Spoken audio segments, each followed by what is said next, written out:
back. He goes, edges for 4. Ah, yes. One of the left-hander's best strokes. Just using the pace of the ball, and the half-century comes up for Khawaja. It seemed to skid on him a bit. He got a thick outside edge, and Khawaja, who's the leading run scorer for Australia in the series, gets another half-century.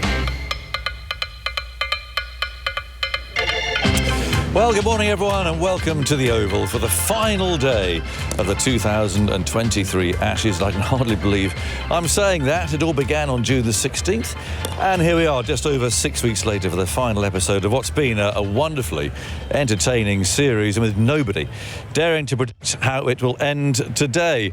Australia need 249 more runs to win. They're 135 without loss. If they do that, they'll go home undisputed 3-1 champions, while England have to take all 10 wickets to level the series at 2-2.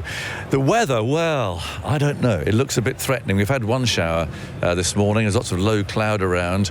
It feels a bit forbidding, to be honest, but we'll see how we go. There's a talk maybe of a shower or two this afternoon. Louise Lear, I know, is strapping herself in shortly. We'll get a proper forecast from her when she's ready to go. But I've got Michael Vaughan and Glenn McGrath down here with me at the moment. I suppose you could say these are very good bowling conditions. Pitch under covers all night. Michael, good morning. Yeah, good morning, everyone. Yeah, I mean, I just asked the grounds and Lee about the covers. It was tarpaulin all night. He has a green mat that he puts on the 22 yards, which keeps the moist. Well, I guess keeps it dry. And then the tarpaulin. I've never seen an English ground covered with just tarpaulin. Usually have the cover behind us, which is the old-fashioned with the wheels underneath, which adds a bit more air. But he says that those covers behind me haven't been used since 2018. I mean, this feels absolutely perfect for swing, but the problem is the outfield's very damp. So the ball within one or two balls will get wet, and we all know what happens when the ball gets wet. It very rarely swings, so it's an intriguing day. I'm interested to see how Australia play this, because they've got obviously this carrot of winning the Ashes here, and this England side that have been talking so positively for weeks and weeks that they obviously feel that they deserve at least a 2-2 series. Yeah. Have they got one last push? Because the bowlers yesterday, let's be honest, they looked tired, they looked jaded, and looked like there was a couple of niggles. So have they got that last push today? Louise Lear is there. Good morning, Louise. Good morning. Thanks for joining us. Now you bring it. You sound cheerful. Well, I would love doing Test Match Special. Well, I know you do. It's better than the one I had to say in Manchester, honestly, at Old Trafford. Yes. I'm optimistic today, Aggers. In all ways, I'm optimistic. My glass is half full. It's cloudy, isn't it? Maybe a little bit sort of damp and muggy out there, but I think, other than maybe the odd isolated shower, you're going to get a good deal of play in today. And those conditions, are they better for the bowlers, perhaps? That cloudy, damp sort of... We like. Well, yeah. English listeners would like a little bit of cloud and damp and so on. Definitely. Well, they were talking here about rain between 2 and 3. Oof. Well, whoever that is, I would like to know what piece of seaweed they're using. It was the groundsman. There's a risk of an isolated shower. There is a risk of an isolated shower. I wouldn't be that clever or that crazy to put an hour to it. And I'm sure I shall be listening at 2 o'clock this afternoon. So if it rains, you can go, Louise wasn't that convinced. But I think there is a risk of a shower today. But I think that there will certainly be a greater risk of getting more play out of the day than any interruptions with the weather. So let's hope that those cloudy, sort of damp, humid conditions are a bowler's friend and we can get the job done. Lovely, thank you, Louise. That's always very upbeat, Louise. We like having on Test Match Special. So there we go. Not so bad, Michael, because there was a bit of gloomy talk out there. David Milne said, it's going to rain between 2 and 3. But Louise has put him firmly in his place there. Just a possible occasional shower. Yeah, I mean, it's quite dark now. I'm sure the lights will be put on for the start of play, but that's good news. I didn't want rain to spoil a great Test match like we saw in Manchester. It's good for both teams. There'll be a result. I can't think if there's 98 overs bowled, there's going to be a draw. So we're going to see a positive result this week. Now then, Glenn, 3-1. That's quite a carrot, isn't it? And that is absolutely on Australia's radar here. It's what they want. All the talk of moral wins and that sort of stuff. Actually, they could silence all that. 3-1, we go home. First time in 22 years as absolutely outright winners. Oh, without a doubt. And to win 3-1 would be massive for them. This whole series has been so close, and it could quite easily be 2-1 the other way.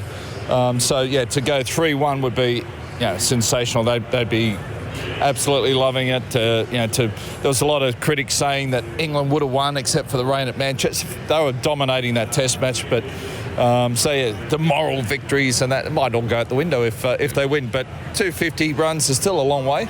But if they bat like they did yesterday, just keep building runs, keep the scoreboard ticking over. The outfield is a little bit damp, and once it gets on the ball, it'll stop it moving around. But there's going to be turns, so I think it's going to be a great day, great contest today for both teams to, one last push to get across the line, and hopefully the weather stays away. A fitting finale, I think, for this series. Injury-wise, we can see Ben Stokes bowling here, and he's not bowling his off-spinners, he's bowling seamers. So he did yesterday as well, and he didn't actually bowl yesterday, but he's there bowling by himself, actually. So he's going through the motions. I spoke to Mark Wood today. He's got a sore heel, which is never nice, that, is it? When he looked tentative running in, and when you just know that every time you bang your foot down, it's going to hurt. And so he's got that. Chris Wokes, I see, going through some deliveries here. Moeen, as we know, has got his groin strain. I mean, there are a few issues around. Yeah, then you've got Jimmy Anderson, who turned 41 yesterday. Yep. Stuart Broad, his last day playing cricket. So there's a tired bowling unit from England's perspective. But can they find one last push? Under Ben and Baz, they've generally found energy. I think that's what McCullum will be saying to them this morning. You've got one last push, and then you've got weeks and weeks to rest. I'm sure we'll not see too many of these players playing too much cricket over there. We'll see the batters probably play a bit of the 100, but I'm sure all the bowlers will get wrapped up after today, so they can give it one last push. If Australia chase the 8th highest total in Test cricket history to win a game of cricket and to win the series 3-1, they will fully deserve to win the Ashes 3-1, because that is an amazing effort. I mean, let's go back a couple of days, let's go back a week to Manchester. England have absolutely pummeled Australia for session after session, and again here until yesterday when that opening partnership just came into the kind of partnership that we've seen in the past, and David Warner found that buzz and energy and that kind of mojo in the way that he plays, driving the ball nicely, running between them. That little punt over mid-off Jimmy Anderson, over the mid-off's head, was a sign that David Warner was just starting to get his groove again, and they'll have to start again this morning. The good thing from England was actually it rained yesterday, because I think another hour of batting yesterday, they were going to get another 60 runs, and it didn't look like England were going to get a wicket yesterday. This feels like conditions that you could easily snick off a couple of batters early in the first half an hour. Stuart Broad, it could be a dream farewell. The win and wickets and everything else, off you go into retirement. There's another scenario. Well done, Stu. Here's your carriage clock for great service. And meanwhile, ladies and gentlemen, congratulations, Australia. And here's the man of the match for his brilliant 190 not out, David Warner. I'm only floating out there slightly mischievously, but it's not impossible by any means. He played well yesterday. No, he did, and he's probably playing for his career and his spot in the team as well. There's been a lot of criticism whether he was going to play in this match to begin with, and he looked good out there. He looked a lot more positive, more intent, and that's what you've got to do. If he peels off a big 100 here, maybe it saves his position in the team as well. So, there's a lot riding. There's a lot of Australians that are not coming back for the next Ashes series, and they've never won an Ashes series here. So, will that drive them on? I mean, just say it gets really dicey, and it probably will, because Test cricket does that, and especially this series. How much are they going to gamble? How much are they going to gamble 2-2 versus 3-1? Well, I think 98 overs. If we get 98 overs, there's going to be a result either way. So you might as well be positive from the start. And if it comes down to the wire, we saw in the first innings 100 runs were put on by the 8th and 9th wicket partnership, which got Australia that slight lead. So they'll have faith that they can get there, and you've got to have belief, otherwise it's all over. Right, well, that's us done from down here, I think. Ben Stokes is still bowling away. And he looks like a man who actually is seriously considering bowling. So anyway, he's bowling seamers and getting himself loosened up. Haven't seen much of Stuart Broad yet. He's not come down and done any warm-ups. He retired. He's not here. No, he hasn't made an appearance yet. But anyway, he'll come down and get himself loosened up. Someone we have seen earlier on today is Jimmy Anderson, and he was speaking with Eleanor Oldroyd. Well, 138 test matches with Stuart Broad, and today's your last day. How does that make you feel?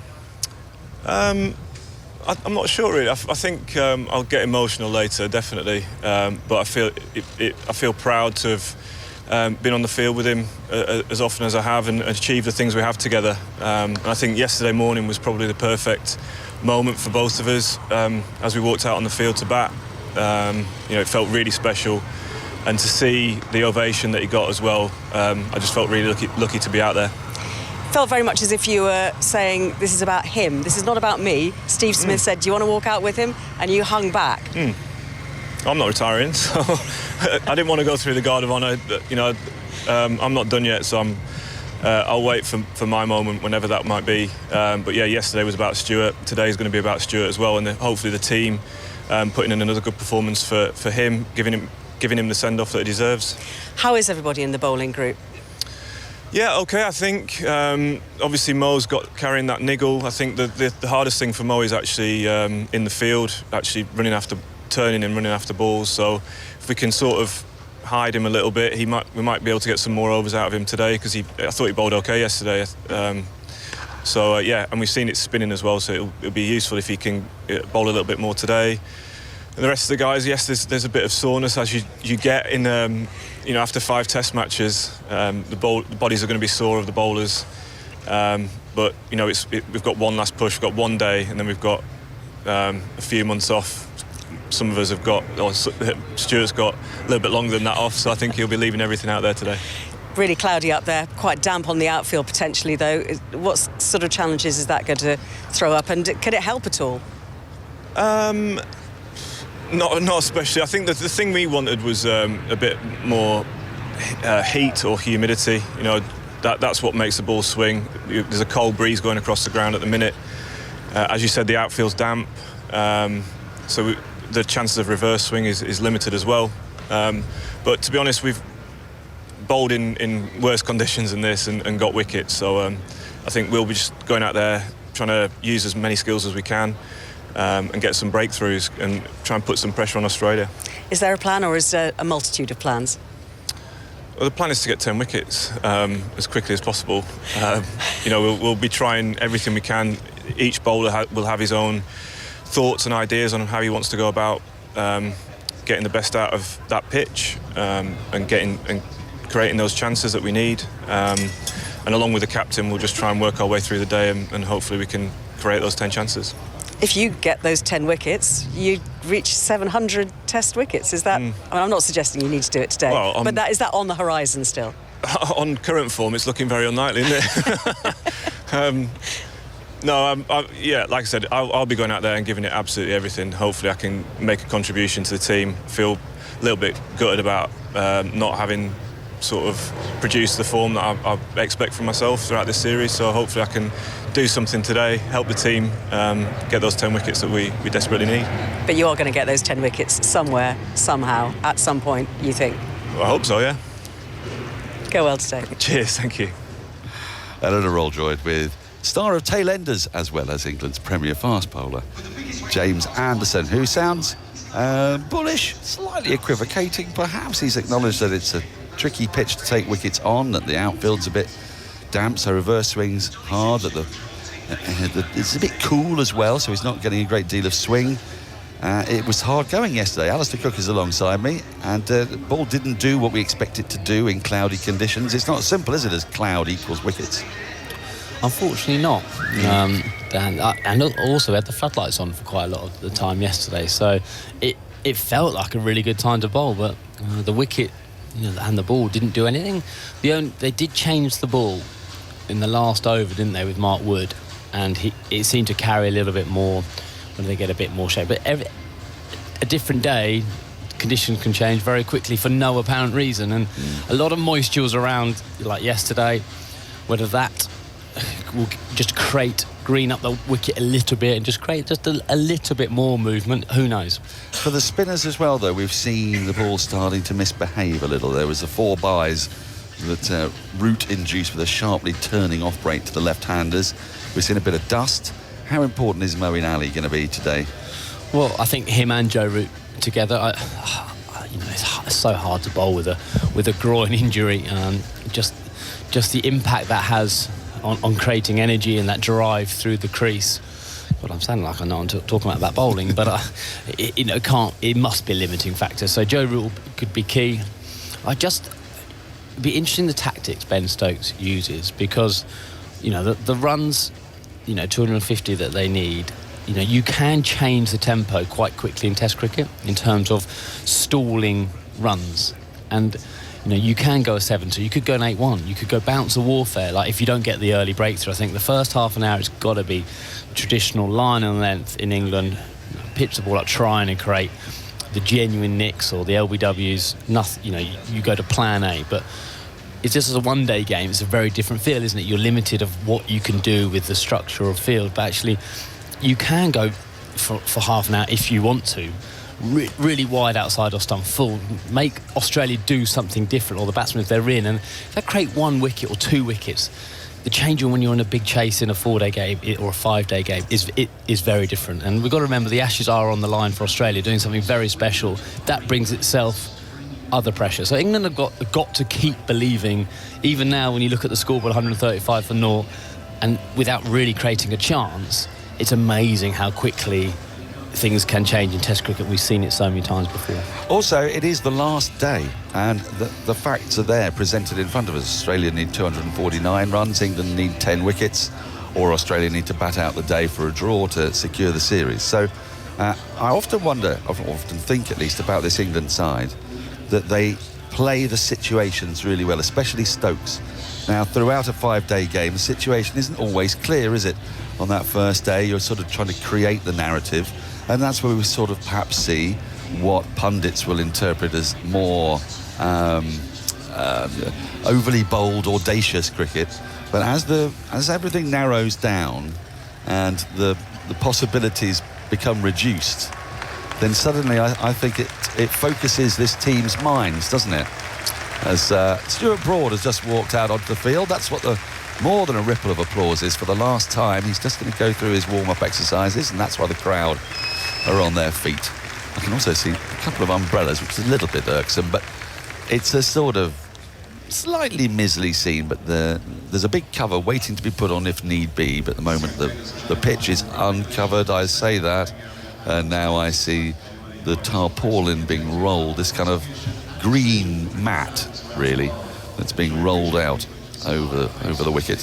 Hopefully just precautionary, because Broad's out there doing his warm-ups and there isn't a lot of visible rain. But yeah, to get back to that point, when England know what target they need, that's why they like to chase, as they say, and here they know what their target is in terms of wickets. And while Bazball's been associated with its batting, the reality is that it's the fact they've taken 20 wickets on so many occasions that has defined their success. You're absolutely right. The clarity that this side have, the way they want to play cricket, the way they bat, the way they operate as a team. You're absolutely right. There is no other days today. We've seen Ben Stokes bowling in the warm-up. I'd expect at some stage he might have a bowl, and just the impact he has on games of cricket, what he has had in big moments, you wouldn't be surprised if his golden arm picks up a couple of weeks. So there's so many things in the mix, and this series has been the most unpredictable series I can remember. But all of us have gone, I didn't expect that. Yep. So every game. If one side, so if Australia knock off 380 with very few alarms, as a side sometimes you just have to doff the cap and say, well played, because that'll be an extraordinary effort under all the kinds of pressure, what's at stake. But you just feel like this series won't allow that. For England, this is one last push, and we hear Mark Wood's got a bit of a sore heel. We know that Moeen's got a bit of a sore groin. It's been the story of this series in some way, amidst the other stories, as the big cover is now being laid out over the square, I'm afraid to tell you. After that matting went down, you've seen an umbrella Andy Zaltzman is seeing umbrellas away to our left, so there's certainly more mizzle. We might get a delayed start. We're due to start in about 10 minutes, but that's looking increasingly unlikely. But for them, this one last push, there isn't really any important England representative cricket for a lot of these players now, certainly until the end of August, beginning of September, where there's a few one-day internationals, important of course for the World Cup. But this is a moment where you just put the pain aside, do one last push, Broad's last day, everybody's last day, but... Absolutely, and I think, so yesterday there's always that element of England coming back again tomorrow, needing to bowl tomorrow. There is no tomorrow, so you're absolutely right. With all, those little niggles, maybe just gives them a couple more pills, a couple more painkillers, just go above and beyond. And it's going to be so intriguing, isn't it? I just feel like I'm now trying to put myself in Australia's openers. They batted beautifully last night, and there's 100 there. If I think last night the rain came at such a good. Yesterday afternoon came at such a good time for them. But the openers, you're on 50 and 60. You think, I've got 100 there. Starting again is not easy. Trying to get that rhythm. They both had fantastic rhythm yesterday, and you kind of expect to go again, and it doesn't often work like that.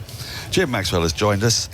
Jim, for Australia, it's their last day too. They know exactly what they need to do. How important is it to win this series? There's been a sense in the country, but that's because England have not been able to regain the Ashes, that things went a bit flat after the Ashes retention. But for Australia, it's still not mission accomplished, is it? No, but today is one of those days. There's a bit of T.S. Eliot about it at the moment. With a bang or a whimper. Well, how's it going to end? Well, if it is a whimper, it's like having £5 each way and one horse in the race, because win or draw will do.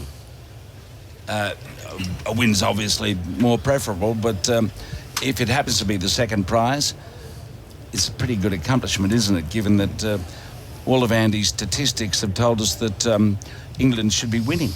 Well, England, it's a bit like 2009, In 2009, Australia scored more runs, took more wickets. Dropped less catches. Dropped fewer catches, and somehow ended up losing 2-1. And I suppose England have done that this time. But it's not how cricket works, isn't it, a 5-test series? It's about winning the games that matter. Winning the moments and everything else. The rain just seems to be getting a little heavier now too, unfortunately. But Australia's had their good moments, and most of them have been around what Pat Cummins has been able to contrive, whether it's his batting, his bowling, his leadership. You could criticise it with field placings and the rest, but Australia have been under the cosh on pretty good pitches for batting. I can't imagine England getting away with this Baz ball if we were playing on pitches that Alistair Cook played on in 2013 and 15, where the ball was moving around a bit more than it has been in this series. They'd be committing suicide, which they've done on a few occasions. And they've also made some, as I've mentioned, some curious selections. They haven't picked the best wicketkeeper. They've played Jimmy Anderson far too long. He's past his best, as we've seen here. He shouldn't be playing. Sentiment, loving in the dressing room, fine. It's worked brilliantly for 18 months, but it hasn't worked in this series when it's come down to the crunch in the important games at Lord's and Edgbaston. Well, I'm not just thought I'd say that. No, well, I'm not going to argue with it, really, because I think the problem was that at Edgbaston they didn't know which Jimmy was going to turn up, because he's been in They didn't even form. bowl him at the crunch, though, did they? What was going on there? Well, they did not bowl him when it mattered in that partnership. So, and now all of a sudden, in this game, he's bowled more overs than any other bowler so far. It's baffling, isn't it, Jim? No, it's not, because it's all about love. So, it's all about love. That's what it is. What you're saying, like every Australian who comes to this shore, is that we are pitiful, morally weak people, unlike the Australians who remain above the fray and always have I was done. telling Alistair yesterday, and he couldn't believe it when I said Ian Healy played 99 test matches, right? Yeah. He didn't play his 100th, did he? He did not play his 100th. Adam Gilchrist played. No sentiment. It is time. Pick the best team. Bang. Tongue should be playing here, not Anderson. Not Robinson. Well, is he fit? I don't know. They wouldn't tell us if he was or he wasn't. The covers are coming off. Yes. I'm very pleased to say. I think we're still going to get a moderately delayed start because they've got to get them off and they've got to fold them up and what have you. But that light squall has gone. Either way, Jim. Yes. Whether or not sentiment has scuppered England, and had they shown a bit more grit, they would easily have won this series. Has it been? Maybe. For you, and you've been here since when was your first series? 1882. 1882. You've seen the chewed umbrella. Yeah. No, over here we've got WG and Spofford. Right. The little dolls over there. Yes. And you saw them. But you've been come back to these shores many times. You've seen a lot of series, and a lot of them have been one-sided in both directions. Actually, there was that weird one-sided series when England won 3-2, but each game was one-sided. You know, there wasn't really an exciting match in there because whichever Which side one was that? Was that 2015 or 13? You can remind me. 2015 when you won 3-2. England won 3-2. England won their games convincingly. Australia won their games. We're 3-1, aren't we? We won those two quickly at Edgbaston. Yes. And so actually, as a series, I mean, obviously, it's always the Ashes, great spectacle, always love it. But each game wasn't particularly close. Whereas here, we've watched the games fluctuate. Now, obviously, you were here for 2005. Everyone uses that as a benchmark. But of all the series that you have watched here, has this been up there with your most intriguing, the one that's sort of confused, baffled, bewildered, entertained? Well, you make the analysis when it's all over, I suppose, more acutely. But I would say on the balance of going into every game, thinking about who might win, this has been more unpredictable. I think overall, much more unpredictable, because in 2005, once Australia won at Lord's, well, the series was over until McGrath fell over. You might say that about Nathan Lyon too, but slightly different. But yeah, I think this has been the best contest for the Ashes that I can remember. It's been fantastic. And the cricket's at times, and because of, I'll admit it, of course, the way England have gone about their method in this series is just made it exhilarating to watch. Really exhilarating. And Australia comparatively is, I think, I've been saying that Khawaja copped a bit from a few fans yesterday. They were accused of being boring. Boring? Yes, they left the field. How outrageous. Well, they probably have been a bit boring at times. Well, it's their method. Australia are playing to their strengths. England are playing to their strengths. Yes. And we're seeing how that contrast in styles has made such an invigorating series. So, I mean, this is the thing to remember. What we've been watching in this game is the finish of so many players in Ashes cricket. Not just Stuart Broad, maybe Anderson, maybe Warner. You could go on. Smith. We don't really know until we walk away from this and see what happens next. Smith may not play again in the next Ashes series. Who knows? But that's why that sort of adds to the whole theatre of the occasion. The fact that these great players, a number of really great players, have probably been on parade for the last time. Andy. Yeah, I've been looking at Test series with... Sorry, Andy, I've got to interrupt you. I've just been handed a note. Okay. We're going to get play at 11:10, provided there's no more rain. And that is 12 minutes away from now, so we're not going to miss much. So they can make that time up, of course, as well. To highlight what a tight series this has been, there have been 3 matches with a first innings gap of under 30 runs. And there's only ever been one other Ashes series held in England with more than one match with a under 30-run gap on first innings. That was way back in 1909. So for this series of close games, just the one-sided game, ironically, has been the only draw. But I think that's sort of added to the drama that every game and pretty much every session has been close fought. Well, that's why yesterday was quite unusual. In that there was one side that dominated the day, albeit an abbreviated day. We've come every day and seen Australia get into strong positions and then throw them away. I remember most significantly at Headingley when Moeen Ali picked up Labuschagne and Smith, quite bizarre, weak shots. It suddenly got England back in it. At Edgbaston, the pendulum kept swinging one way and the other. Lord's, Australia were on top for larger periods of that game, but England had a moment and they threw it away when Lyon went off injured. So we're always kind of thinking, well, the side's on top now, but anything can happen. And you made that point just a moment ago, Alistair, that 10 wickets to go, but if you take 2 or 3 quickly, I keep going back to the 2009 Oval Test when Australia were very comfortably placed. They came into the series 1-1. They just needed to draw to retain the Ashes. And they were 70-odd for none, 73 for none when Broad started his first most remarkable spell. And before you know it, they were 120-odd for 7 and Haddin was bowled and the Ashes were almost lost in that moment. And even at the end, when they're chasing 450. Yeah. And then in Andrew Flintoff's last game, that run out between Ponting and Hussey, I think Hussey hit the ball to Freddie on one knee and ran out Ponting at the other end by half a foot or something, and then they folded pretty quickly at the end there when the momentum and the kind of the crowd was unstoppable. So there is that potential today as well. There's got to be a run out, Cookie, because we haven't had one. There has to be one. Well, England need one at the moment, I think. They desperately need one. We're bowling for run-outs, is that what we're saying? Well, it's going to happen, isn't it? Surely we're not going to have a series without a run-out. The excitement on Jim Maxwell's face here, because he knows. I'll be very cheeky now. Yeah. Because the umpires are staying at the same hotel. I saw Joel Wilson, who I have a bit of to and fro with here and there, and I said, Joel, you are going to have the quietest day of your career today. And he looked at me with astonishment. He said, what are you talking about? I said, you won't have to do a thing. It'll be none for 384. He believes this stuff, you know, and he can't wait. He feels he's on the cusp of a really, really great moment. And if it happens... It's a game, come on. And if it happens and Australia win this series 3-1, absolutely fair play to them.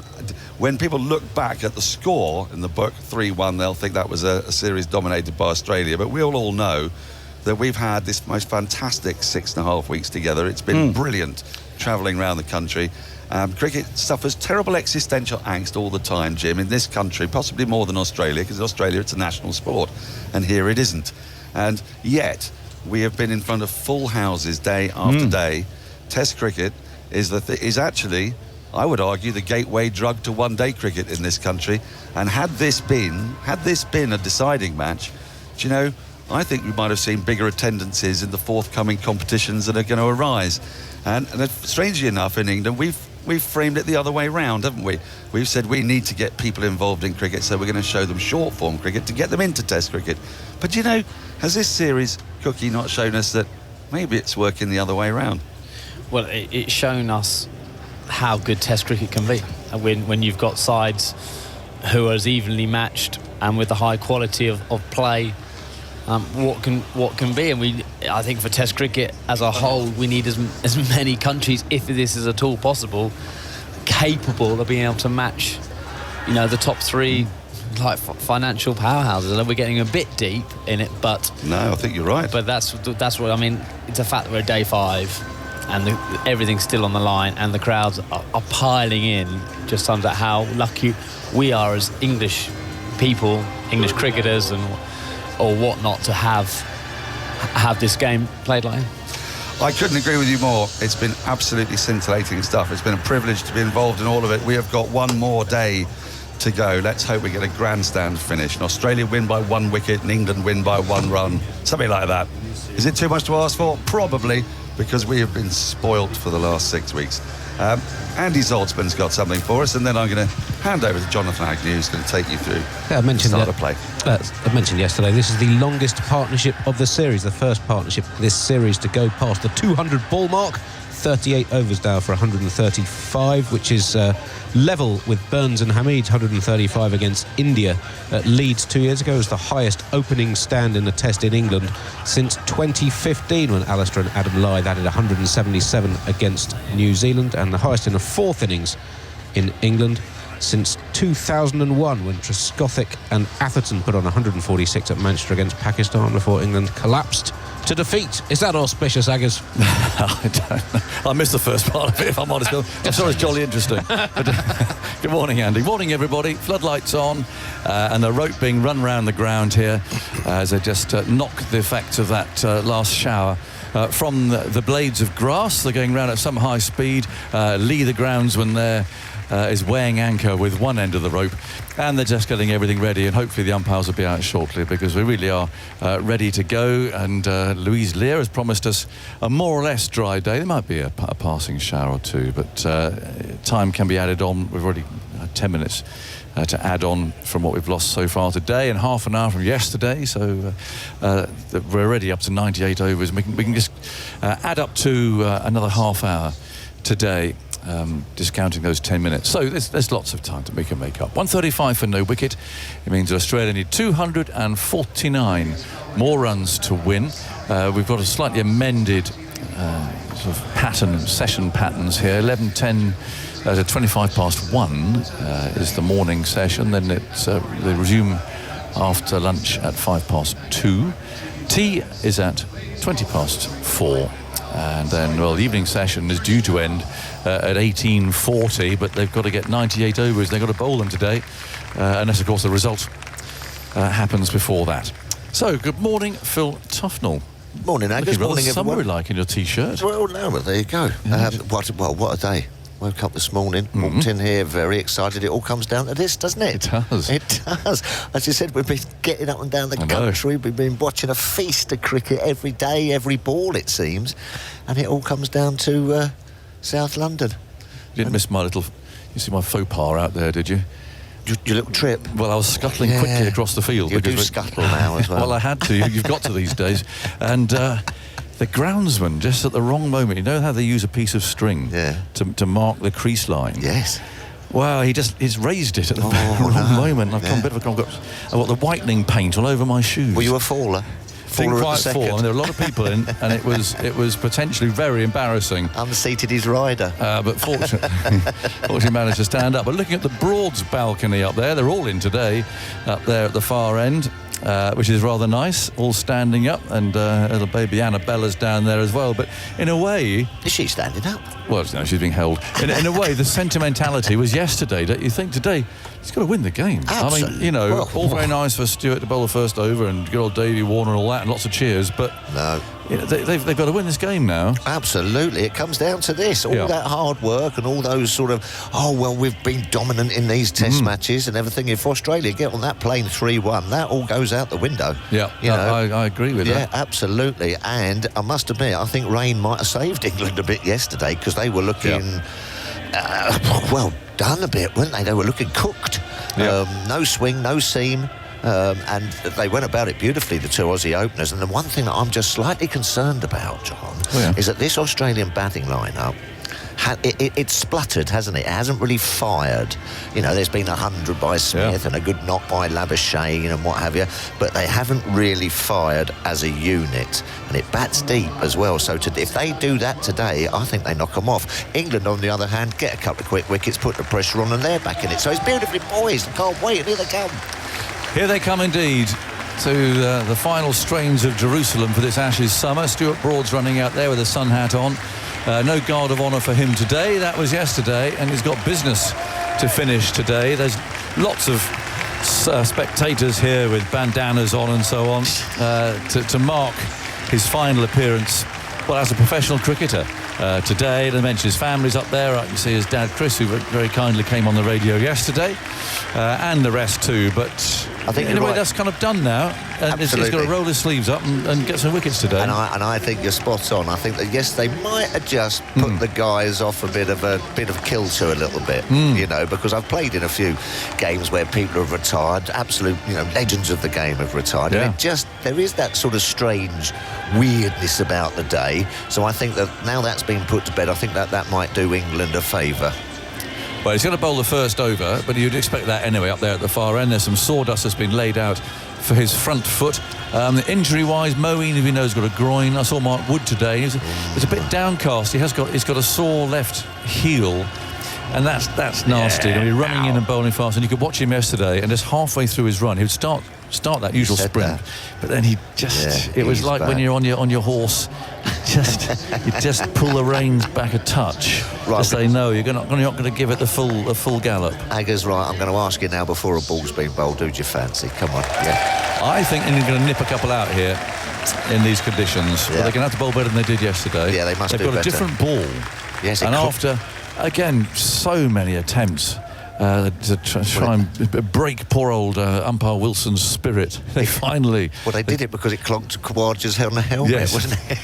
They finally got there. They've got a different ball. Yeah. Whether it will swing or not, who knows? But it does feel, with the cross breeze and the low cloud and a little bit of feel of rain around, as if it might just do something this morning. But if they get an early couple of wickets, I think... You'll go in England. Well, because it's a lot of runs. It'd be the 8th highest score in the 4th innings ever to win. I mean, you think of all those Test matches that have taken place. Yep.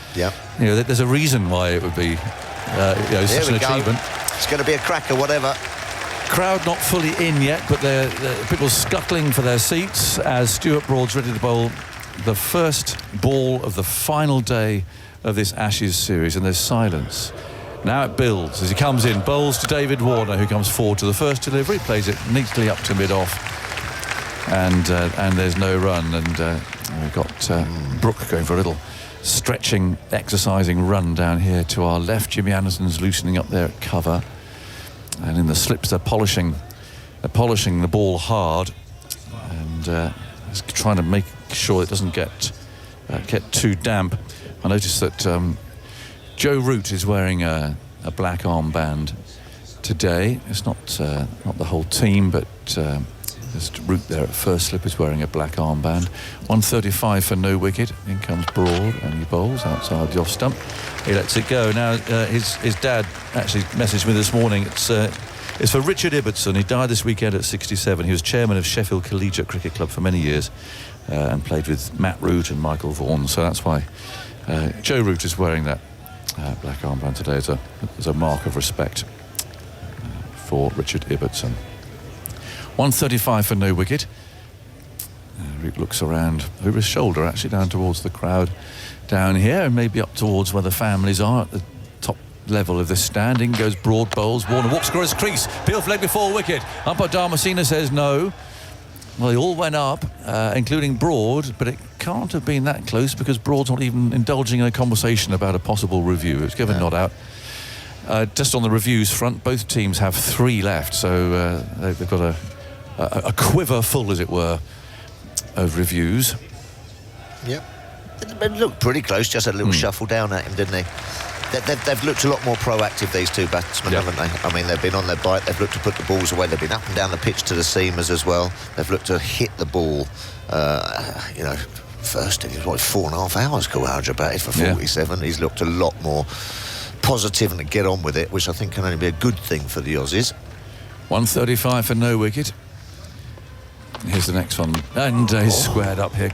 Khawaja, you see that so often. He just opens up, and the feet don't move. I mean, he's been incredibly resilient during the course of this series, of course. His technique against spin is incredible. He almost plays it like French cricket. He plays both feet in the crease, even when it's a full ball, and then just sort of stops it, if you know what I mean. But he's done well. Well, he has done well, but you can also see why he's found it hard here in the previous 2 series, because the ball nibbles around that off stump. Yeah, he's a bit schnicky. Yeah, and that's what happened on his 2 previous visits, but he's had a good series this time, and he's waiting now for a bandanaed Broad, and that's tucked away out to mid-wicket.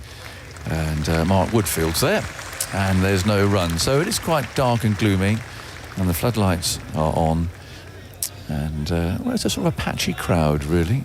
It's not full, but it's a Monday, and obviously people are going back to work today. So all those packs of cyclists coming down the Harleyford Road, like the Tour de France, isn't it? Dear.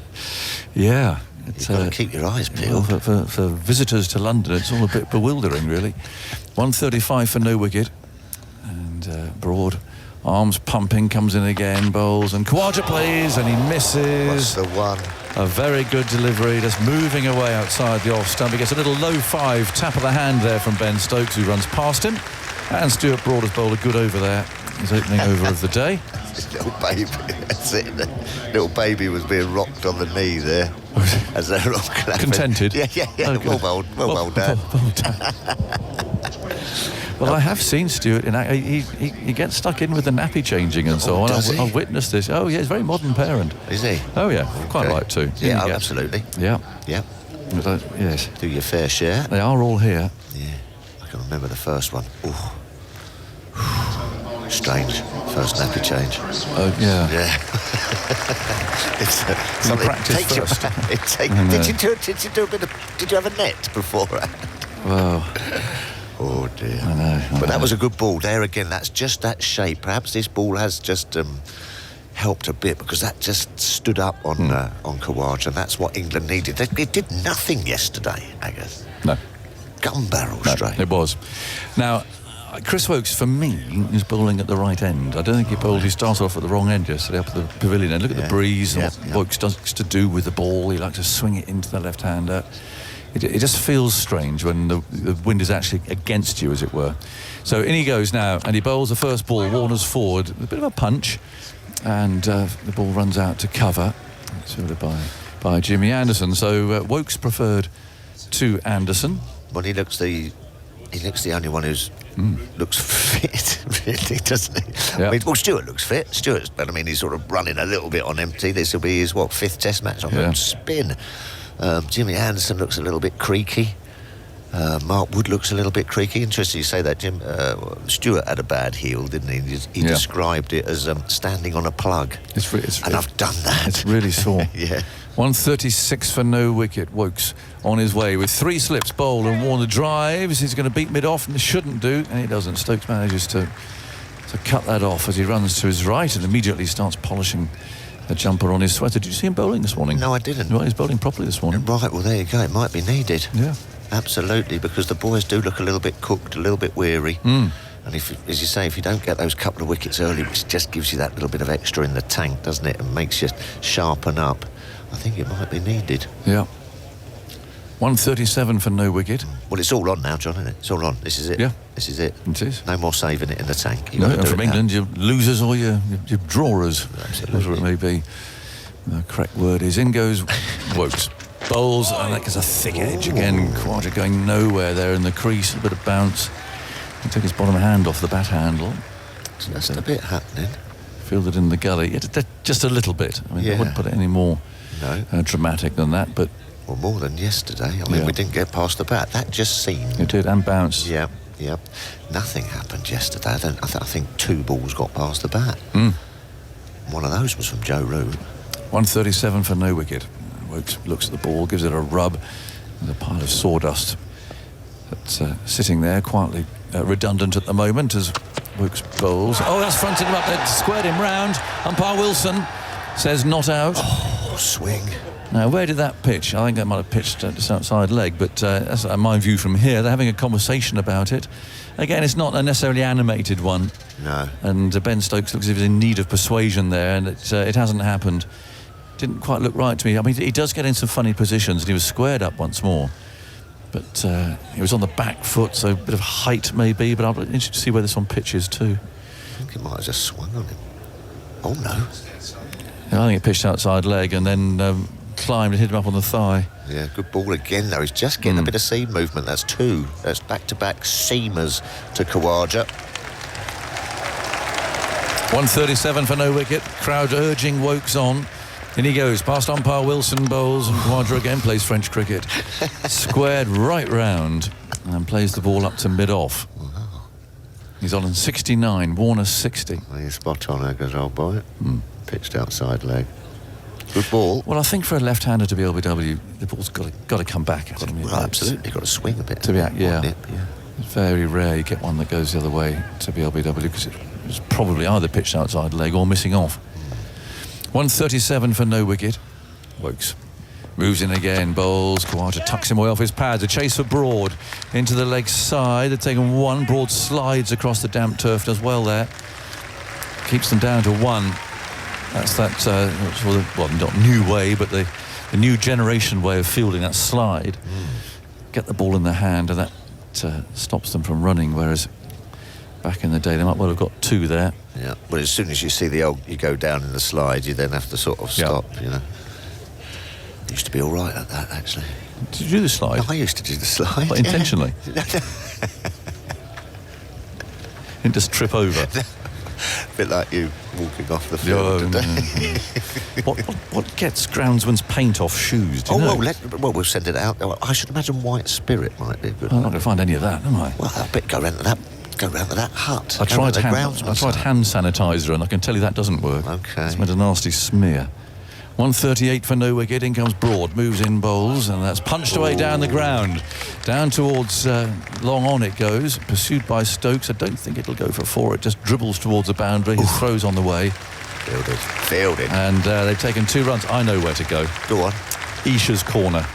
She'll have all sorts of things. I've never seen so much. I know. Nail varnish remover. Correct. She'll have different shades of it. There's all sorts of it in smart. They're smart there. Well, shoes. they're nice. Well, yes. You don't want to throw them away. Boat shoes, but there's all sorts in there. Yeah, there is. It's a bit untidy in there. Well, it's hopeless. She leaves her stuff everywhere. Never known anyone like it. Shoes. Literally. I know. 140 for no wicket. And Broad again, bandana on, moves in past the umpire. Khawaja's down the pitch at him and then drives to mid-off at Stokes Fields. I think they've taken a leaf out of England's book there, these 2 openers a bit. They've been a lot more mobile on the crease, haven't they? Trying to mess up lengths. Yeah. Beforehand, these 2, they were a bit of a sitting target, if you know what I mean. But they've been up and down the track and just trying to put the England bowlers that you just can't get into any rhythm, because you're always thinking, well, if he's going to do that, that means I need to pull my length back a bit, and then all of a sudden that sets up the cut. So it's good batting. 140 for no wicket. Here comes Broad then, and he bowls, and Khawaja drives out to cover. Sliding save there from Anderson. Nice. Boys are flying about in the field. Well, each run's vital, isn't it? Yeah. And actually, it's nice to do it when it's a bit greasy, isn't it? You can it's just slip and slide, and you can actually, you can slide after the ball. It's like a nice sliding tackle. When I used to play football, I used to like that little bit of rain on the top of the pitch. Studs up, sort of. Yeah, sort of kick it. You sort of home in on the winger. I bet you're a dirty footballer. I was a bit of an assassin. I bet you're a hatchet man. 140 for no wicket. Slips waiting for the chance, but there's been nothing so far. Just a couple of plays and misses. Broad again, on his way, comes in, bowls. It's short. Khawaja plays a rather loose pull shot, with which he makes no contact. Just need a bit of luck here, England. To say short and wide, and that's the line Khawaja likes it for outside off stump, because he's sort of right back in his crease, and it's just so easy to swivel on it. Saw him play it beautifully at Edgbaston, didn't we? Yes. This time, just went under the bat. Could have nicked it. Broad receives the ball. It's thrown to him by Stokes. Still a few empty seats around. There'll be some frustrated maybe that they're not here. What's happened? What are you pointing at now? Nothing. I'm excited. I know you are. Calm down. Sorry.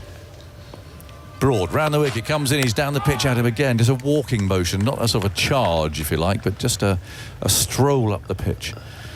And again, fielded in the covers. And there's no run. Just need a spark. Haven't had a run out. How about that? Not run out all series. Unbelievable, Andy. Yeah, there's only ever been one Test series of 5 or more matches without a runner. That was the 98-99 Ashes in Australia. How about one of those just to get the ball rolling? Deep square leg going back. And Khawaja notices that. He looks over his shoulder. And here's the last ball of the over then. Broad runs in, bowls, and Khawaja fields. Is he caught behind? No, the way they went up. Thought for a moment there might have been a sound, a nick and a catch for Johnny Bairstow, but they just went past the outside edge. The crowd want it. 140 for no wicket. We've had 3 overs today. Tuffers, more thoughts from you, and then I'm keeping going. Yeah. I've got a rota here that says 11:20. Oh, okay. Well, you don't do a little bit of overtime. Because he'll tell you in a minute. Got to go to Isha's corner. Well, a lot better start from England, isn't it? They've got the ball past the outside edge. They've obviously given themselves a bit of a talking to after yesterday, and they just look like they've got a little bit of something going on. A bit of sideways movement more than swing. Got an extension, Tuffers. Oh, have you? Yeah. Well, in goes Wokes, runs in, bowls, and is hit on the pad. Another, semi-appeal, really, from England. It wasn't a wholehearted, confident one, as that wrapped Warner on the pad, so no question of reviews here. But he just feels something could happen here. Overtime, Johnny, got a bit of overtime. 1900. What's that? Yes. Well, we make it a 1900. I mean, they could go beyond that, I think, if they had all the time on and the over rate, because they have to bowl the overs. Well, of course. The lights are on already. You feel like it's good conditions for England to bowl in. Yeah. Breeze is up. Just need to get one. Yes. Here's Woakes on his way. Bowls and Warner plays and he's caught behind. There it is. Umpire Wilson's finger is up. Yes. And Warner tucks his bat under his arm. There you go. It just felt like something was about to give. And David Warner has pushed to that one from Woakes. It's a good ball. He walks from the ground. He's played very well. We won't see him playing Ashes cricket in England again. I think you can be sure about that. And for as much as we've all enjoyed giving David Warner a bit of a pantomime boo throughout his time here, let's give him a good hand. He's been a great servant for Australian cricket. He's been very much part of modern Ashes contests. And love him or hate him, let's say goodbye to David Warner. And people are rising there in the beds of stand for him. And all the Aussie supporters definitely down there too. So farewell, David Warner. Thank you for the entertainment. And he's got his helmet tucked under his elbow. He's out for 60. It's a beauty. It's a beauty from Chris Woakes. So good in English conditions, and it just feels like real English conditions here. There's that lovely breeze just sort of nipping across the oval. It's overcast. Little bit of rain last night, just to perhaps juice the pitch up as well. And Chris Woakes bowls that beautiful length, that little bit of swing and seam, drawing David Warner forward, and gets the first wicket. Isha's here. I think she's heard.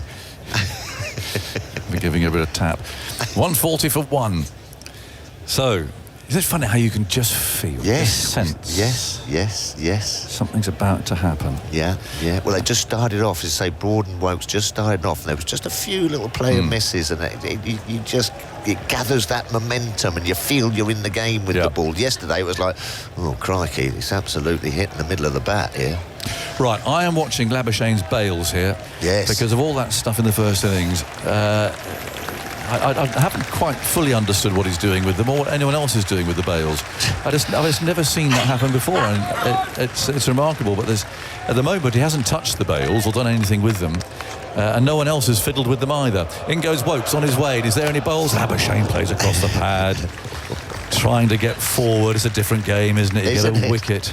Different day, different game. Yeah, you get a wicket and it all fires up. Yeah, it's an absolute beauty.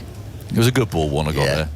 You can't leave that just in case it darts back in and knocks the top of your off stump off. And if it just holds its line against the outside edge, he's a master in these conditions, Chris Woakes. Yeah. So Labuschagne has to make a start here. He's looking around the field. It's 140 for one, so 244 more needed by Australia. In goes Woakes, skipping in, he bowls. Labuschagne plays and he misses. And he's holding the pose there. That just swung enough, and that's what I was talking about, the end that Woakes is bowling. This is a better end with the breeze as it is for Chris Woakes. You know, he gets that ball up there. You look, he bowls with a beautiful seam. He bowls proper outswingers. It's a ripper. Yeah, hits the pitch hard. There's the zip. Yeah, looks in rhythm, doesn't he? 140 for one. Labuschagne hanging on in there. Oh no, he's pulled away now. What happened there? That's a bit naughty. Because Woakes is already on his way in, and Labuschagne decided that he wasn't ready for that. But the batsman has to be ready when the bowler is at the top of his marker, ready to bowl, technically. So Woakes has to come back and do that again. So it's like Head and Marsh are going to be crucial in this, because they will look to get on with it. They'll only play one way. Woakes wide of the crease, and Labuschagne drives him hard. As far as extra cover, Anderson does the fielding. 140 for one. See, Broad's at quite close range there for the bails, but no one's fiddled with him. Have you ever seen that before? No one's fiddled with my bails. No. Well, nor mine. Or I haven't seen anybody fiddle with anybody else's either. Have you, Andy? No, Waggers. 140 for one. It's a bizarre situation. In goes Woakes again. Bowls short this time. Labuschagne turns out into the leg side. I love it though. I mean, because it gets him out of his bubble. It breaks his concentration.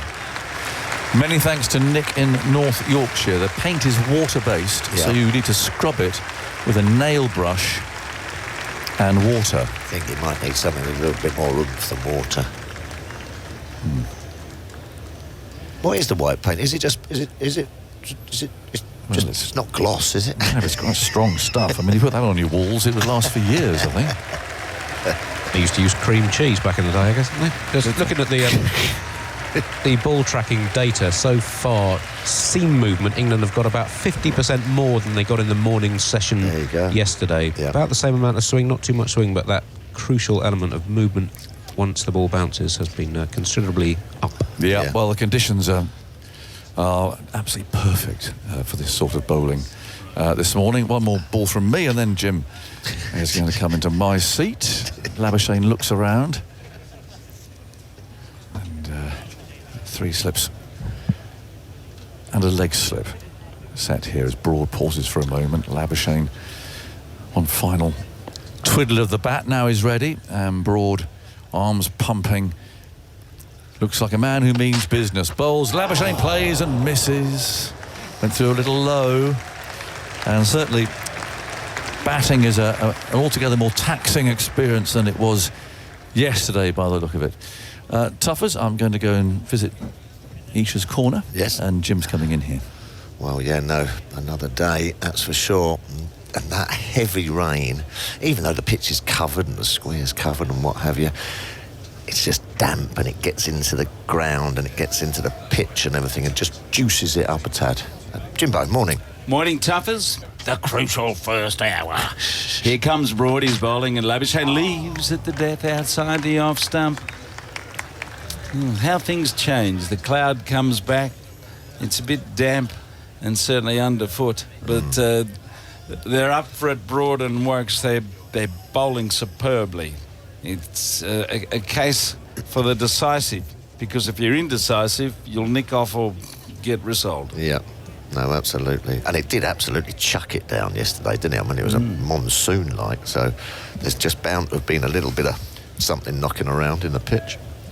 3 slips and that leg slip for Marnus Labuschagne. It's 1 for 141. We're all being tantalised by the contest as Broad goes in again and he's shuffling forward, keeping the full-length ball out of his pads away to the onside. Good morning, Andy. Morning, Jim. Just a little more on that seam movement. I mentioned much more than we were getting yesterday. In fact, in terms of movement off the pitch, I've looked at all the sessions in this series so far, and there's been no session in which a team's seamers have got more lateral movement off the pitch than England have so far. It's obviously early in the session, that might change, but it does show how the conditions do seem to be working a bit better for England today. When it's sunny, batting's easy. When it's cloudy, bowling's better. Here comes Broad. He's hit on the pad. A big appeal for LBW to Dharmasena, not out. Broad's excited. A bit of bounce. Was it leg side? Anyway, they're not going to go DRSing to Kumar Dharmasena, but the moral victories are coming regularly, aren't they? Just a bit high, perhaps.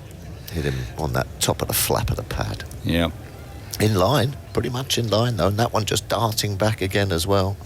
That's what we love about this game, the moods that change. Yesterday, batting was serene, it was easy in the sunshine.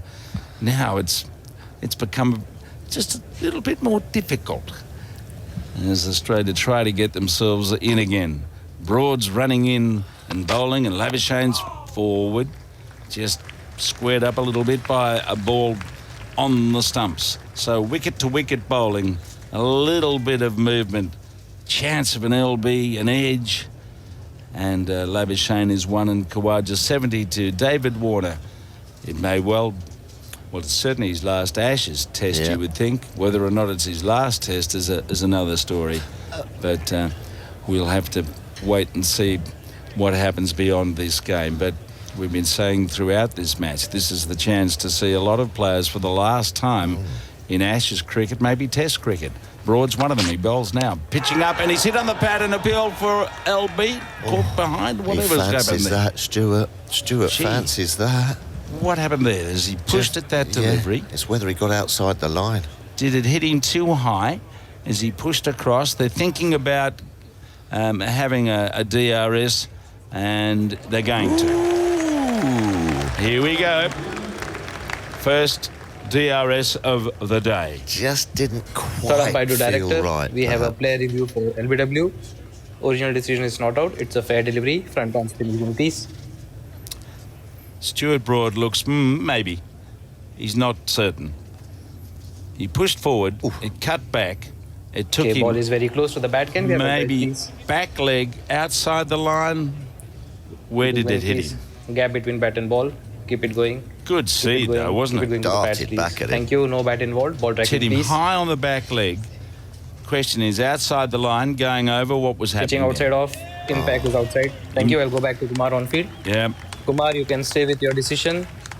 You're on screen now. You can signal not out. Good decision. Impact Good decision. outside. Yeah. And Kumar Dharmasena in his 81st Test match. He's, I think, top dog now on the current list of umpires. And he said not out, and the review, I think, confirmed that. But it was another almost. Yeah, he's getting it nipping around, and more often than not, nipping back to the right-hander as well. Yeah. Yeah, he's just plonking it on that wobble seam, and it's just starting to move around, which it's difficult to locate when that happens with the bat.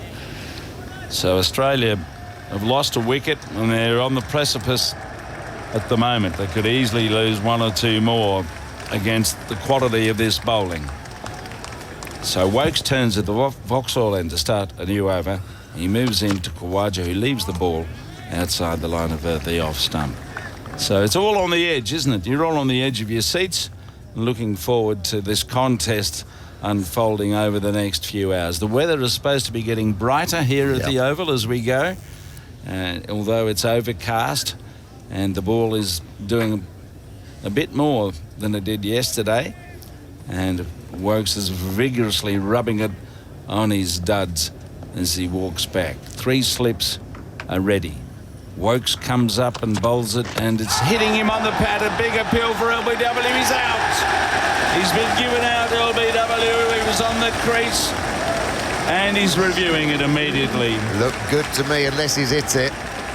Unless he's hit it. Another beauty, bit of Third umpire to in-swing. director. We have a player review for LBW. Original decision is out. It's a fair delivery. Front on spin vision, please. This is different. This time it's been given out. So it only has to be brushing the bails, as it were. He's back and across. Okay, he's ball in is very line. close to the Where back. did Can we have it a dive, pitch? please? Now, where did that pitch? Did it pitch in line?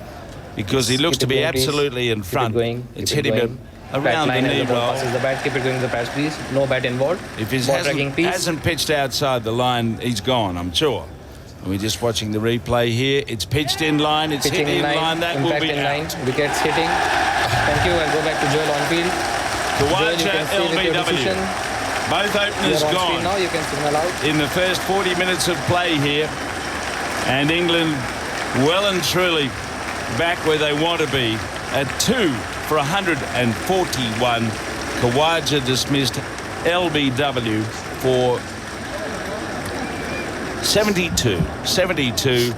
Woakes has got another wicket. 2 for the morning. Chris Woakes, you beauty. What a great delivery. Look at Ben Stokes' face. He's given him a hug and a gritted teeth. That's what it means, this test match and this day to this England side. Fantastic delivery.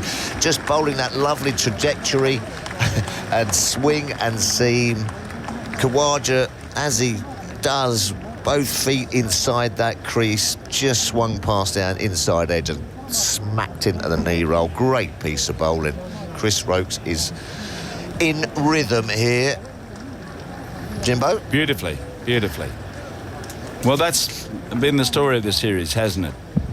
As I mentioned, these moods we flash through in this fluctuating contest. And Steve Smith, will this be his last Ashes test? You wouldn't think so. You reckon he'd be playing in a couple of years, but who knows? And this is his favourite playground in England. He's averaging in the 90s. He likes it here, does he? And he's going to have his wits turned inside out to try and get through this little period. Woakes is right on the money. He comes in now to bowl to Smith. Smith's forward, and he plays the ball away on the onside to Stuart Broad. So this is a big moment in the day's play in the shape of the series. These two batsmen, so experienced and skillful and prolific at various times, but not so much in this series. And Woakes has been one of the key bowlers in the last 3 matches for England. Absolutely. So good in English conditions. Done it all his life. Here he comes, bowls to Smith. Smith's forward. He's turned inside out and square on, getting across and defending. It's so difficult when the ball's doing a little bit. Absolutely. It's easy to miss one, nick one, particularly when you've just walked out from the dressing room. But Australia going from none for 135 have lost 2 wickets for 6 runs this morning. Yeah, and you just got the feeling that just something was happening. The conditions are slightly better. That downpour of rain might have just freshened up the track. Woakes goes up to Smith. Smith's leaving outside the off stump. Let it hit him. A little bit of bounce. He managed it fairly well, given the length the ball was, and he expected it to bounce, and it hit him high up outside the line. Andy? Yeah, the 2 openers' final figures. Warner 60 from 106 balls, Khawaja 72 from 145. Their stand 140 in 41.2. It was the highest opening stand in a test in England in 8 years since Cook and Lyth put on 177 against New Zealand at Leeds. Cook and Lyth. There's a good one.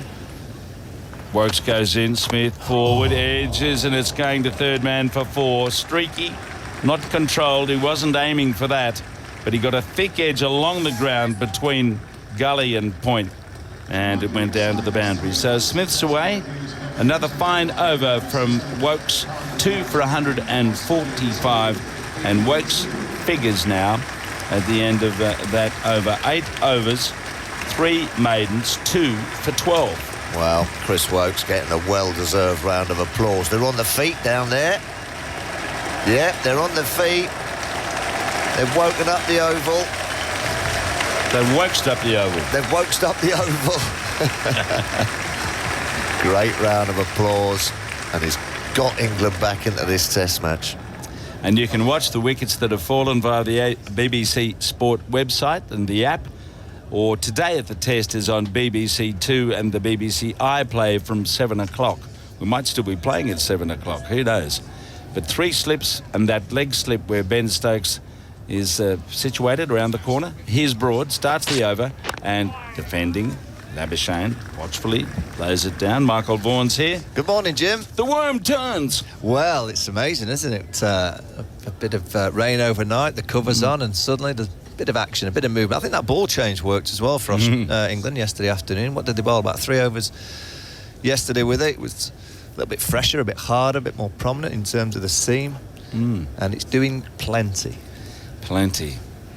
Yes, if Australia get through the next half hour to an hour without losing another wicket, they will have done pretty well. Broad, he's running in again. Labuschagne's forward, tucks the ball away out onto the onside where it's fielded by Wood, and that's an interesting dimension to it all as we go through the day. What part will Wood play in the proceedings? He might not need to play a part, Jim. Bowl these 2 unchanged, do you reckon? Well, no, of course he'll have to have some kind of impact, but Jimmy Anderson, you feel that this is a perfect day for a Jimmy Anderson magic spell. Mark Wood clearly has got that heel problem, so he'll have to bowl, but might not need to bowl too many. And it's Broad again. Labuschagne down the leg side. It's wide of everyone for buys. Buys. After attempting to turn, the ball just kept moving, which is often the problem here in England. And Bairstow, I think any keeper would have had very little chance. As it went down the leg side, it just kept swinging and keeping low. 4 buys. There seemed to be been a lot of those kind of deliveries in this series where the keeper really have had both sides had no chance in. I think it's because for England when they're bowling to Labuschagne, they always have this leg slip, don't they? So obviously they're trying to challenge them both to play a little flick off the hip. 2 for 149 with those buys. Broad goes in, Labuschagne forward, drives attractively through the covers. That's 4. Out through extra cover. A little bit fuller. And he played a very good shot. There's always the risk you'll nick it when the ball's doing a bit, but he middled it and it went to the boundary. 2 for 153. I think we're in for a classic day because Australia, I think we're going to get a full day. So it might be 1 or 2 showers, but we can add on a bit of time. Unless we get 3 hours of rain, I can't think anything but a win or loss situation. What a finish to the series it will be. More of Broad running in at Labuschagne. Labuschagne forward and gets a bit of inside as he tries to turn it around the corner, but the hands going up suggested that was close to getting through his defences, but he got something on it. Yeah, and it's 2 for 154. Yeah, he's batting out as his crease, Marnus Labuschagne. There was that big LBW, the review, previous over. I think you saw that it hit his bat leg. He was still a yard outside of his crease, just to try and nullify the LBW. That one did swing. It swung back into Marnus quite late, actually. Square leg going on the boundary for Steve Smith. Still got that leg slip. Yes, 3 slips, the leg slip, and 2 men out on the onside. It's Broad coming in, and Smith forward, plays bottom edge into his pad, away on the offside. Umpire Damasceno says over. Australia on by 19 for the loss of 2 wickets today. 2 for 154. Labuschagne 6, Smith on 4. It is still a little bit overcast here. We had some drizzle that delayed play by 10 minutes.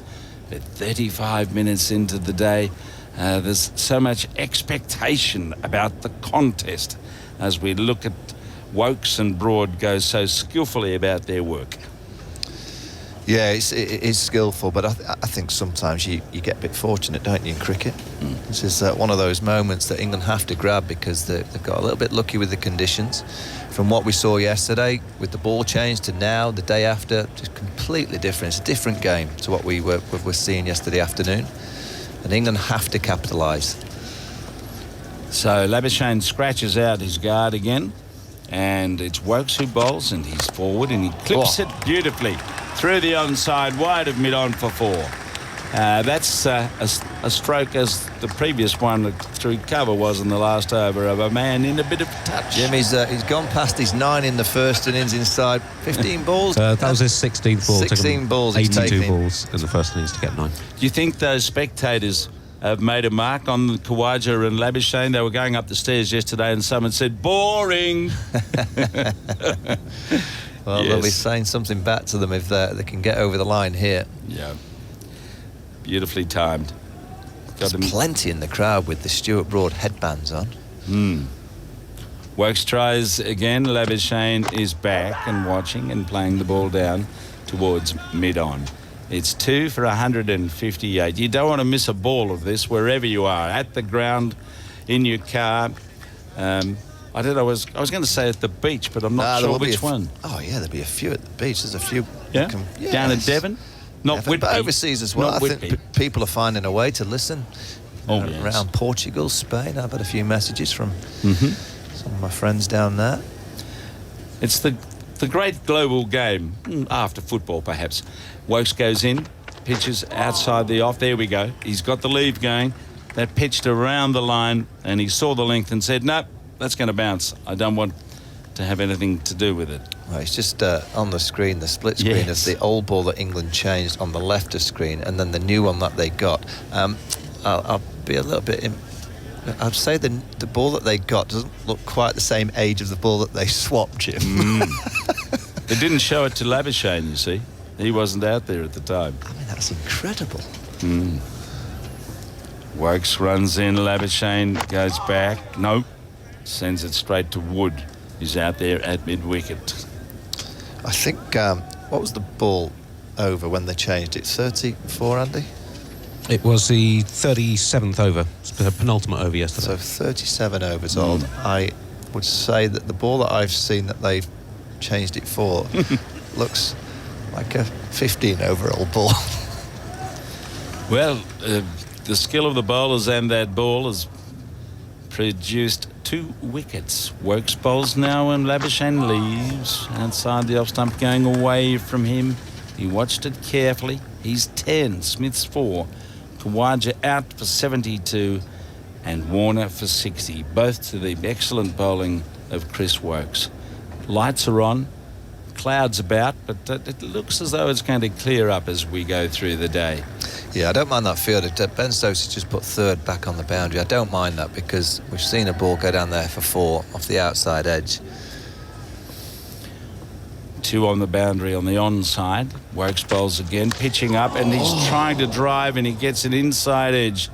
The old French cut, and they get a couple of runs, a little streakily down to fine leg. He was looking to go to cover, and it went off a thick inside edge down towards the boundary. They picked up 2 runs, 2 for 160. Isha Guha is here to continue the commentary along with Michael Vaughan. Yeah, again, just a little bit nip back into Marnus Labuschagne. He's trying to play that drive through extra cover. A bit fortunate that it goes past that leg stump. Hard bowler to drive at the minute, Chris Woakes. He's just nipping it either way, so you're not too sure as a batter which kind of side of the bat to cover. It's been a tremendous start. This is a key moment. Mark Wood's going to replace Stuart Broad. Can he get it swinging around and just go back to that first spell he bowled at Headingley, and he started to swing the ball as well as bowl very quick. There was nothing yesterday for him. Didn't bowl too many overs. He only bowled 3, but he went for 16. This is Box Office. The game has just sparked into life. Steve Smith on strike. Mark Wood approaching. 3 slips waiting. Leaves wide of the off stump. And a good length there from Mark Wood. But you have to watch every single delivery here on this final day of this final test of the men's Ashes. 249 Australia required at the start of the day. England needed 10 wickets. They've picked up 2. Chris Woakes bringing about the demise of David Warner in his final test match here in England, and Usman Khawaja maybe too, as Labuschagne and Smith are out in the middle now. 2 men back in the deep on the leg side for Mark Wood. We had to wait 32 overs to see him in this innings yesterday as he circles and is now bounding in. Smith back and across and working the ball to mid-wicket. They're pushing that first one. They might be on for a second. They will come back for the 2. That's good. As the throw is sent in. They've been running well together since they joined forces in the middle. 162 for 2. Smith goes to 6. Just the perfect kind of placement and timing from Labuschagne, right in between Broad and Dan Lawrence. Is that Dan Lawrence out there? I think it is, isn't it? Yeah, it is. Who's he on for? Jimmy? Yeah, where's Jimmy Anderson? Jimmy's off the field at the moment. Ben Stokes just asking deep backward square to come off the rope. It is quite long square of the wicket there, so to stop that 2 from being taken again is Wood. Steaming in past the umpire. Smith drives to Moeen Ali at cover. No run. Andy Zaltzman, what kind of pep talk have you given your Pens today? Well, they're absolutely ready for it. Big day for the Pens. Just on Chris Woakes, a fantastic performance this series. 17 wickets, average 18 since he came into the side at Leeds. He'd taken just 27 wickets against Australia in his 12 tests against them before that. And the last England bowler to take 15 or more wickets in an Ashes series at an average under 20. As Wood approaches the crease, Smith back waving in the air and lets it go as he leans back, bowls it in the channel. Just an extra bit of zip off the pitch there from Wood as it goes through to Bairstow. The last England bowler to take 15 or more wickets, average under 20 in an Ashes series.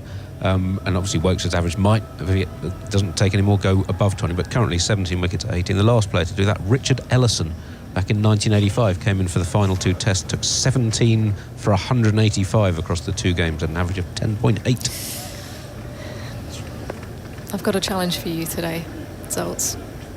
You're going to have to list your top 10 stats of the summer. So the men's Ashes is Wood is into Smith. That's really wide, the off stump, and an easy leave for Smith. Bit of swing there. I already know what my best stat is, and it's the Headingley test. The 3s. The lack of them. Niche. That was a beauty, though. First ever completed test match without a 3. Wow. Unbelievable. Well, first ever completed series without a run out. But it'd be second. There was one, 1980. 98 to 99 Ashes in Australia, no run-outs. Oh. Well, that's when Phil wasn't playing around then, was he? No? Smith. Back and letting that go. Angled a little bit more in at the top of off there from Mark Wood. And it's a good lead from Steve Smith at the end of the over. 162 for 2. 47 overs have been bowled. So what does that make it? 222 required for Australia. England need 8 on this final day. That was a really good start by Mark Wood. He just had a little bit of shape away from Smith, bit of bounce, flying through to Johnny Bairstow. Steve Smith's only been out there for 11 balls. Well, he's changing his gloves. He's not happy with the pair that he arrived with, so we see it often with Steve Smith. I don't know if it's in his mind of when and how many balls or what makes him change the gloves, because you can't tell me that 11 balls into an inning, it's not that hot. Can't think that he suddenly sweated so much. He's got about 20 pairs, isn't he, that he carries with him. I wonder what triggered him there to want to change his gloves. He didn't hit that 1 for 2 light enough as Woakes is in, as Labuschagne drives to cover off the back foot. 3 slips then in play for Chris Woakes, who has been outstanding this morning. And it's been a completely different story to what it was yesterday afternoon. It felt a bit flat. There wasn't much happening for England. All of a sudden, a bit of movement off the pitch, in the air, under leaden skies. And there's a bit more energy about England as well today. Yeah, Jimmy Anderson's back out there and he's warming up. He'll be replacing Woakes soon, you would think. Labuschagne's playing differently to what we saw in the first innings. He's trying to look to score. As he leaves outside of the line of off stump, it's just pitched in the channel and it's gone away even more prodigiously.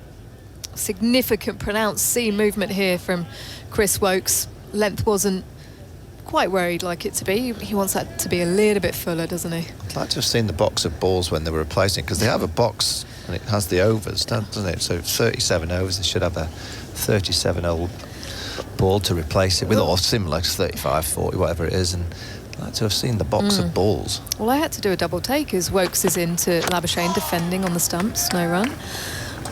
I was wondering whether I'd missed a chunk of the day and whether it was 80 overs and they were ready for the second new ball already, because you're right, it did look very new.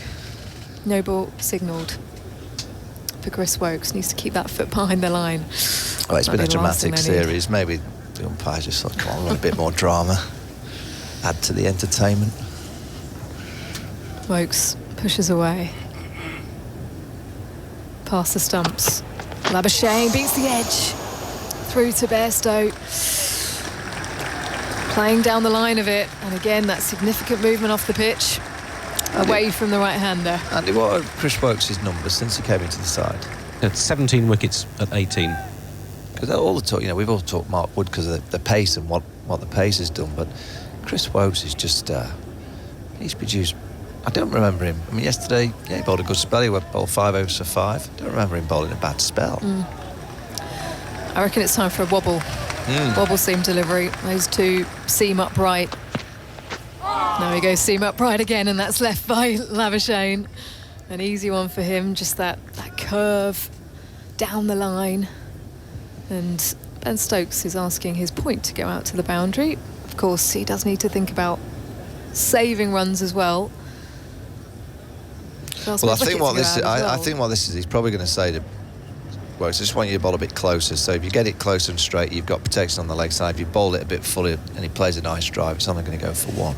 So probably a bit fuller and straighter, I'd guess. Woakes in, he bowls on the stumps, and Labuschagne tucks that away out to deep backward square for 1 easily as they come back in for the final ball of the over. So Labuschagne goes to 13, 164 for 2 in Australia, and 220 required. I just wonder if Woakes, he's coming to the end of his 5th over and he's doing so much. I wonder if it's worth gambling and just carrying on with him for 2 or 3 more, just to say, come on, just this is the moment. You're bowling so well. And all eyes will be on Ben Stokes today, on his tactics and how he approaches it, as Woakes comes in to Smith, who's tucking that to the leg side. Thinks about a single to mid-wicket, who's just come in and opts against it. 164 for 2 after 48 overs then. Labuschagne 13, Smith on 6. Yeah, because there's 32 overs to go to the second new ball, and it might be worth a gamble to say to Chris, can you give me another 2 or 3 now, and then you're not going to bowl again till that second new ball.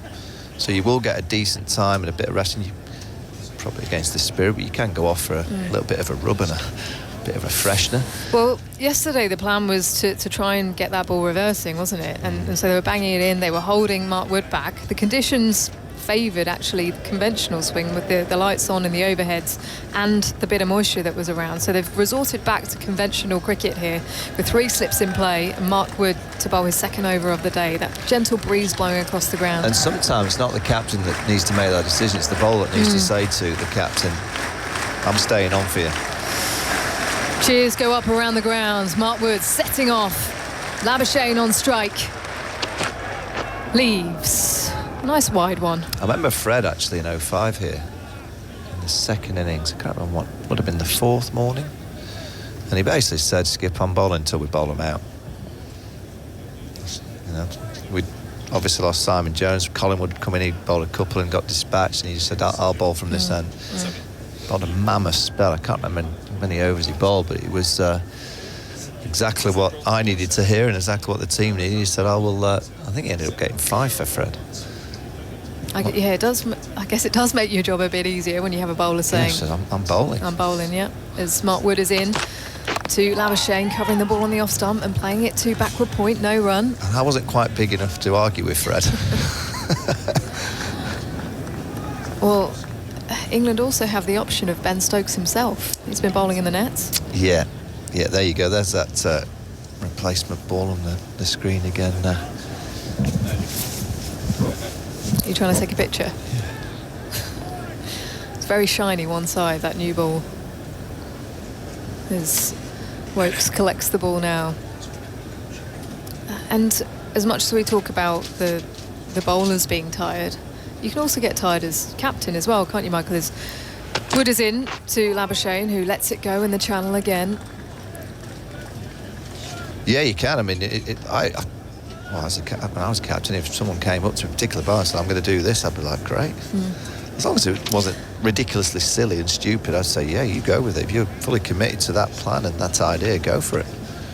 And Ben Stokes, the character of the man, has conviction in every decision that he makes. But even on that last day at Edgbaston, he did look a little bit frazzled. And it was as if there was so much going through his mind. At the end of the day, he was absolutely spent. So you come to the end of a series and there must be so much going through his mind, and having that clarity of thought must be tough. As Wood is in to Labuschagne, who's defending to mid-on.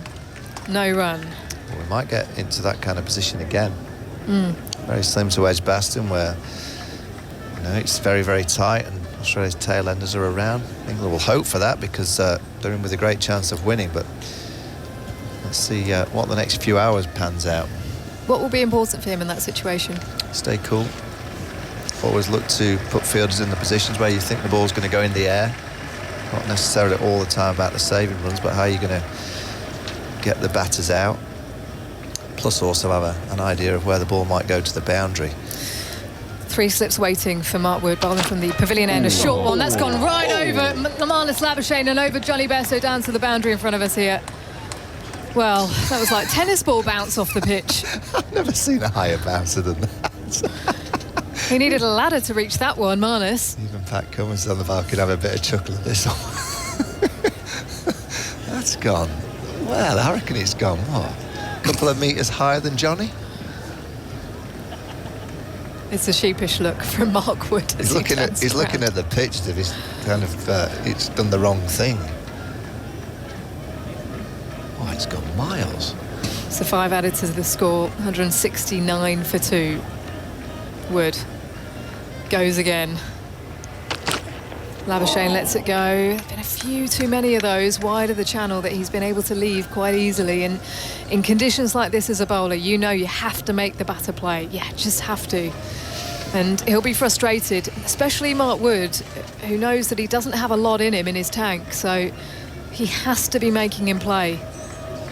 Final ball coming up then of this over. 169 for 2. Labuschagne 13. Smith You're 6. spot on, Ish, because he's not the type of bowler that you want to say, come on, bowl prettily and get a bit of swing and let the ball go through to the keeper. You want him to cause a bit of chaos.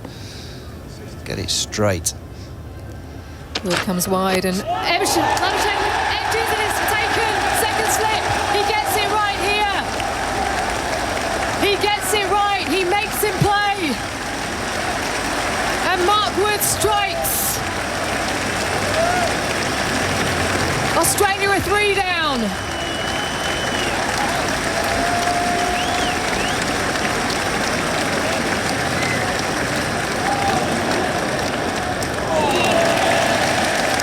A good catch from Zach Crawley, diving to his left. Mark Wood, he's done it again.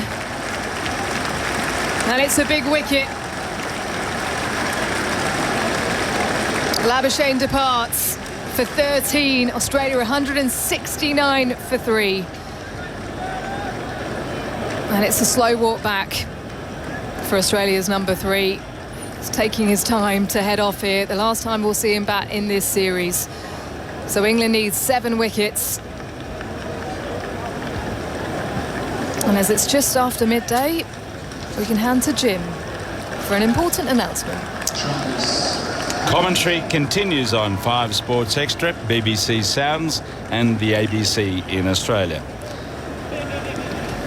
I'm not tearing up, but possibly for the last time on Test Match Special, it's time to send our Radio 4 long-wave listeners off for the shipping forecast.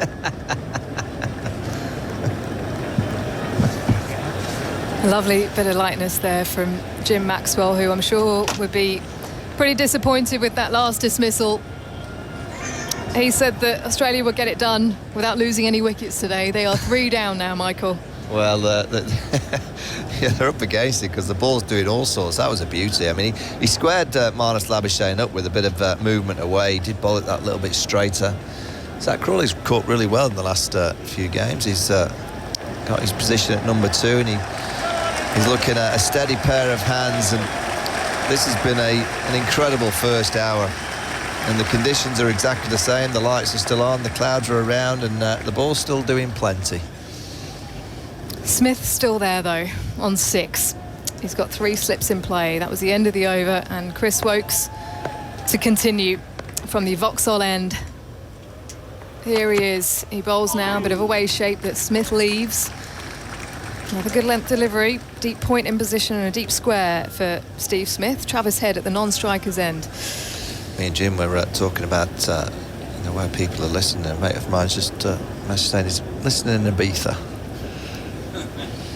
Nice place. And yeah, we had decent. Yeah, Dan had the Ibiza Cricket Club cap the other day. Nice green cap. Be a good team to play for.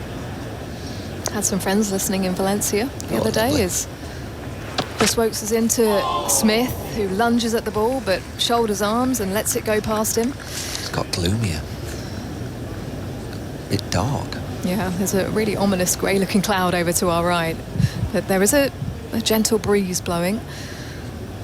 And hopefully blow it across. Lights on here. Dramatic scene on this final day of the men's Ashes. Woakes circles, pushes away now. Into his stride. He bowls. Smith leaves. Again, another wide one. And again, same thing can be said for Chris Woakes here. Well, you've got the ball moving. You've got to make them play. And that's exactly what Mark Wood did on that final ball of the last over. Yeah, you think about these conditions, and they've still got Jimmy Anderson to come. I don't know what Chris Woakes bowl for. This is his 6th. Just think it's worth him just plugging himself in to try and get rid of Steve Smith. Smith, bat waving, back and across, getting right across that off stump, lets it go through to Johnny Bairstow. A bit more back of a length there from Woakes. I'm just waiting for this wobble ball. Hasn't bowled it yet in a couple of overs. Welcome back to Radio 4 Longwave listeners. 169 for 3 then here. England have bowled beautifully this morning. They've got the ball moving. Chris Woakes has extracted 2. And Mark Wood with one. The wicket of Marnus Labuschagne in the last over as Woakes shuffles forwards. He bowls to Smith, who's driving beautifully through extra cover, but it was in the air. And Ben Stokes has his hands over his face at mid-off as he now has to go and retrieve the ball that's gone to the boundary. Because quite easily that could have gone to a fielder. 173 for 3. Well, it went head high straight through extra cover. It's good commitment from Smith because it's there to hit, and he just fully commits to it. I think it just hits a foothold and kind of just bounces a little bit more out the rough. But when you're looking to play a stroke in these conditions, you've just got to fully commit to it. If you're a bowler now, you're thinking, right, let's get out the stumps, because the last few deliveries he's been getting further and further across that off stump. 3 slips in play, deep squares come up inside the circle as he bowls on off stump, but again shaping away, and he plays it to mid-on off the front foot. Steve Smith, 173 for 3 then. 50 overs have been bowled here. You mentioned Chris Woakes' impact on the series. Mark Wood, 14 wickets at 19 now, and whilst Woakes had struggled against Australia, Wood didn't have a great record in home tests up to this series, 35 wickets at 40. So both these players coming in the third test have had a huge influence on this series. Well, it's all heating up here at the Oval. And we're going to have a double change. Glenn McGrath stepping in. He can talk us through those 3 Australian wickets, and then it will be Dan Norcross. Yeah, thanks, Ish. What a morning for England. Just what they needed. They wanted to take early wickets. They've got the overhead conditions. This ball is hard. They needed to use it before it got too damp in this outfield, and they've definitely used it. They're bowling great areas, really putting the pressure on Australia here. Yep. Smith and Head, they've got a big job here if they're going to pull in these. Well, they still need over 211 runs. So, Dan, you must be happy, mate. Well, I'm incredibly impartial, as you know, and but I'm liking to see a more even contest, and it just has that feeling. Our producer Mounty's had a tingle this morning. Had a tingle. Yeah. Well, it's been, the whole series has been like this. It's been tingly. It has.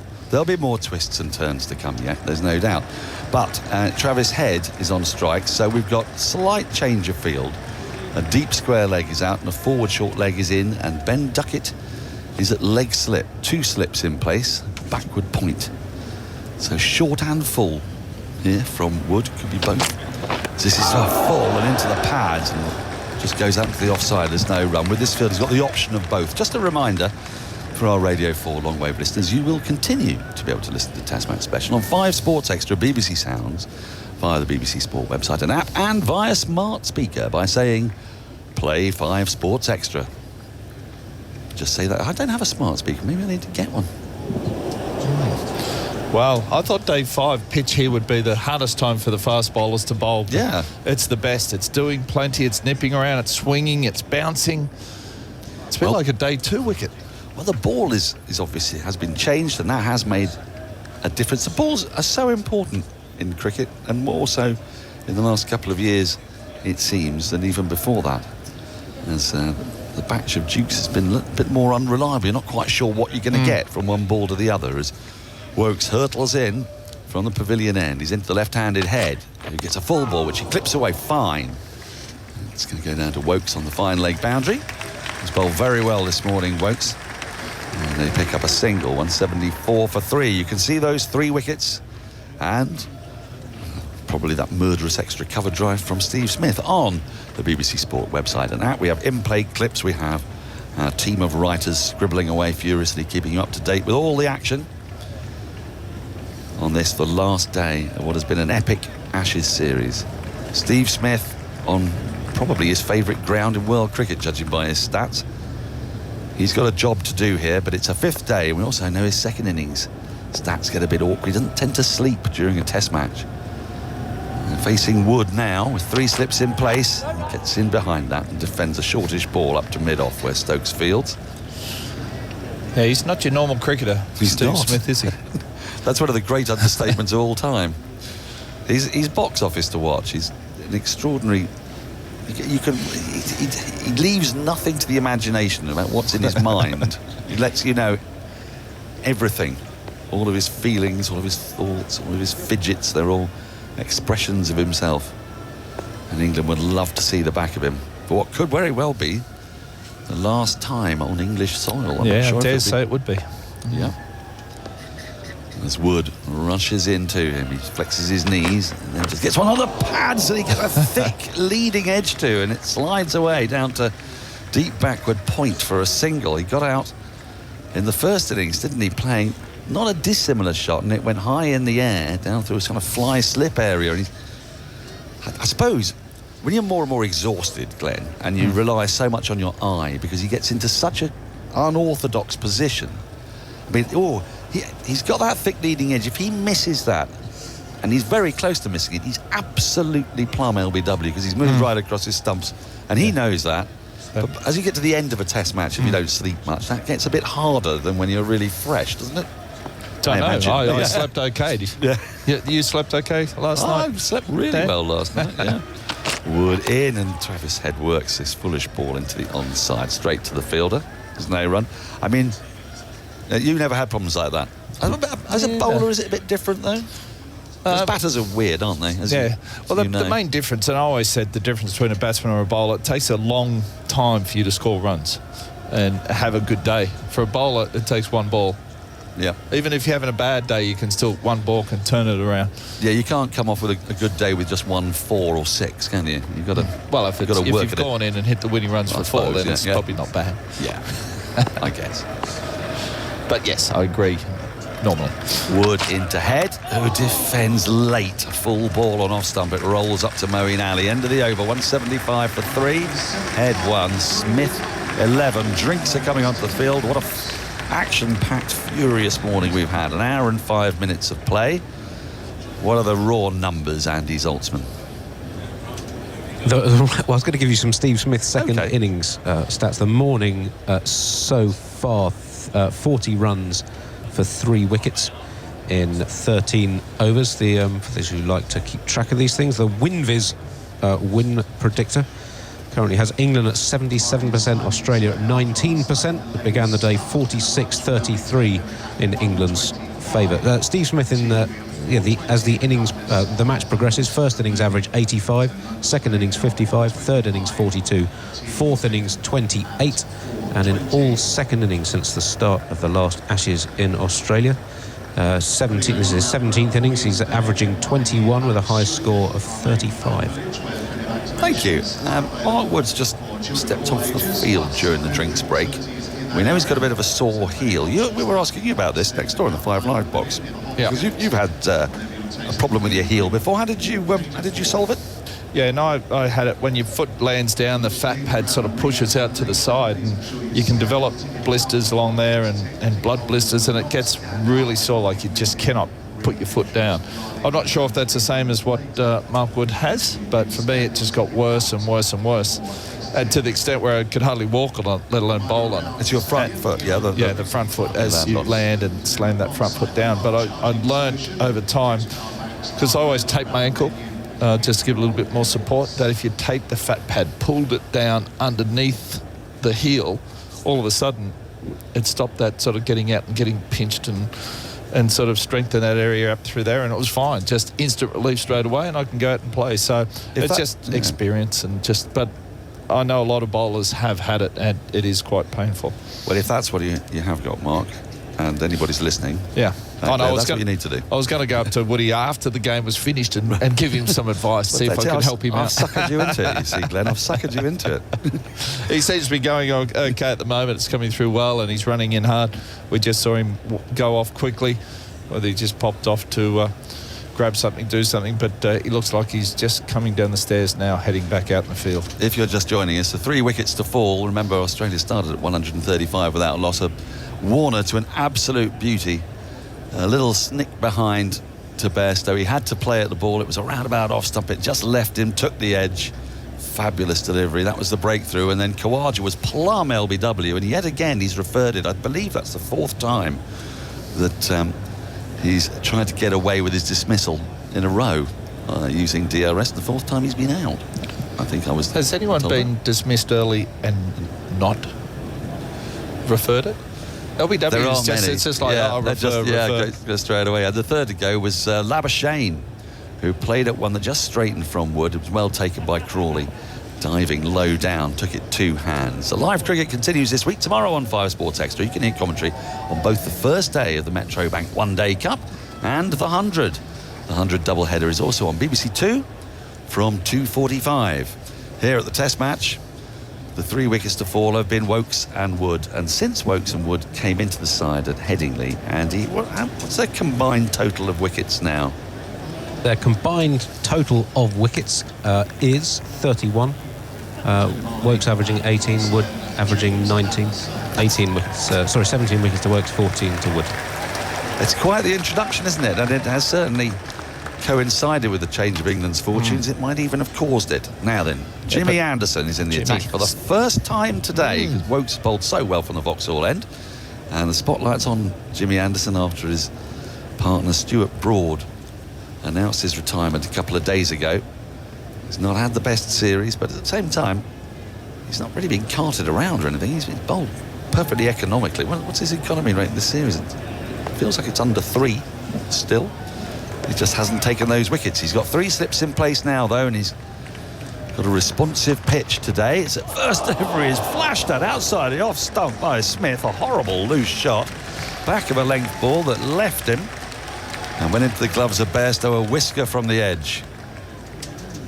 That's a very uncharacteristic Smith-like shot. There's actually, it's got through past his inside edge. Yeah, I think it hinted to swing away and then just straightened off the pitch, just came off. But yeah, I don't mind seeing them play a few shots. They don't want to be timid here and just, hang around and not go anywhere and then all of a sudden nick one. Woakes in, Anderson in again, and that's just come off the pad. Has been chased by Bairstow down towards the boundary. I don't think he's going to get there. He isn't. The ball rolls into the sponge for 4-leg byes.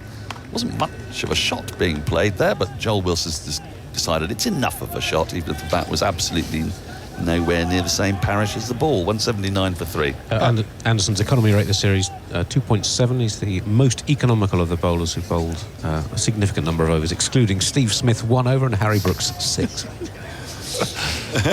Just watching the replay, he played a normal shot at it. Oh, I'm glad you're not an umpire. Barely.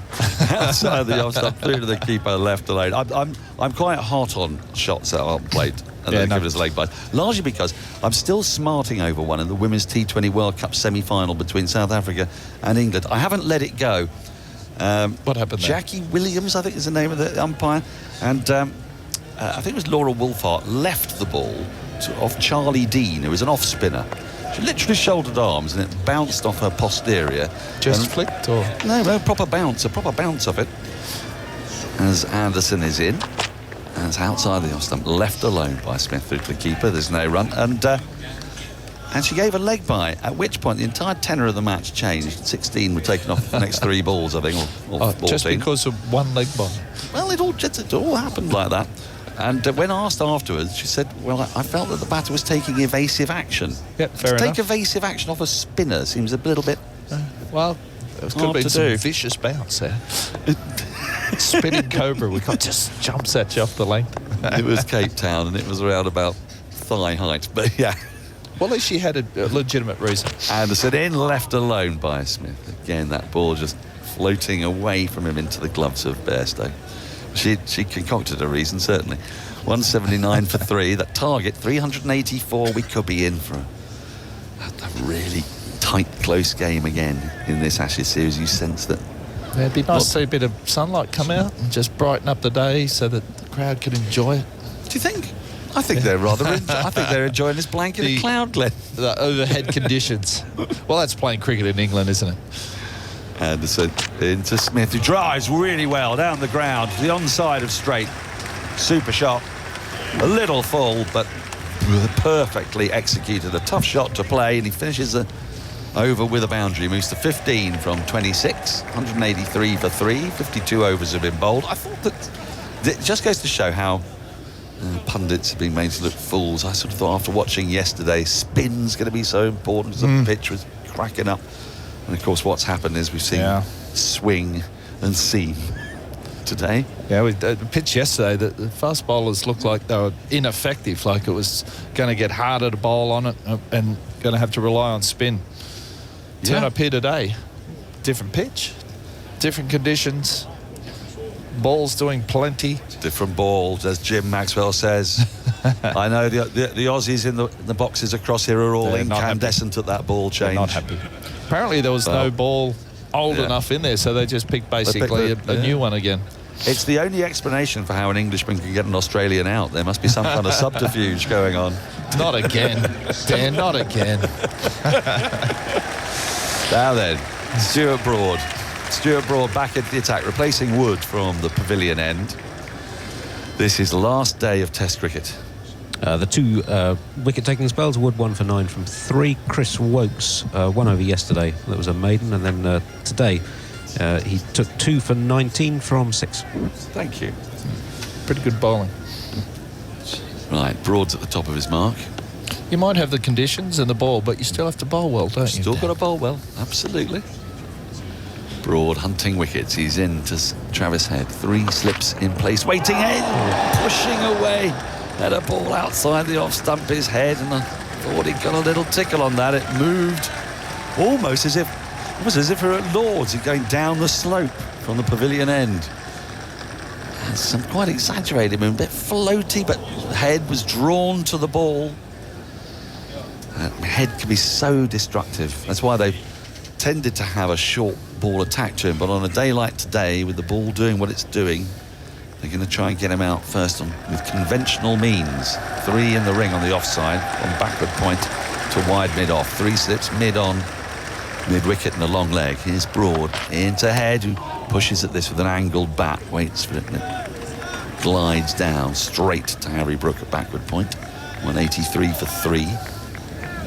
Head newly arrived at the crease after the loss of Labuschagne just before the drinks break. Yeah, he's only faced the 6 deliveries, but it's going to be a true test out there for him. Well, he's not used to facing the full one, is he? Well, Stuart Broad, yeah, exactly, this series. Ooh. But Stuart Broad, he just bowls so well to left-handers. This ball's moving in the air, moving away. He comes in again. Tough contest. Round the wicket. Head lets this go by a little bit too wide this time outside the off stump. Andy. Yeah, just to update those movement stats, England are getting almost twice the amount of movement if you combine seam and swing movement, getting compared with the first session yesterday, almost twice as much swing and almost twice as much off the pitch as well. And it's still the second most seam movement the team has got in any session this series. Well, we saw a picture of the ball a moment ago and it looked like the seam was quite proud, actually. Yeah, they had that ball waiting. It was just sitting there waiting, wasn't it, Dan? Broad into Head, who plays again away from his body, but he's got hold of this and he's pushed it through deep backward point. Brook is after it. He will haul it up inside the boundary. They're thinking of a third. There's a little mix-up, but Smith eventually sends Head back, so still no run out. And they get back for 2. 185 for 3. Head to 3. There's only 7 more possible wickets. Could go to a run out. How many that's you're pretty good at maths. Yeah. 10 minus 3 and you got the answer. How many wickets fell in 98-9? Because this is this incredible series which had no run-outs, 98-9. We've been talking about it. Andy's on the edge of his seat. He doesn't want a run-out. He wants wickets otherwise, but no run-outs. Yeah, because even if it's happened once before, this was the most wickety series. You never know. Broad into Head, who plays away from his body again and misses the ball perilously close to his outside edge. Head has looked a little uncertain at this line of attack from Broad. I dare say in the nets he's just been facing bouncer after bouncer, but that's beautifully bowled by Broad. His wrist positioned a little bit. And it didn't even carry through to Bairstow. Took it on the half volley. I've seen a few from Broad today just sort of die like that. I'm not sure if it's a pitch or what it is. Still bowling 80, 82 mile an hour, but just half volleyed into the Bairstow's glove. So occasionally not really carrying through for some reason. Come up a foot maybe, the Simpson keeper. Broad in again. And Head plays and misses again outside the off stump. Well, 3 times in that over. Broad nearly had his man, but Head survives. 185 for 3. 53 overs have been bowled. Andy. 199 runs required. That target's just come under 200. Thank you for that. Lunch is later today. Firstly, because we're making up time from yesterday, and secondly, because we're making up time from today. So, what time is lunch? Well, it's a really awkward one. It's 1:25. If you're nice round number. Thinking at home. So the morning session started at 11:10. 1:25 it ends. It's obviously afternoon session. 40 minutes after that. 2 to 20 past 4, and then the evening session. Who knows? It can go on for yonks, but it's supposed to start at 4:40. So we've got 98 overs to bowl today, or that we can bowl today? It seems unlikely that it will take that long for either side to win. As Anderson, it starts a new over to Smith, who gets up on his toes and defends the ball, and then makes this gesture with his glove to suggest that the ball bounced a little bit. Yeah. Well, it's starting to brighten up out there. We might see some blue skies soon. You might get your wish. Yeah. I have the total wickets of the 1998-99 run-outless Ashes. Yes. 177 wickets fell in that series. We've had 171 so far in this one. So if England takes 7 more wickets without a run-out, it'll have 1 more wicket. And what a time. What a time. What a time to be alive. Anderson, it's worked into the onside by Smith. There's a big gap as Broad somehow fell off there after just 3 or 4 paces, an unusual occurrence. Had to move to his right from mid-on. They get a single. 186 for 3, Smith to 16. Yeah, a little breezy out there, not as strong as what it was earlier. That the wind coming from the west. Yeah, sort of southwest.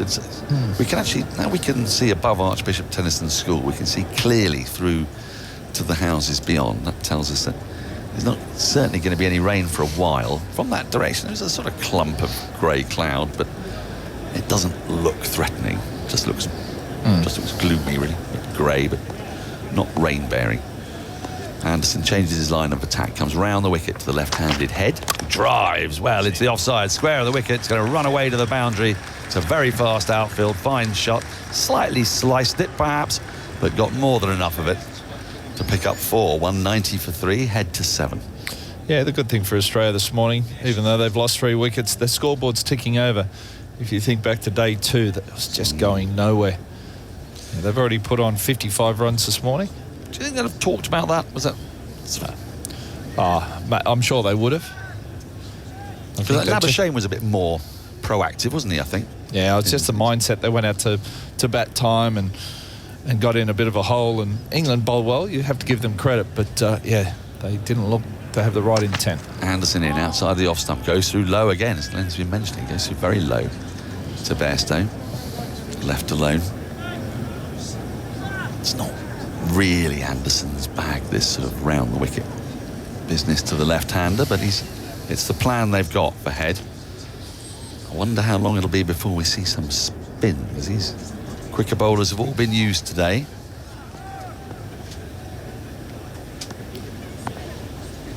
As Anderson comes around the wicket once more to head, that's left alone again into the gloves of Bairstow. Yeah, so it could be one of the, well, depends if one of the last times we'll see these two bowling together in tandem, maybe after lunch or later on in the day, but 1,037 wickets between them. When they've played together, When they've played together. Both taking over 500. Stuart Broad took 500 of those, and Jimmy Anderson's 537. It's incredible stats, aren't they? Well, I wonder how that compares with Ewan Warney, because he must be a similar kind of stats, I would have thought. Anderson in, that's short and played off the back foot out towards deep backward point for a single. 191 for 3. I think Jim Maxwell said 1,001 wickets. 1,001. You got between. Oh, that's the end of the over. It's crept up on me.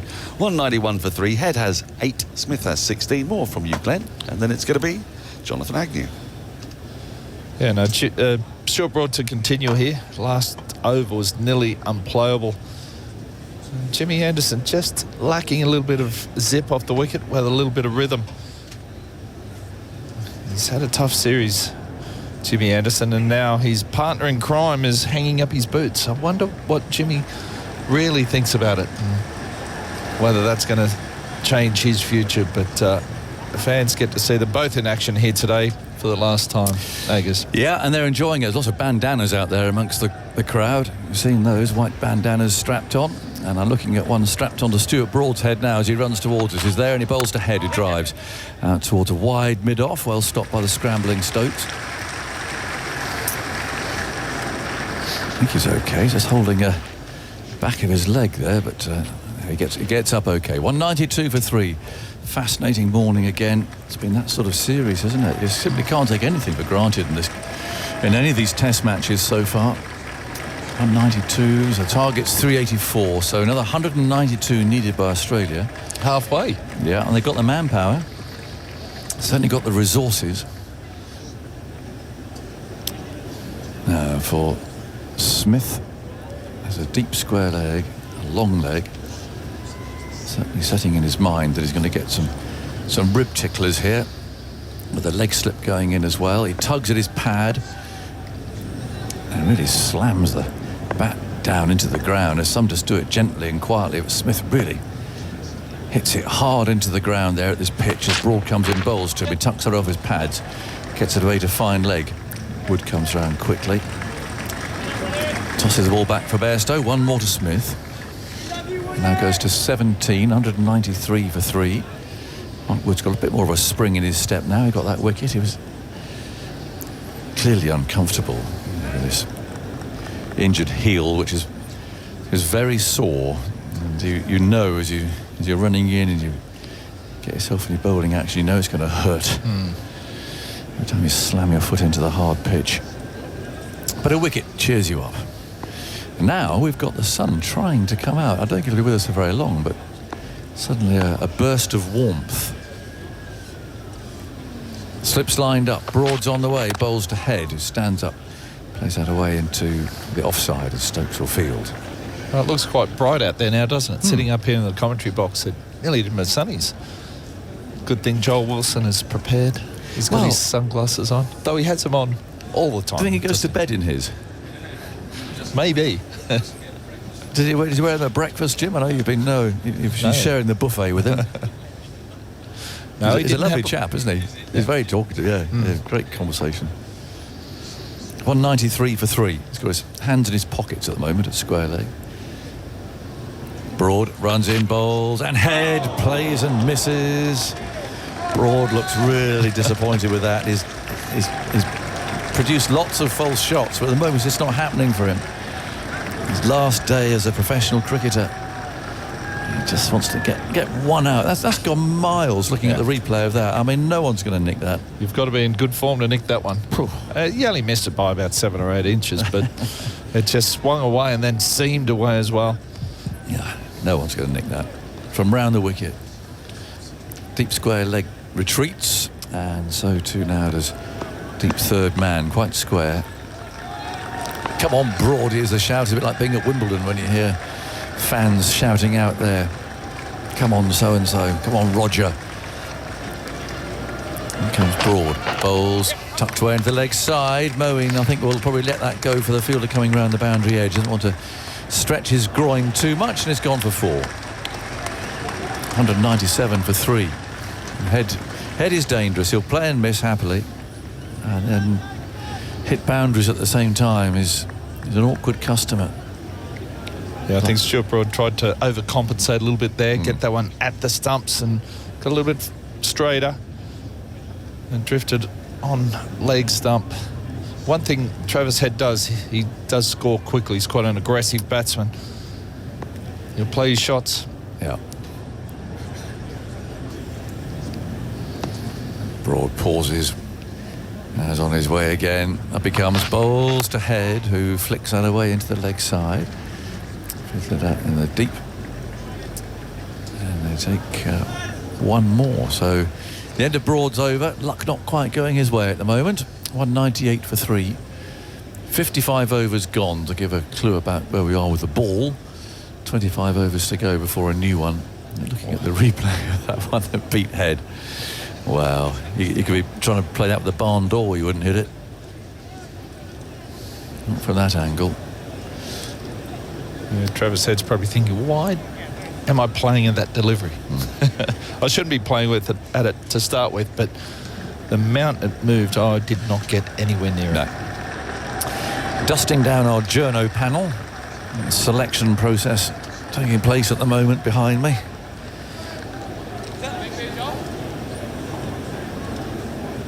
Always great intrigue as to the selection system, who we get on, who will say yes, who's available. Not sure who's coming on today. 198 for 3. And goes Anderson. Bowls a lovely wristy flick. And Travis Head's going to pick up another boundary, because he's not going to catch that one. It's Mark Wood in pursuit. And the 200 up for Australia. And those Aussie flags are fluttering there in the breeze. 202 for 3. So another 182 runs needed. Australia today have lost Warner first of all. Caught behind off Wokes for 60. And then almost immediately after that, Wokes' next over. Quadra was LBW to Wokes for 72. And Labuschagne was caught by Wood. Lovely catch. I mean, it looked very easy, Crawley, as he does there at second slip. And he was out for 13. And goes Anderson and bowls. He's flashed hard through the covers. Well, go on, Travis, I hear, in an Aussie twang from down there. And it wasn't Jim's. He's really... Yeah, go on, Travis. savaged that through point, didn't he? Oh, yeah, he got the length. It was Jimmy Anderson over-pitched, went a little bit wider with that delivery, and it got met. So back-to-back boundaries. And 3 and 4 balls, 4 in the last 11 that Travis Head has faced. Well, this is the way he plays. He's absolutely right to be playing these shots now. And wrestle back the initiative.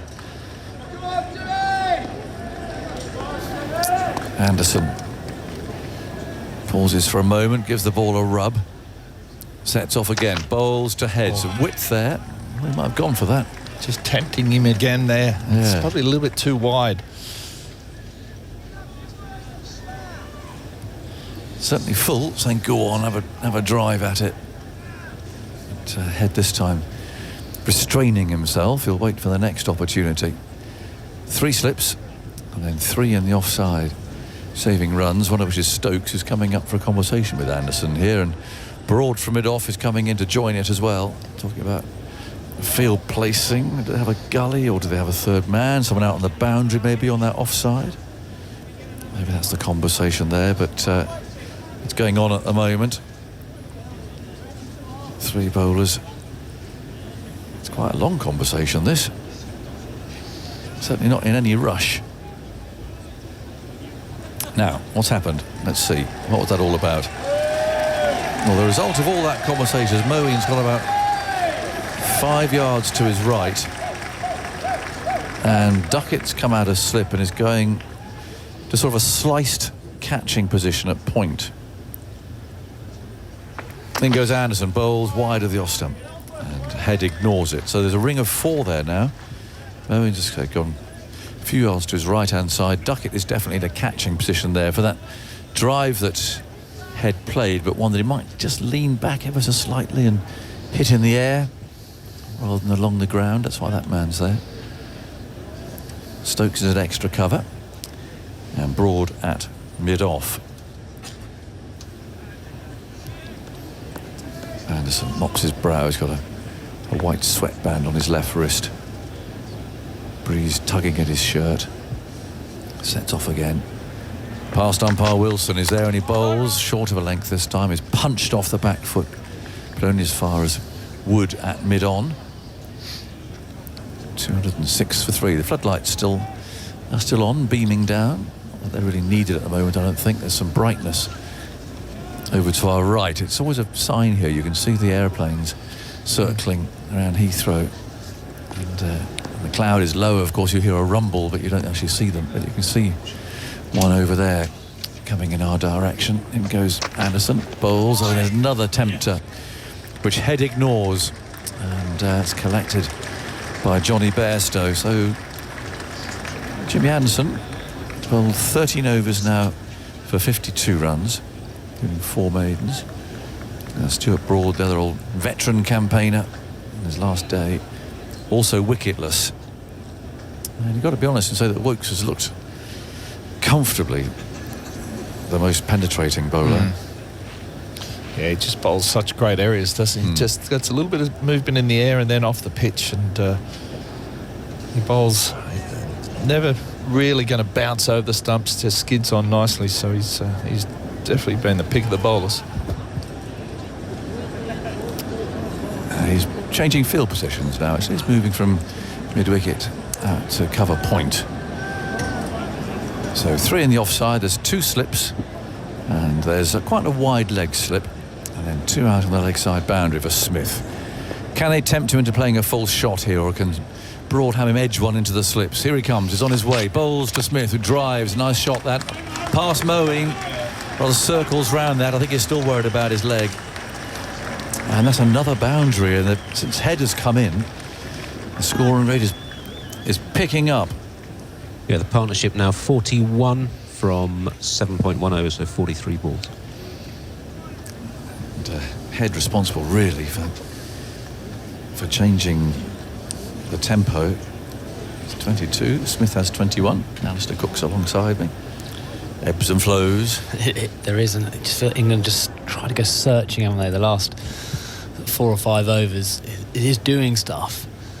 Like, even with the experience of Broad and Anderson, you just have to be patient, don't you? It's doing plenty, but you just have to keep doing the basics. When it's doing much, you bowl the same ball. When it's doing nothing, then you can go searching. See, I'm going to ask you a question here. Let's watch Broad first of all. Coming in, bowling. Smith drives a very full ball up to mid-off. Do you think that for their different reasons, both Broad and Anderson are searching anyway? Well, I don't think Stuart Broad searched in his first spell. Right. I thought, it was... He's desperate for a wicket. He is desperate for a wicket. And Anderson's desperate for wickets for his future. It just feels that I mean, compare it to Wokes, who's just got none of that stuff. He's just running up and bowling. Absolutely. You can see with Jimmy, he is struggling with rhythm. Yeah. It is just a rhythm thing. Here's Broad from the far end, moves in, bowls to Smith, who plays across that pad. There's some arms raised there in the slip cordon. Playing the ball down to mid-on.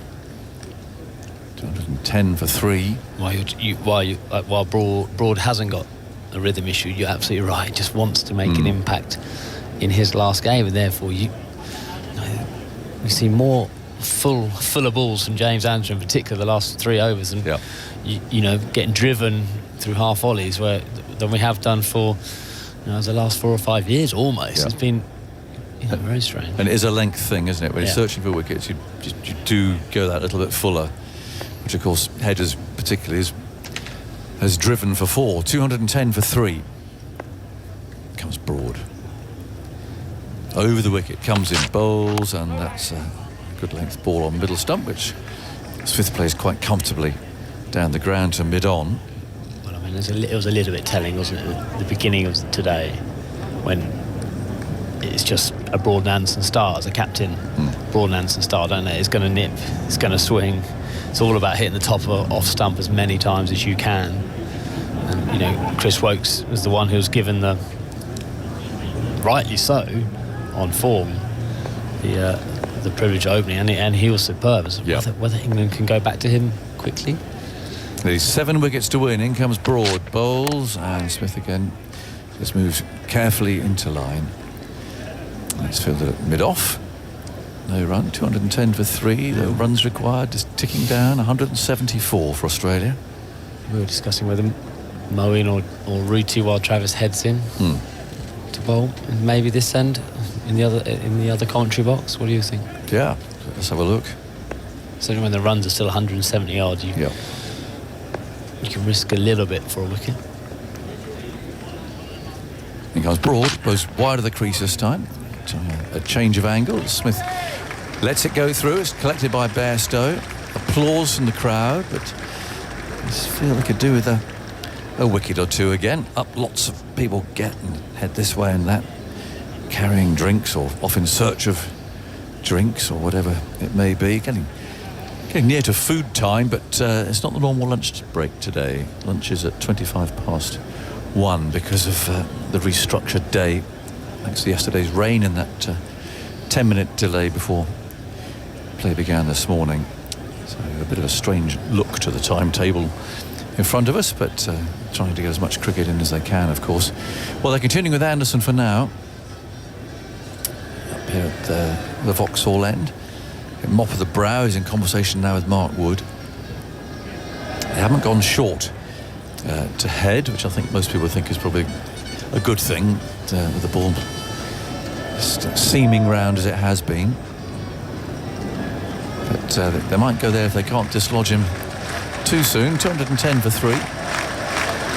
2 slips, strong offside field. Now Moeen's now in that sliced position at point. It's coming over the wicket where he has been bowling around the wicket. It's a change of angle. Push the ball across Travis Head for that drive. In goes Anderson, crowd getting restless. He's there and he bowls outside the off stump, and absolutely there's the in-swinger, or the ball that swings away from Head. Shiny side on the left-hand side of the ball. Just pushing it across, a little bit of swing. Do you think he could, if he's going to push the ball across Travis Head here, he could move square leg across to have another one in that somewhere on the offside and just test Travis Head's patience? Good. It does make your line very tight, doesn't it? Well, if he bowls that line, forget about the LBW and just say, right, try and challenge the outside edge. Anderson again bowls, and again just making to move away from Head, who plays that with a little bit of an oomph down to Broad at mid-off. I feel England just need to hold a bit now. Yeah. You know, the runs have been flowing, just need to try and grab a bit more control back, and when you can get the control, then you can go searching a little bit more for a wicket. But when the runs are flowing, you just need to somehow stem those runs in a run chase. Chris Woakes signing some autographs, I see, in the distance down there at long leg. Making some people happy. There's Anderson, runs away, bowls as an inviting one. That length. Saying, go on, Trav, have a go at that. Head, his patience won there. He let it go by. Does like to play his shots though. 41 from 51. And actually, one way for a bowler to get a bit of rhythm when you're not going for any runs, at least you're not doing any damage to the total. And Jimmy could just find a little bit of rhythm, a few dot balls, a couple of maidens. Something's about to happen. 210 for 3. Anderson waits for a moment, dips his head, runs in, bowls, and Head does a flick the other way into the leg side. A little bit shorter, a bit straighter. Didn't make contact.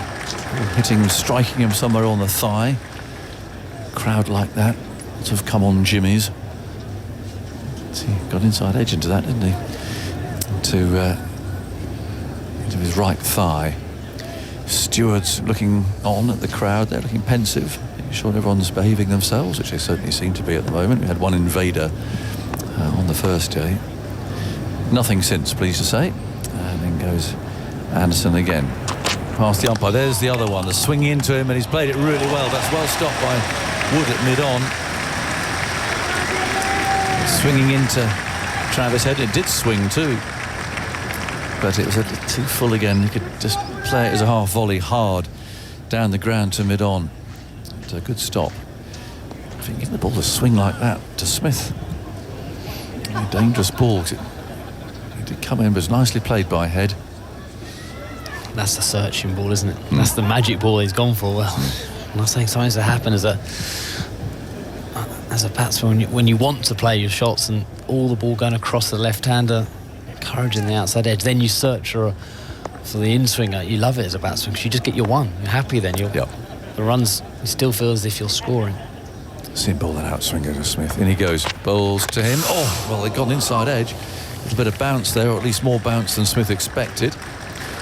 And it's collected by Bairstow. So the end of a good over. 211 for 3. Lunch, as I mentioned, is coming at 25 past 1. So, thoughts from Alistair. And then it's Jim Maxwell coming in here. Well, it's still happening. The ball is still moving. It's still swinging and it's still nipping. You just feel there's been a good counter punch from Australia in this partnership. You just need to try and grab a little bit more control of the run rate. Start doing the basics again, try and build again, and then another couple of quick wickets, Jim. Could happen the way they are bowling. Just get the length right, particularly to Travis Head, and tempt him to go hard at the ball around that off stump, and he might nick off. But in between, And we've seen him play some superb shots to the boundary. But there's always a chance he'll nick off here. 2 slips, Broad around the wicket. You just don't want to drop your eyes from the contest. It's so absorbing. Broad's around the wicket, and Travis Head is beaten outside the off stump. Straight away, up on the length there. Nicely bowled, sir, but he missed it. Well, it's kind of Travis Head's either play a miss or 4 at the moment. Woken up the crowd again. It's been every time the bowler runs in, the crowd go quiet, don't they? And then applaud or cheer. That's another Jaffa. It's another beauty, yeah. That this ball is walking and talking, and it's got 3 wickets today. 3, 4. What are we up to? 76 for the session. 3 for 76. Now Broad again. Travis Head back and defends. Middles that away up on the offside. So every ball loaded with so much expectation as we go. As long as it's doing what it's doing, the batsmen can't be certain of survival here. And they want badly to pounce. When they get the length, they can attack. And Travis Head has done that very well so far. But he has played and missed a few times. And Broad's trying to work him over near that off stump as he comes in again. And the lefty to the left, to the righty to the lefty, and he flicks that away to the square leg boundary. There you go. A little fuller on the line of the pads, and Travis Head, yep, I'll take that. How many 4s has he hit so far, Andy, in this interesting little innings? That was his 7th 4. He's on 27 from 33. 7th 4 or? Sorry, 5th 4. Fifth 4, yeah. I was just doing my maths. I was like 7 4s, I think, are 28. Yeah. So 20 out of the 20, what is it, 27, yeah, in boundaries. That's what you come to expect when you watch Travis Head bat. Now there's another man back on the line at deep square leg. And they've still got a packed offside field as he comes in again. And Travis Head flashes at this and hits it without timing or placement towards Stokes down there at mid-off. What a morning it has been here. And the cloud's still around, although it seems to be getting burnt off a bit. Are we going to get sunshine today? You're a meteorological expert, Andy. Am I, Jim? Yes. It started in the first test. You think we'll get sunshine? Maybe a little bit. You're not betting on it? Cricket is the only sunshine we need. Well, that's right. We don't want rain, and that would appear to be the end of it from the drizzle this morning. Broad bowls, short, he goes after this down the leg side, and it's well taken by Jimmy Bairstow, but there wasn't a glove on it. What's your little app say? We have lots of weather apps in this box. What's it telling you? It's telling me there might be a little band of rain coming at some stage in the next hour or so. Just over lunch. A little rain over lunch, just spice up the wicket again. It's the Irish again. There's always an Irish joke around. It's coming from the west. Fair bit. It is coming from the west, you're right. I wasn't sure where you're going with that, Jim, so... Yeah. Anyway, I think they're going to go short ball at Travis Head. There's 3 of them on the onside now. Duckett's gone out to backward square. There's a fine leg and a deep square. Broad runs in. Head gets the full length. It was the bluff. And he pushed it out there towards mid-off to complete the over. 3 for 215. England, it says on the board, needs 7 wickets, but they should add to that, if they've got any room on the board, the fact that Australia need 169. Yeah, no room on that board, Jim. Full already. Don't need that. Don't need that. But a change of bowling. And it wasn't Joe, it's going to be Moeen. Oh, Moeen. Now, how well can he move? He hasn't looked too good in the field. Luckily, he's got a very short run up. I think I move a little bit better than him in the field at the moment. But yeah, there is some rough out there. When we went out there this morning, there is rough, and it seems quite tight where all the bowlers come round the wicket to left-handers these days. There's a lot of rough outside Steve Smith's off stump, and it feels tight, so there's plenty to aim at for Moeen. He wants to get that ball that Joe Root received from young Murphy. Turned and grubbered almost. So short leg is just getting padded up as we wait for Moeen Ali to come on here. First spin of the day. It's been outstanding bowling from Woakes and Broad, and also the very, very good wicket that was picked up by Wood. Just looking at those bowling figures, with Woakes taking the 2 important wickets of the opening batsman, 11 overs, 3 maidens, 2 for 24. Broad 14 overs, 2 maidens, none for 40. And Wood 6 overs, 1 for 25. Anderson none for 53. Moeen Ali none for 19 as he starts his 6th over now. Here he comes. He bowls to Smith. Smith drives sumptuously wide of mid-off up towards the boundary. It'll go for 4. Gee, he placed that well. Brilliant shot. He just waited on it and hit it wide of a deep mid-off for 4. Superb shot. Yeah. A brilliant shot against what turn. And it's only first ball. I always feel you want to just see whether it's going to turn, whether it's not going to turn. Moeen did float us very full, so wasn't hitting the rough. That brought up the 50 partnership in 10.1 overs. Good rate after losing 3. A slip and a short leg. Moeen Ali bowls, and it's pushed away via the short leg along the floor towards Duckett at mid-wicket. There's a deep mid-wicket. Mid-off and mid-on are back a tad. And there's a deep extra cover. They're still up, aren't they? Steve Smith likes using his feet and coming down the ground. Ben Stokes he's gambling a little bit.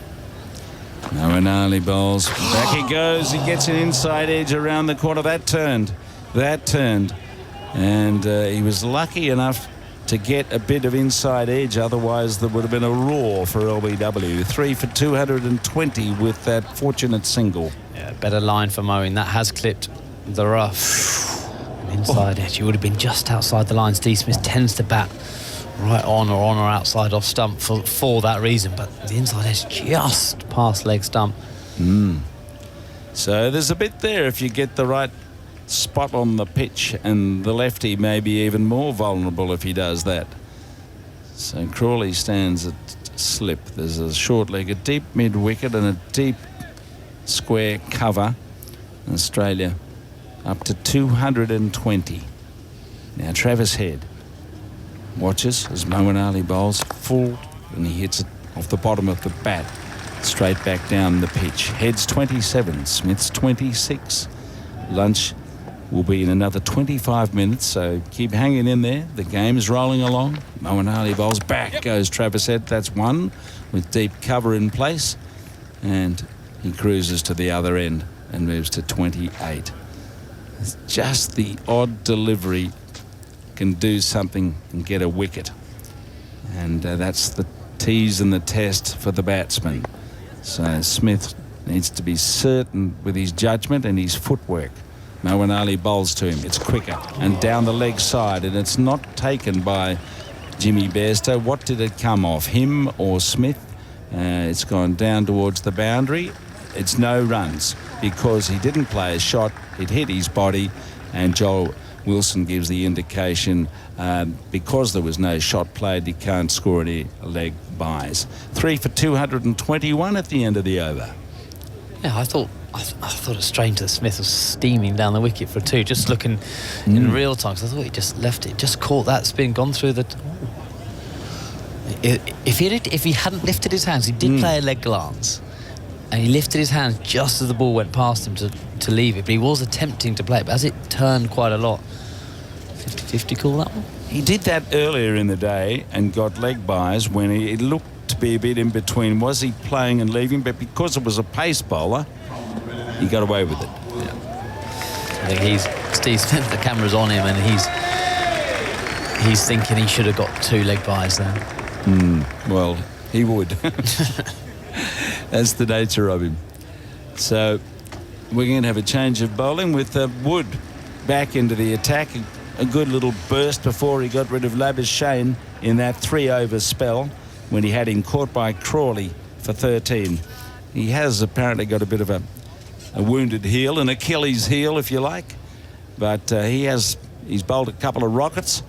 And as the strike bowler in the side, England need him to produce a Jaffa about now.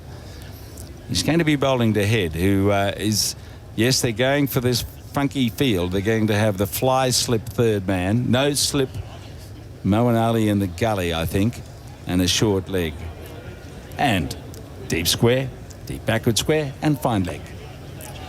So it may be short.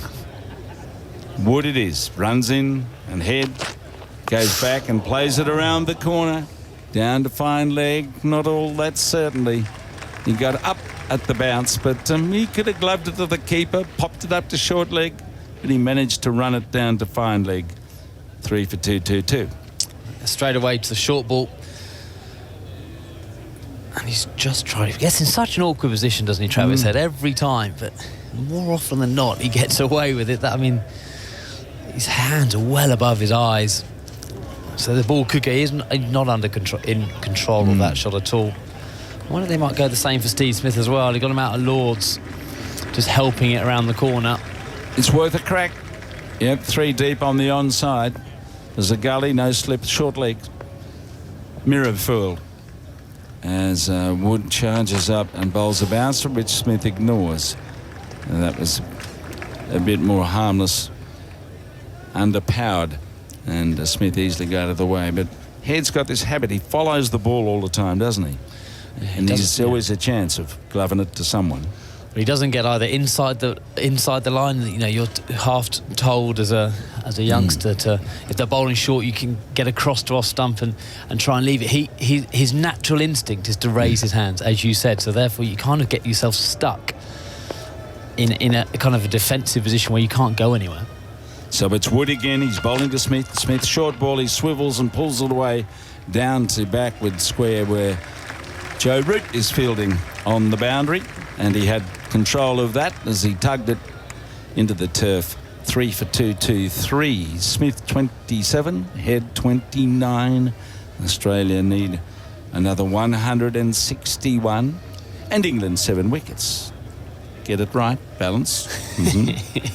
Not on the board, though. It's not on the board. No, just telling everyone what they can't see on the board if they're at the ground about Australia's chase target. Now we're back with Travis Head. This is the slightly anxious moment or two for him and the supporters of the team as they watch Wood charge in and bowl short. He gets up and plays it well. Rose up with the bounce of the ball and got over it and knocked it dead in front of Stuart Broad coming in from cover. And it's the one that's a little bit quicker that's going to worry him if Wood can produce it with his wounded heel as he marches back down towards the pavilion. The lights are on, but the skies are a little bit clearer than before. So Bairstow stands alone. No one to talk to behind the stumps. What will happen? Wood goes into head, short, and he follows and then leaves. And it didn't quite get to Bairstow with a clout as it lollied through outside the off stump, or rather limped off the pitch after being banged into the surface. So at 3 for 223. Sorry, Isha just walked into the commentary box and dropped everything. She dropped her ears. Is that what she did? Yes. I thought so.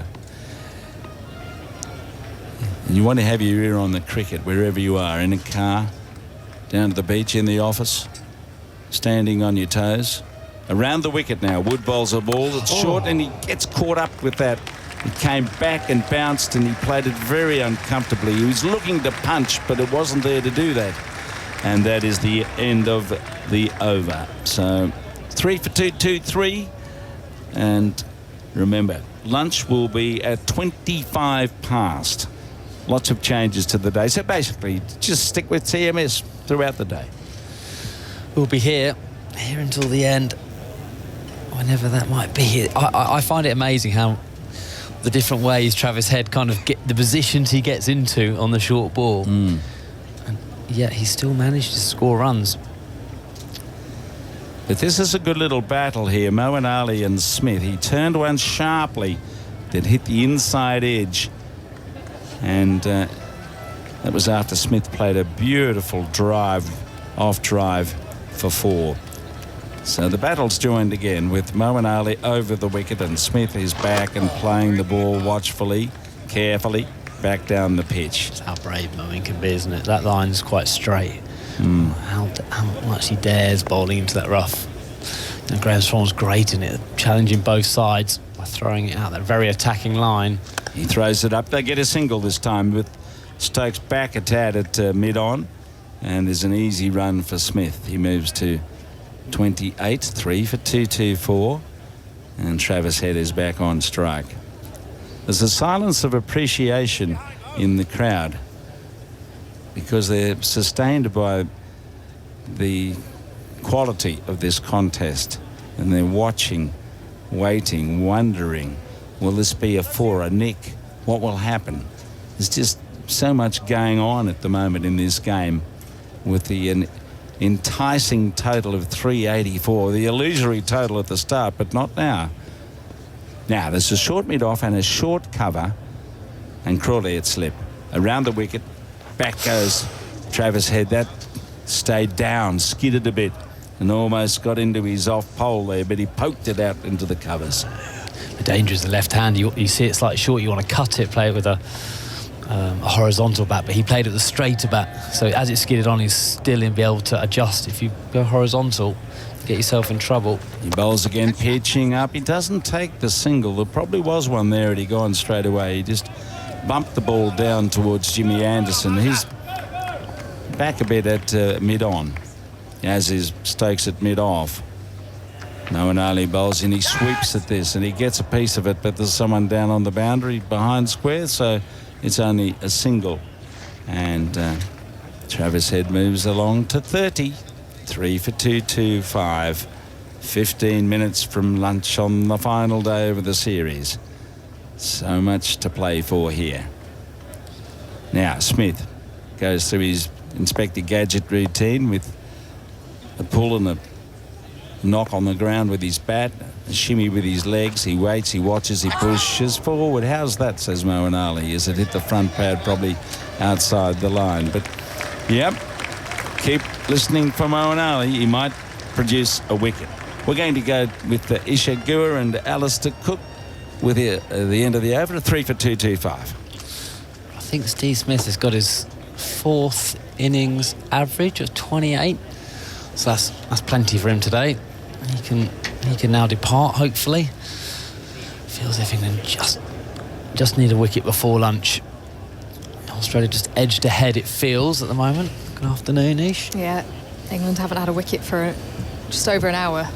Last one to fall, Marnus Labuschagne edged Mark Wood, who is on now from the pavilion end. Bowling to Travis Head. It's been a little bit edgy from him, but he's still there. He's made his way to 30 from 45. He's on strike field spread. He plays it in the air. It goes to a vacant point, out to a deep backward for one. And again, he looks uncomfortable there. Travis Head facing up to Wood with that extra pace. 226 for 3. Not sure how many more times I can describe the positions Travis Head gets into on a short ball, and the ball somehow avoiding a fielder. What are his... Have you got stats for the short ball? How many runs he's scored off it? How many times he's been out? Yeah, we've done this before, and have we? It's actually... Well, everyone knows you have to bowl short to Travis Head. It looks like he plays it okay because of the stats. As Wood bounding in to Smith at his fidgety best. Forwards and driving to a vacant mid-off, out to the boundary. He has been so good when it's been pitched up to him. That looks effortless as his blade comes through the ball there. So he picks up 4, and while Steve Smith is there, Australia will feel they can actually chase these runs down. Well, absolutely they can. Only 154 more needed. Mark Wood with the field set for the short ball. It's gone for glory. That Steve Smith drive where he doesn't get a big stride into the ball. He just transfers his weight going there. It's both his feet, even though it's a full shot, a full ball. I was still behind the popping crease. Such good hand-eye coordination allows him to play his shot. He's on 32 from 46 deliveries. Wood comes wide of the crease, ducks underneath a short one. Smith as Wood falls over in the process, as we've seen so often from him, and Johnny Bairstow as well behind the stumps. It just bounces into him as he falls to his right. So 230 for 3, 154 required with 7 wickets remaining. And after this over, 73 minimum overs remaining on this final day of the men's Ashes. Smith on 32, Head on 31. This is the partnership. When you think of what's to come, Mitch Marsh, well, he can take a game away from you. But also, if you get past him, then England will absolutely back themselves as Wood past the stumps. Smith pulls, and it's nearly straight into the man at fine leg, but it's on the bounce to Jimmy Anderson down there. So they come through for 1.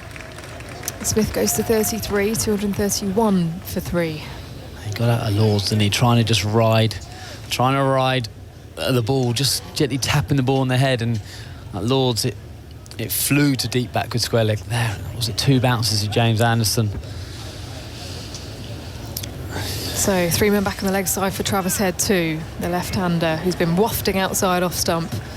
He's got a gully in position set back. There's a deep backward point, more like a wide third man, and then the third man very fine as Wood sprints in, angled across, ducks underneath one, just gets down in time, inches away from his helmet. 231 for 3 here then, with 1 final ball of the over to come from Wood. He's played incredibly well since his entry into the series at Headingley. Wholehearted cricketer, Mark Wood.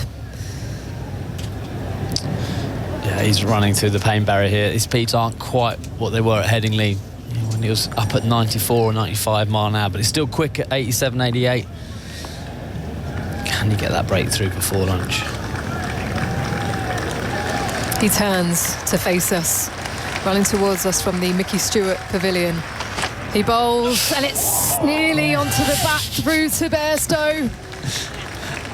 Again, Travis Head just trying to sway out the way of it, down the leg side. He tries to get on top and play the ball down, but nearly catches a bit of glove through, and, well, Alistair Cook was nearly on his feet. Well, every ball's a Travis Head when it's short. You make sure... When you commentary, you've got nice chair, but every time you jump up, you jump forward. You can't see where it's going or where it's gone, but he survives. And he's playing a crucial part in this partnership. Anyway, I found out last night. You know where Stuart Broad and James Anderson took forever to come down the stadium, and like the Aussies are waiting. They were making people wait, yeah. Well, they just hadn't realised the umpires are gone. Stuart Broad was handing him his birthday card. As Moeen Ali is into Smith, who turns it round the corner to square leg, no run. Yeah, he was handing him his birthday card from the lads. They're doing a presentation. Said from his first England captain, W.G. Grace, to me handing you his card. And they just suddenly realised that they're out in the middle, had to quickly get their stuff, and off they went. They forgot they had to win a game of Test cricket.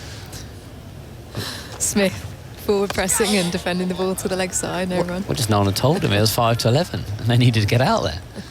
It was a bit like Mark Wood yesterday when we were on commentary on the highlights.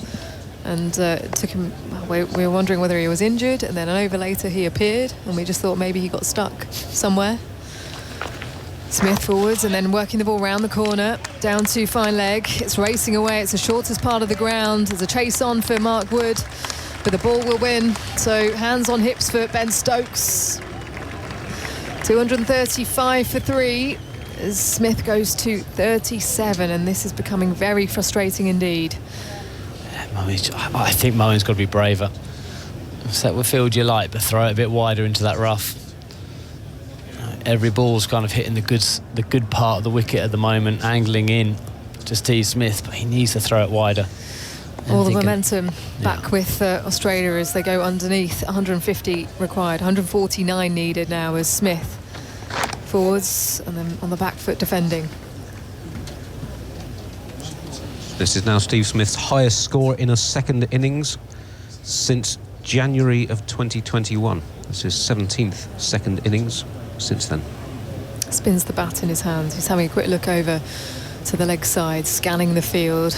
Ben Stokes is putting himself at a leg slip for that one around the corner. There's a short leg and a slip in play for Moeen Ali. Man just goes to deep backward square now. Set back at mid-off and mid-on is Smith on the back foot, and that's played into the ground, and Harry Brooks stops it with his left hand. No run. Very intense. It's been intense all the way through. Exhausting, you could say. It is. You just cannot take your eyes off it. And Australia played brilliantly this morning. Smith drives to that man set back at mid-on. He comes through casually for one at the end of the over, so we'll take the strike. 235 for 3.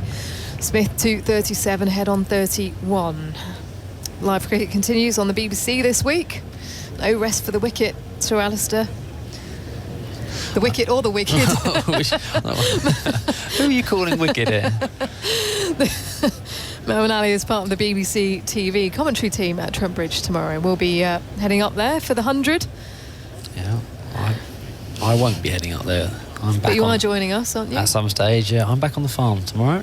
Okay. Big week on the farm. One thing Australia have done well today is not allow England to bowl maidens. It's something we've talked about throughout the series, the vast disparity in the amount of maidens bowled and played. But since the lunch break yesterday, just 2 maidens in 40 overs, 1 in 26 today. So even though the ball's been moving around, wasn't any session since Lord's, Australia have kept the board ticking. Smith keeping his bat waving as he pulls the ball past short leg out to deep square. He'll come through again casually for 1. The throw sent in from that man out there, 237 for 3. Smith goes to 39 and 147 required. England needs 7 wickets here on this final day. The ball got changed yesterday in the 37th over after Usman Khawaja was knocked on the helmet. A short one from Mark Wood. And a lot of talk about how significantly different the change of ball was. So. And talk about the change of ball. After this over, there's 15 to the new ball. Do England slightly change their tactics and not go in the attack and try and dry up Australia?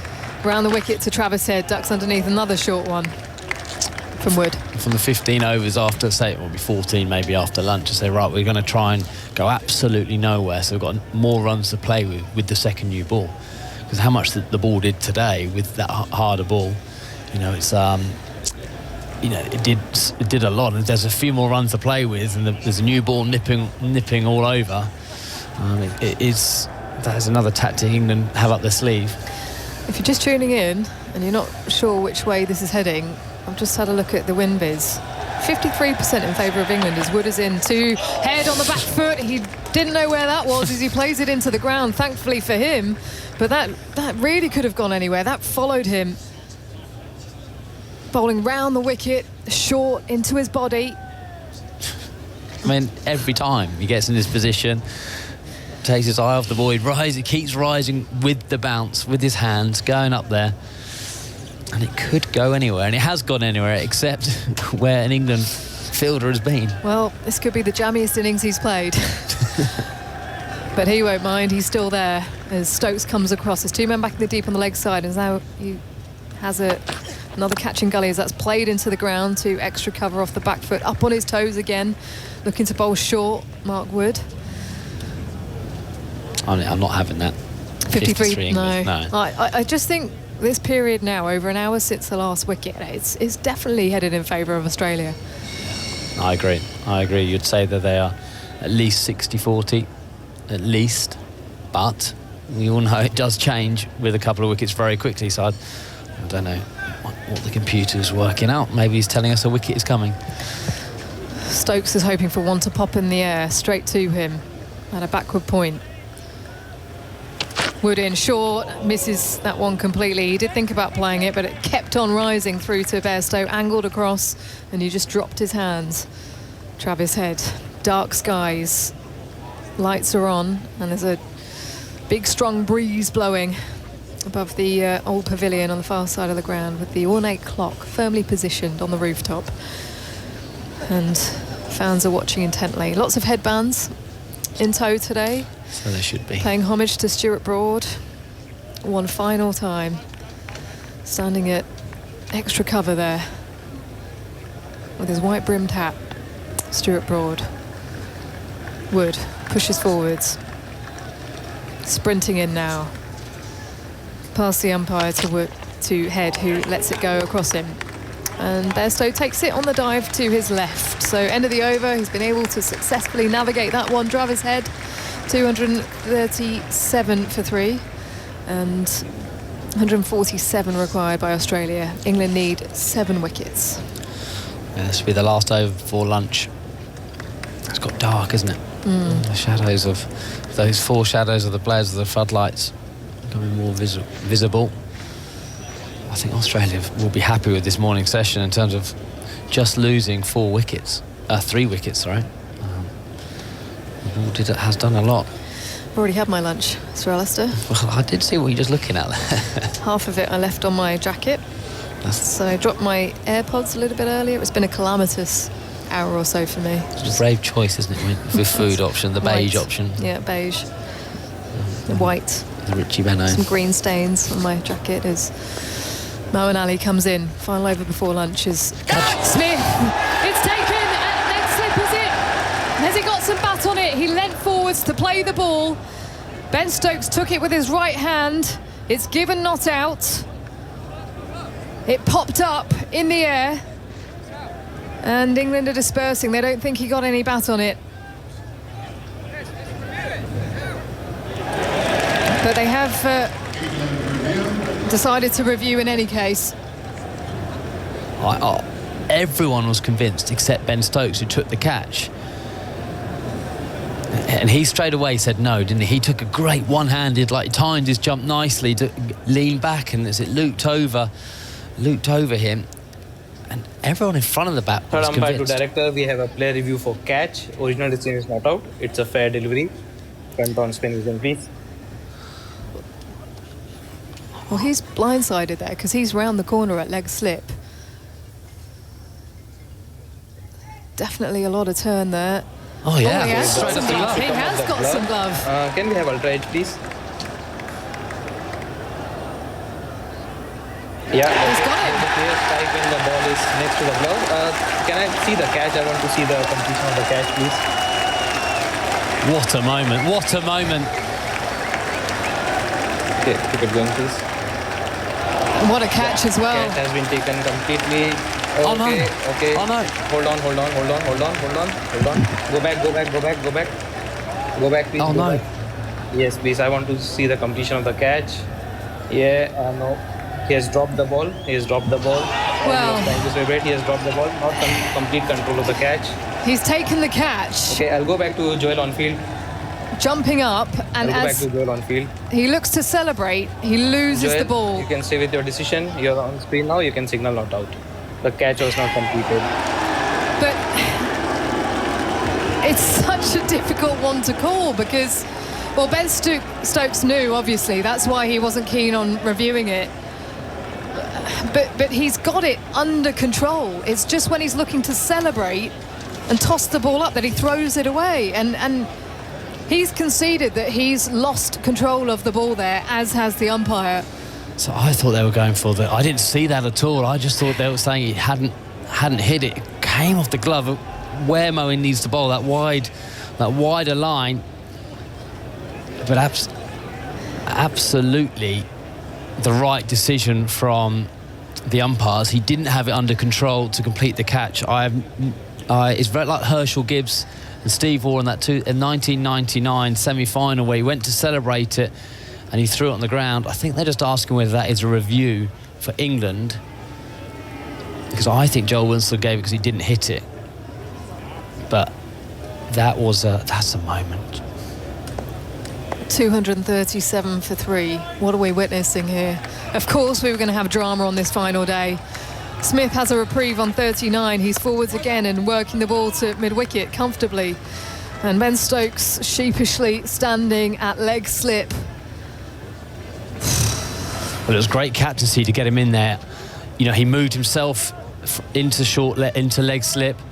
It's a great catch. And as he's just going to celebrate and throw the ball up, he's hit his right leg with his right hand, and the ball's fallen out. Smith drives inside edge to mid-wicket, no run. Slightly fuller here from Moeen Ali, and that's creating opportunities. It's just the line. It's the perfect line Moeen's bowling. Hit into the rough. The last 3 balls. Ben Stokes knew it, didn't he? He knew it. Well, people at home will be wondering, as Moeen Ali bowls, Smith on the back foot defending. It's No, the umpires such have got it fine right. margins. The umpires have got it right. There is no question, in my opinion, that is not out. And Ben Stokes knew it. He knew it. And he straight away put his head and his eyes to the ground. Smith turns the ball to mid-wicket off the front foot. I don't think I've ever heard a crowd at DRS review be so quiet. Because I think it was just for us. It was like, has he hit it or not? And then straight off the glove. Final ball before lunch. What drama. As mid-wicket's being pushed in even more. You can catch the highlights tonight, BBC 2, 7 o'clock. As Smith guides the ball to mid-on, set back.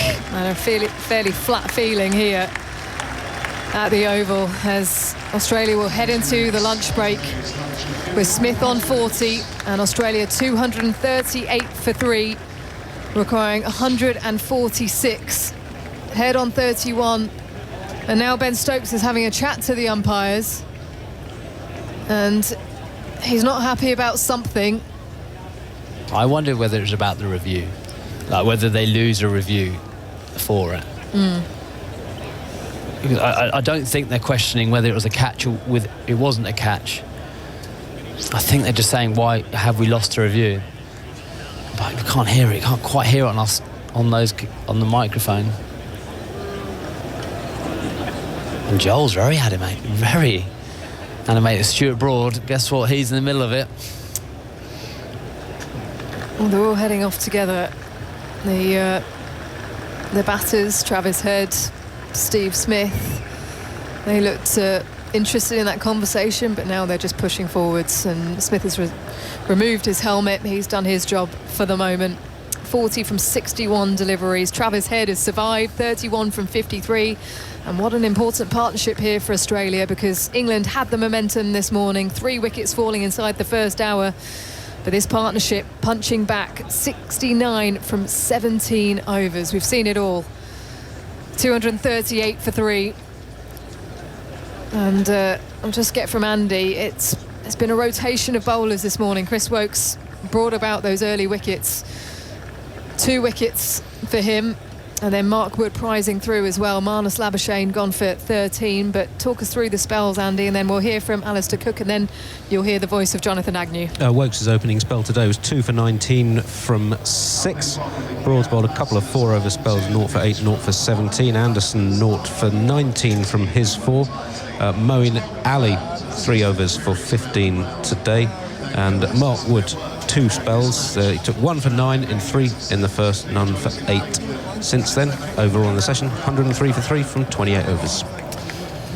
Right, thanks, Andy, very much. We're assembling our journalist panel, but Alistair's staying with for a moment. There was actually a lot of arguing going on there as they walked off, weren't there? A number of England players having quite an animated conversation with Joel Wilson and Pardama Sina as they walked off. I'd got to say, looking at the telly, there's no doubt, I'm afraid, Ben Stokes threw the ball away, basically, and it wasn't one of those where you throw it up in celebration with everything under control. That was a slip. He appeared to hit his hand and on his leg, and away it went. And if he'd missed his leg and thrown it up, and someone else might have caught it, I guess, if it had gone up. No, I think that it was just part of the celebration. I think if he'd have missed his leg and just thrown the ball in the air, there would have been no doubt about the catch. It was that control of the further movement line again that we had at Lord's, of course, with Mitchell Starc, and that was the right decision that day, and I think that was the right decision this. And you? He didn't have control of it. No, he didn't have control of it. No. You know, he had caught the ball, and he was going in the act of celebration. Yeah.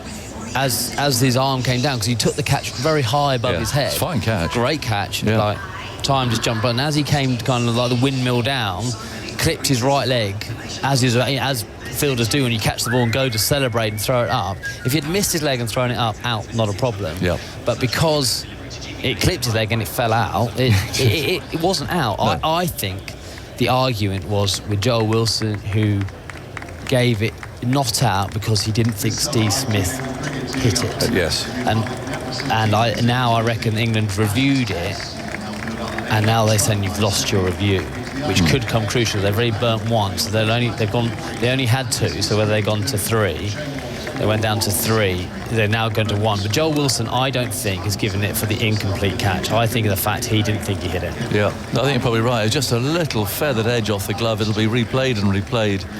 I'm sure. But of course, in the course of a review, you actually take everything back to the starting point, don't you? Like you might see sometimes an appeal for a catch, but actually, or off the pad, but then you look at the LBW as well. So I'm not sure England can really argue about that. You know, it's a fully reviewed decision, and the end of the process is that's not out, and we're looking at it again. No, but I think Stokes knew. Yeah, but I don't think they weren't reviewing. I don't think Joel Wilson thought he hit it. No, not otherwise he would have gone straight away. Look, I mean, we're watching the replay. We're not watching Joel's reaction straight away. But if he'd have said no, you didn't catch it cleanly, he's hit it. But I don't think he did that. Well, we're guessing anyway, and England, I'm afraid, have put that away and conceded it was a mistake. And Smith should have been dismissed on 39, but he's still there. He'll resume on 40 sometime. I have to be honest, and again, we've had our fill of rain radars over the last couple of weeks, haven't we? But I must say, Louise Lear was really quite adamant this morning. If this is going to be interesting to see what happens with this, because she was saying you might get the occasional shower, but the rain radars that we've all got are showing actually there could be more than just an occasional shower. There's quite a band of rain that appears to be coming in. To be fair to Lee, the groundsman, this morning, he told me there'll be a substantial amount of rain after lunch. Now, he didn't know whether it meant there'll be... doesn't look terminal, but he said at least an hour's worth of rain. Yeah. That's not a shower, is it? Well, I'm going to stick up for Louise Lear. Okay. She came on very cheerfully this morning. She's one of your favourites. Yes, she is. And I'm going to stick with her for now. She said she's going to tune in at 2 o'clock, and if it was raining, she'd be most surprised. Looking at that radar, she might well hear the rain hammering off the roof above us, but we'll wait and see. Another key, crucial session in this Ashes series. There's only 2 more to go. We are expecting a dollop of rain. Henry Moran's app is very gloomy. The Met Office app is actually quite positive. So who knows what will happen? We will just be here to make our way through it. And resuming, Travis Head and Steve Smith, who have started, well, they're involved in a marvellous partnership here of 69, unbeaten. It could so easily have not been that way just before the lunch break. And so the controversy about it, if there is controversy, we're always looking for controversy, aren't we, Alistair, is that should that not have been an umpire's review for whether or not the catch was clean, rather than England having to review it to find out?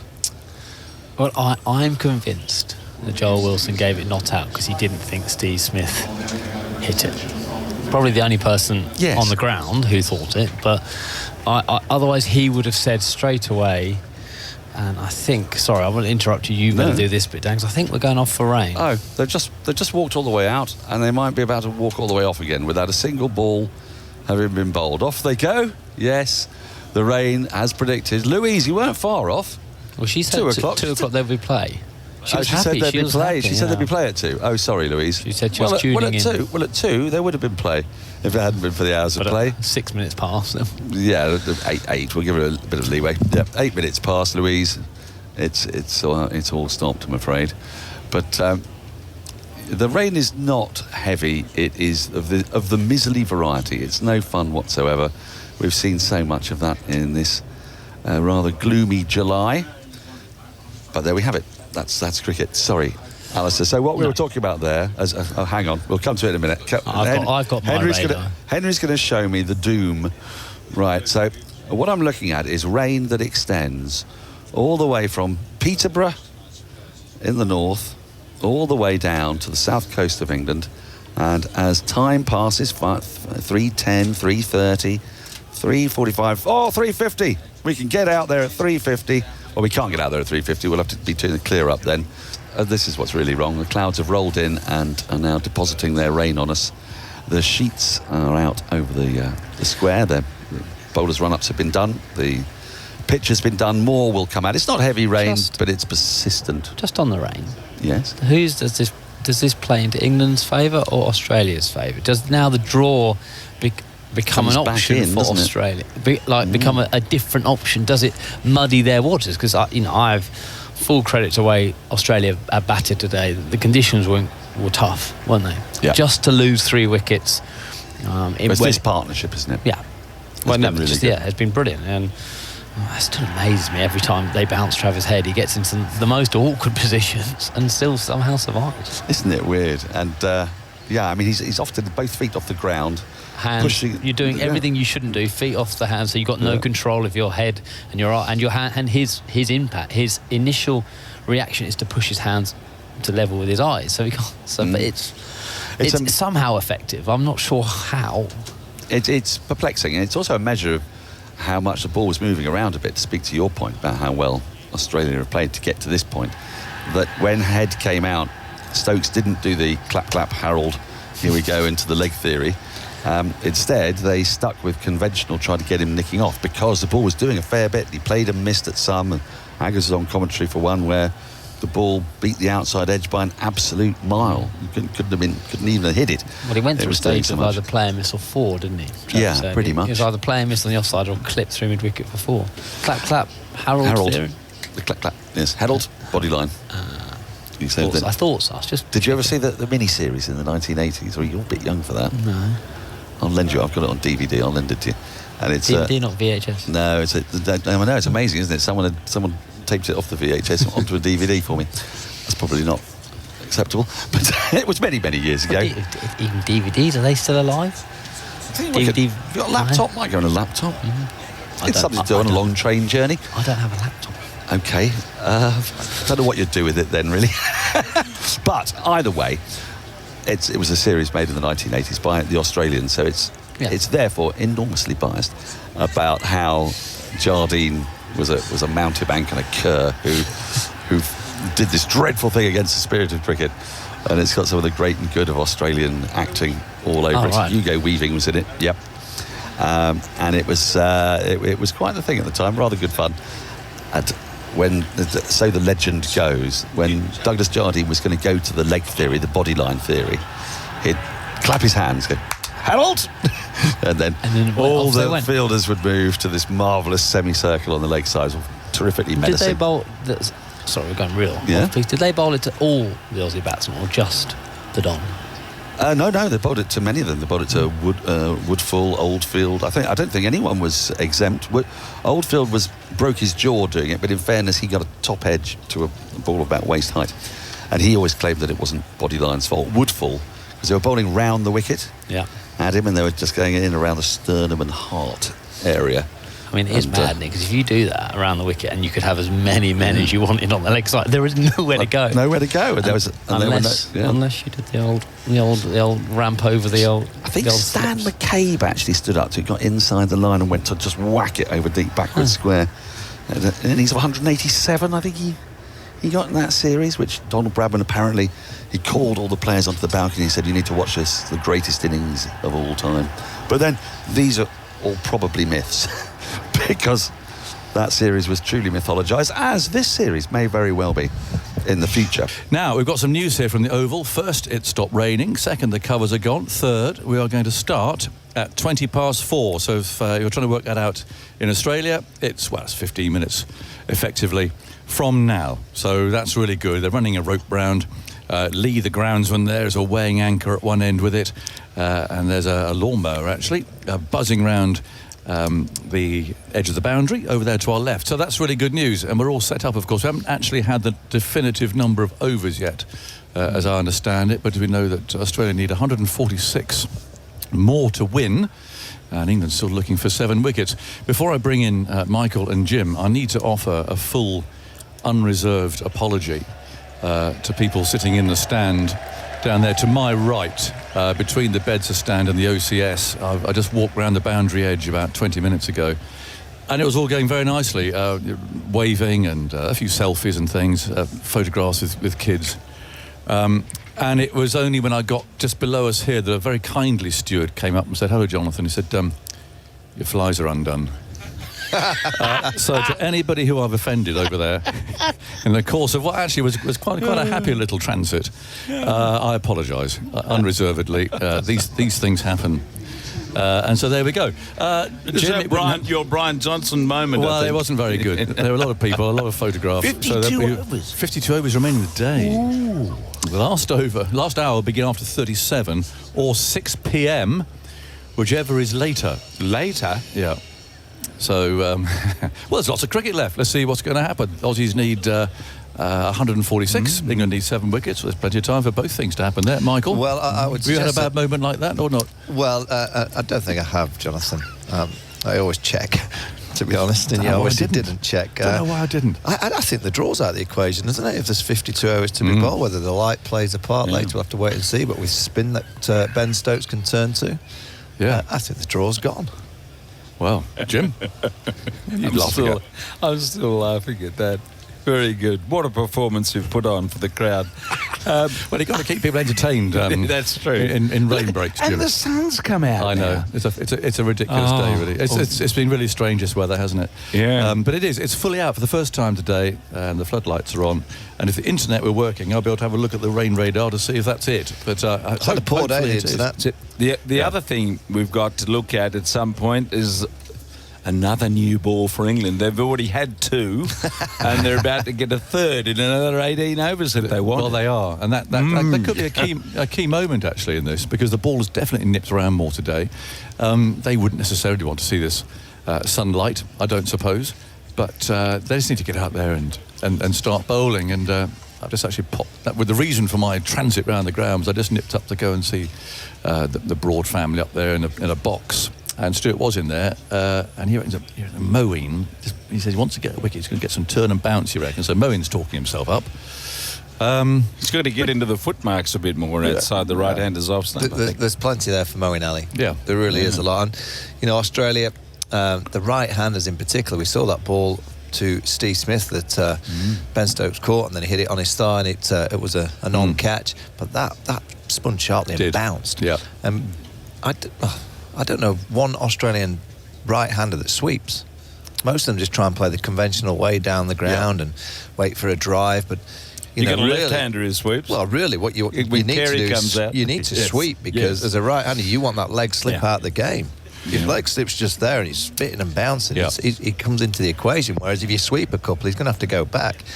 He did confirm that the discussion as they walked off was all about whether or not England would lose a review for that decision, and at the moment they're under the impression that they have lost a review.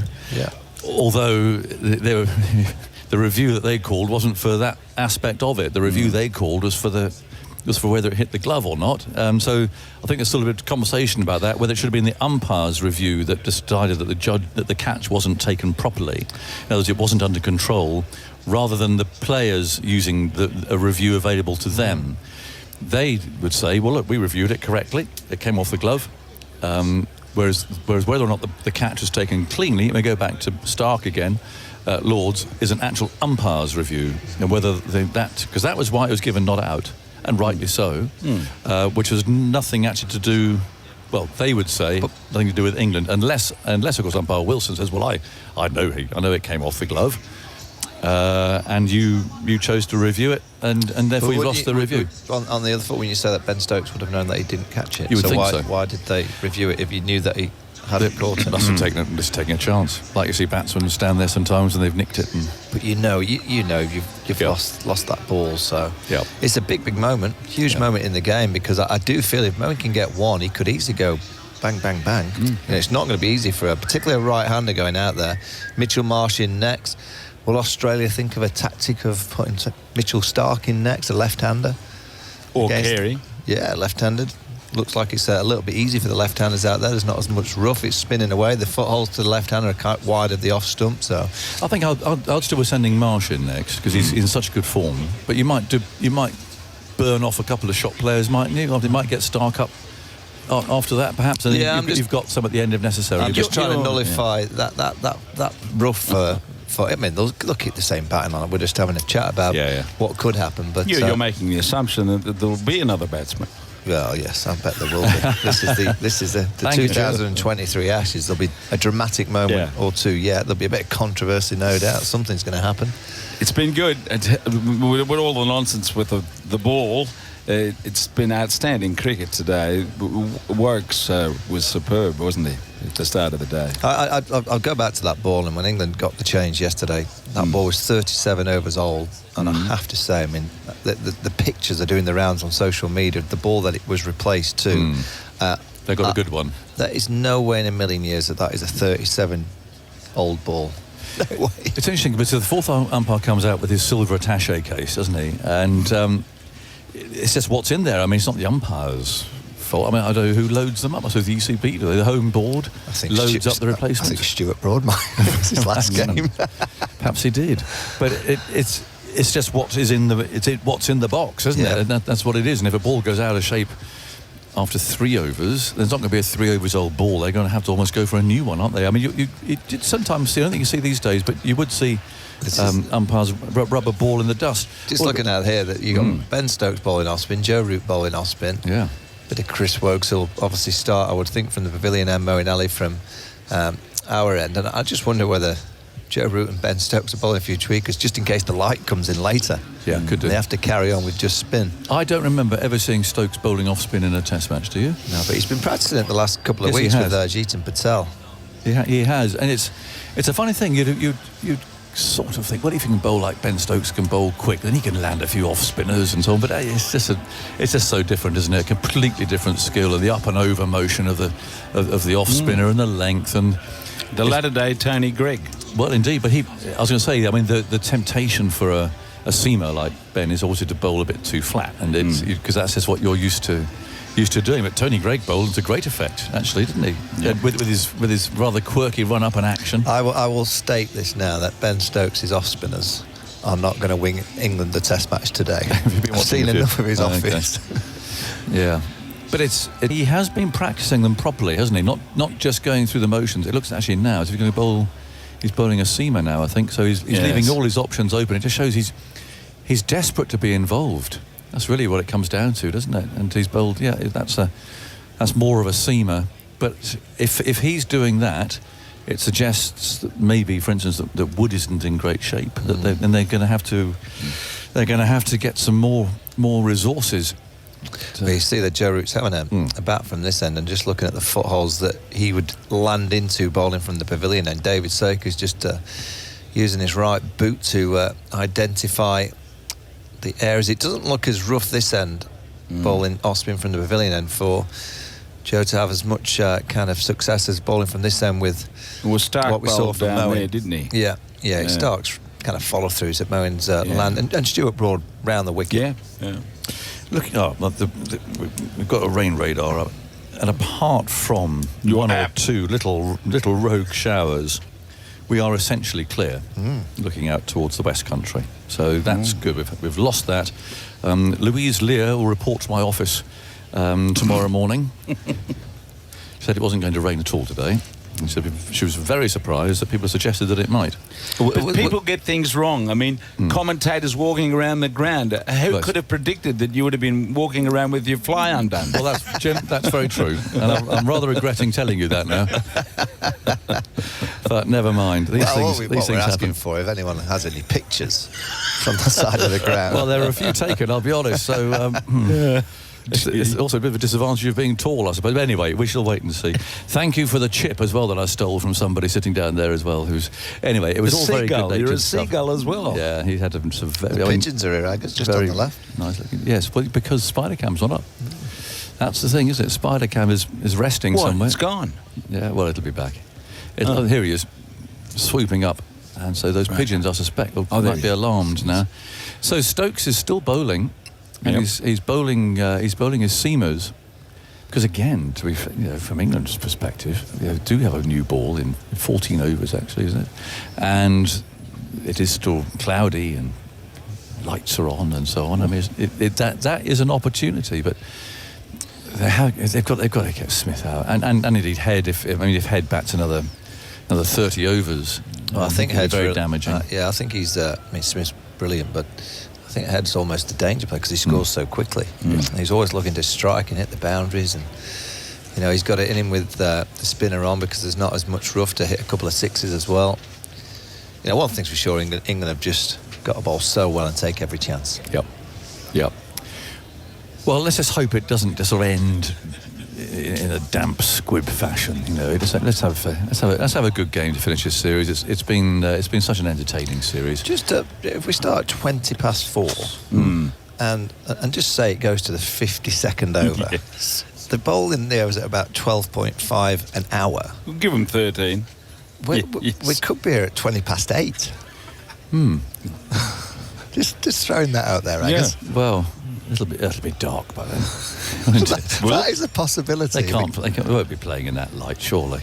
Yeah, well, if the sun suddenly came out, it could be 8:20 finish. Well, okay. Well, that'll be a way for this series to end. I must say, if I don't get the chance, to thank everybody who's been involved in this series. I mean, all the people behind up there in Salford have put together all these clips tirelessly, all the social media side of it and so on. That's all helped us to have these amazing listening figures, and particularly to everyone for tuning in. You know, couldn't do it without you, and it's been brilliant from that perspective. So, just to thank you. From that, of course, dear old Jack in the studio. You won't know who Jack is. I talk to Jack the beginning of every day, at the end of every day. You met him the other day. I met him for the first time the other day. and so just putting those long hours in there and putting everything together. So thanks to all of you who really play such a huge part in putting this programme and everything else. And thank you for making the two Australians so welcome all the time. Have we? Myself and Glenn McGrath. Well, I'm disappointed if you've been too welcome, Jim. Well, I think the first two tests we felt very welcome. Yes. Got a bit edgy in the third. But it was actually in the third. I'll thank other people at Leeds for looking after me and all the rest of it. But yes. But it's all part of it, though, Jim, isn't it? I mean, crikey, the number of years you and I have been doing this together, and you know, we talk about the Ashes out there and the competition and tradition and history and all those things. Yeah. But you know, it carries on amongst supporters, spectators of both teams. You know, that friendly rivalry up here. You and Glenn and you know, Mark Taylor and Ricky Ponting, who we see around working on the telly and so on. It's all that. It's all part of it. All part of that travelling circus. And the Ashes is special. The people that you come across every couple of years, 2.5 years, be it down your way or up our way. You know, it's all very much part of it. It's great to be part of. In a sea of franchise cricket that's more and more. It's so important that the Ashes sustains its credibility, isn't it? Yeah. Otherwise, Test cricket might tip over, and we're always talking about is Test cricket going to last and the rest of it. But this series and the sort of Ashes series we've seen in the last 20 years will make sure that Test cricket will be sustained. Yeah. No, I think so. What we really need is a big question and a horrible political one. You need India and Pakistan playing against each other as well to get that competition MCG going. They'll play. Yes. So they need to play Test cricket. But that's way out of my scope, unfortunately. But that would just be brilliant and be so good for Test cricket as well. Right, the umpires are coming down the steps, and we're going to get underway shortly. Thankfully, leave those sandwiches there. Thank you, Jim. You can take one more. Okay, off you go. You can have an egg one. We're working through the tea break here, obviously. So, there we are. Stewards are away. The athletic one's really dashing here to get off the ground. And to be honest, I hope that's the last we see of them until the very end of the game. You don't want any more interruptions. Here we go. It's the last session, and it could be a very, very long one indeed. But it's the last session of the 2023 Ashes series, with Australia needing 146 to win and England needing 7 wickets. So watery sunshine greets the players. Well, I've just noticed that the two umpires they walked out. It's the last session of a magnificent series. They shake hands together, just wishing each other all the best. And then Stuart Broad went round every single England player and shook the hand and said, "Come on, one last go." Yep. And he'll be thinking, can he have one more impactful moment on Ashes cricket history? Well, it's up there feeding his baby not long ago. What was it, bottle? No, sort of brown stuff. I don't know what it was. Shoveling it in. Little spoon. Shoveling it in. But anyways, back down on the field now, which is great. 238 for 3. Travis Head 31 and Smith 40. And it'll be Smith on strike. And, well, that controversy, or that mistake, you've got to be honest, regarding the catch of Ben Stokes off Moeen. I mean, it was the chance, it came off the glove. I guess I've just spilled the coffee on. Oh, you have? Well, that serves you right for laughing at my pale at my error. Nose. So, oh dear. It's one of those days, isn't it? We're all it's getting to that stage in the series. Well, no surprise that Chris Woakes' ball, and he was incredible this morning. Can he just find a bit more movement? He was moving the ball either way. The The win predictor still has England 48%. Really? Australia 34%. 34%. Oh. Well, 2:38 for 3. And Johnny Bairstow's sidestepping there, skipping away, getting himself loosened up. Wokes to bowl. He has bowled better from the Vauxhall end, if I'm honest, but I guess they might want a spinner on down at this end. So he's got the wind coming across from left to right. The crowd's up for this. They've been very patient. They're all sheltering down there behind the stand, keeping out of the rain. Now they're out again. Felix White I saw down there at one stage as well. Yes, he'll be here with, I'm sure Greg James will be here as well. I suspect so. Yep. Just trying to keep dry. Now, Steve Smith spotted something which has provoked inevitably a boo from the crowd, because there's something or somebody moving there behind the arm, so he's not quite ready. And Stokes has had to go off and see what that's all about. And now somebody else is moving. You wait all this time for cricket and then... Yeah. I think all that time to move around. I think that's a steward who's being singled out there, going up the steps. Everyone's saying, come on, hurry up and sit down. OK, finally then. 52 overs remain in the day. It's a lot of cricket. And Wokes comes in, bowls to Smith. It's wide of the off stump. And lets that go through. Bairstow collects it in front of Joe Root, who gets to work. Moeen's loosening up, so this is obviously the plan. Moeen from this end, although we haven't seen any spin from the other. It's always been assumed, I think, that the bowling from the Vauxhall end will be best. Just seen that Ben Stokes drop catch again, and his eyes shut, you know, as soon as he releases the ball, so he knows straight away that he's released the ball and he's dropped it. Here's Wokes on his way, bowls, turns it around the corner there, and straight out to Wood, who's fielding there, looking busy at mid-wicket despite his injured heel. So he's on the field at least. I think all the players are on at the moment. I can't see any substitutes out there. Just looking at the 14 overs to go till the second new ball, and Australia scoring at what, 3.5s? So you think they're going to score at 3.5s for the next 14? So that'll leave Australia with the second new ball about 85, something like that. Yeah. Then comes bowls, and it's squaring Smith up as is usually the case. Unless he's driving through the offside, he does turn himself around. And Broad fields that at mid-on. Well, that break, I mean, it was spinning, and there was that moment, it's just before lunch, of Steve Smith. But again, the break's coming at a good time for England, because the partnership was set. You know, so this pair now has got to get going again. Armies have done their Jerusalem, and now in comes Wokes from the far end. Bowls. Oh, good ball! An appeal from the crowd. And arms were raised in the slip cordon. It was it's a typical Wokes delivery, nipping away, and Smith absolutely played at it. Little wobble seamer, missed it by quite a long way actually, looking at the replay.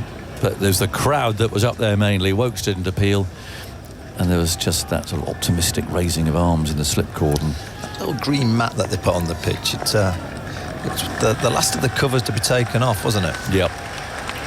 In comes Wokes, bowls, Smith forward, plays to mid-off. Stokes stoops and fields, and then, as he tends to do, he dries the ball and polishes it on his jumper, on his sweater. Working hard to keep it dry. 2:38 for 3, and new ball due in 13 overs after this one. So plenty of time for Moeen to get a bit of a spell in down at this Vauxhall end. Pigeons have gone, you see. Spider cam's up. Here's Wokes. Past the umpire, moves in, bowls. Smith tucks him into the leg side. And Wood is there at mid-wicket to field. Lovely over from Wokes.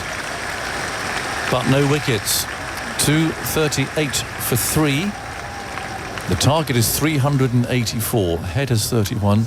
Smith has 41. Not sure if pouring water over your spilt coffee was a great idea, Michael. If you want to watch that Ben Stokes throwaway catch involving Steve Smith, well, that's up on the BBC Sport website on the app now. You can have a look and see what you think. But it was actually quite a routine decision. It was the right decision. He didn't control the ball. And from England's perspective, it was a big miss. Moeen Ali's did incredibly well in this game. You think that his groin looked pretty much done for just a couple of days ago, and he's now obviously batted, and he's now out there bowling, and he's going to have to bowl well. For England to win this game, you feel that the spinners are going to have to pick up a few wickets. Moeen then bowling the left-handed head with 2 on the drive. First ball short and slap that away into the offside. They run the first one quickly, see where they are. Duckett has the ball on the way up towards the far end. He runs his bat into his ground there. He's made it. But Duckett's throw a bit wayward there. From quite long range, is out at deep extra cover.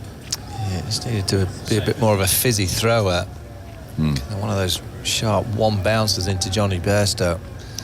Moeen again swings the right arm, bowls from round the wicket, header forward, and picked up by Crawley. He's fielding on the drive, took a lovely slip catch earlier. Just a slip in place. I thought England might have gone for 2 slips, and just the one on the drive on the offside. Head waits, Moeen bowls to him, it brushes the pad, Bairstow can't stop it. There's a chase for Root, rushing down towards the boundary, directly behind the wicket-keeper. He'll dive, down he goes. I think he's just kept the ball in. It's impossible to see from here, but judging by the crowd in the pavilion, I think he's managed to do it, which is a good effort. So they did run 3 though, and I didn't see what they were. Were they leg buys or were they buys? Yeah, that's brilliant from Joe Root. Yeah. Chase and dive. Yeah, I think Moeen went for the glory ball there. He kind of fired it into leg stump and it went straight on. There's a late signal of leg buys from umpire Wilson. I mentioned the sweep shot. If you're a right-hander now and you know it's going to be pitched outside off stump, you just get your front left pad out towards the kind of footholes and you sweep it. There's no one there. Was a leg slip there though? Did that put you off or not? No, not at all. If you get anything on it, it's going to go over that. Sweep hard. There's nothing behind square on the leg side other than a leg slip. In goes Moeen then. Let's see what Smith does. He's down the pitch, more or less gets the pitch of the ball, but can only push it away into the offside. They ran that first one very quickly. There are fielders running everywhere. Moeen gets there first, actually, despite that groin strain. Well, he charged then to try and put Moeen Ali into the stand. Moeen saw him coming. He went quite early. Not many Australian right-handers sweep. Historically, they never really have they? Australian batters, they like to just play the spinners down the ground. Ali bowls, turned away into the leg side by Head. Moeen's got his arms raised there in optimistic fashion, or as if that was a bit of a loose shot. And Head goes to 34. Australia need 139 more to win. Yeah, the difficult for England is when Moeen's been bowling, they've been scoring quite freely. Ben Stokes positioned himself here. He's gone quite deep at leg slip. Oh, he's walking. No, he's still deep for a leg slip. Look how deep he is. Moeen bowls. Oh, well, Smith's pushed the other way into the offside again. I thought it was an arm ball. It was one that didn't spin particularly, but it bounced. 8 off the over. Yes. Well, they're looking busy as well, aren't they? They look as if they're full of intent. Well, you would be to someone like Moeen. You can't just let him bowl. You know, he has got these groin. His action looks a lot better today than it was. I thought yesterday looked really stiff and he was just bowling with his shoulders. Looks like he's a little bit better today, but if you can put a spinner like Moeen Ali under pressure, even though it's spinning, you're likely to get a few balls to hit. You can't just let him settle and bowl. Harry Brooks off the pitch. He's just beyond the bow. I think he's forgot to put his box on. He's got that kind of jock strap that he's going to put on. He's forgot to put it on. He'll be under the lid, you see. Oh. Bit of a glaring mistake, that, isn't it? Another one. Is he your pal? Well, we don't want to do that. Now, Dan Lawrenson is on the field. And we've got Woakes. Bowling to Smith. Here he comes over the wicket. Bowls, and Smith launches a huge drive and misses it. He's done this quite a lot in this series, and I've never really seen him do it before. He's just suddenly launches himself into a huge shot. That wasn't there for that. Oh, it's late swing. I mean, Woakes is the real danger for Australia. He's just got the skill levels. And this is it's a 68 or 68.1 overs old ball, but I don't think it is. The crowd urging Woakes on. Here he comes. Running towards us, bowls to Smith, who goes and defends this time. The ball runs away into the offside, and Moeen comes in quickly, underarms at the stumps, because Smith had set off. And Head said, no, I'm not coming. And that's the sort of thing that might just tweak Moeen's groin a bit there. He came rushing in, sprinting in from cover. He's holding it now, just pressing. Yeah, it looks all right. I think that's the way Australia have to play, Wokes. He's trying to nick the single, and you know he's bowling so well to Steve Smith that you could see that Steve Smith was desperate to try and get off strike. 246 for 3. In comes Wokes. Pavilion behind him. He bowls to Smith. There's some bounce. In fact, Bairstow can't take that. That's a clanger right on the end of the fingers. And they take a single, but where's that come from? And that really went. Yeah, but it's an easy single to give away when Smith's under pressure. He's now down the non-striker's end. Bit of bounce. He's just, when you get to the second new ball, there's only one. We could have two, but I know one who's got to take that second new ball. It's got to be Chris Wokes. Yes. Got it on a string today. Yep. He's been brilliant since he came into the side. Johnny should be taking that, Eggers. It's a glaring mistake. Will it help England? You see it so often in Test cricket where a single is got because of a little bit of a fumble in the field and a chance is created. Here's Wokes, moves in, bowls. Oh, dear me. Head went at that one, and it beats the bat, and it's one of those where, looking at this angle, you think he's got a little edge on that because it moved away. He's moving it both ways. I would say to Australia, why are you playing these huge shots against England's best bowler? You've probably got another couple of overs of Wokes, and then he'll come at you again with a second new ball. But it's Steve Smith's first ball, now Travis Head. That's twice in the over. I don't think I've seen Wokes bowl better than this, you know. I mean this as in the series. 247 for 3 on his way again. Sun trying to come out. He bowls and Head chases this. It's quite wide, and he drove that hard to Broad, who fields it mid-off. Crowds so engaged, just living and loving every ball. And that target's coming down now. 137 runs away for Australia. Still a lot of runs, Eggers. It is. A couple on it. It is. 2 slips waiting. Wokes over the wicket, bowls, it's full, and Head drives him down the ground. Now Moeen setting off rather reluctantly, so Broad's pursuing the ball from mid-off, and I think neither are going to get there. They're not. It's gone for 4.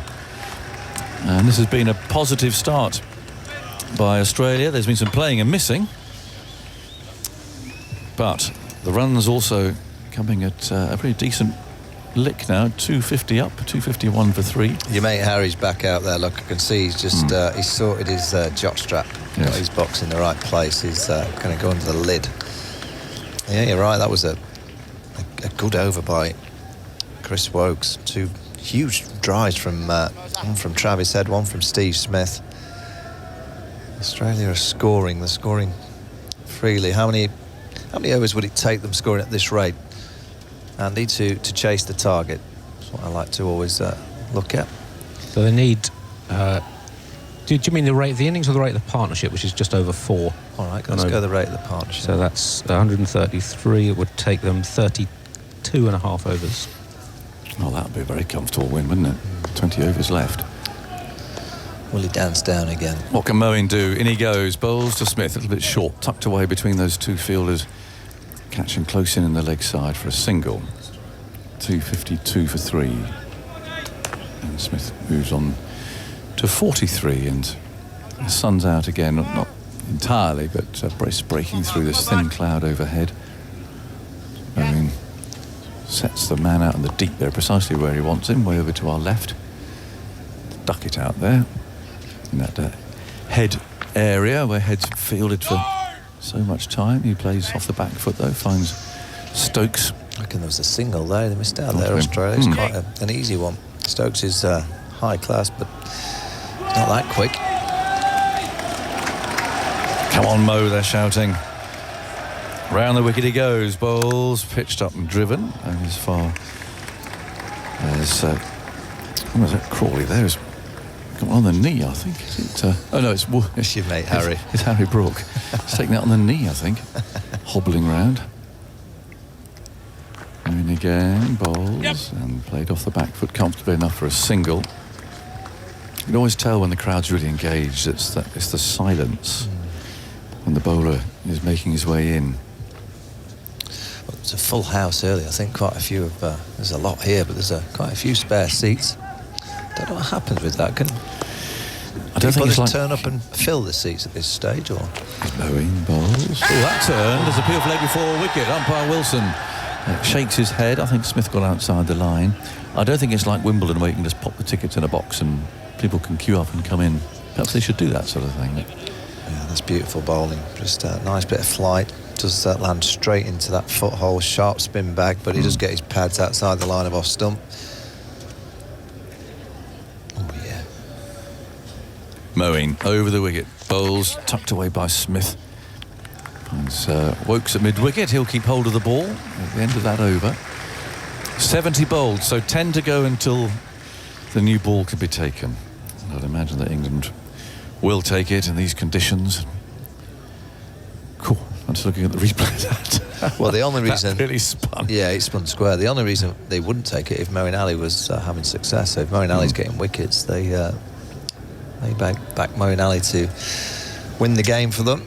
Yes, I think a couple of left-handers, if Head and Carey Sabre at the crease. But that's really I just think it's harder for the right-handers.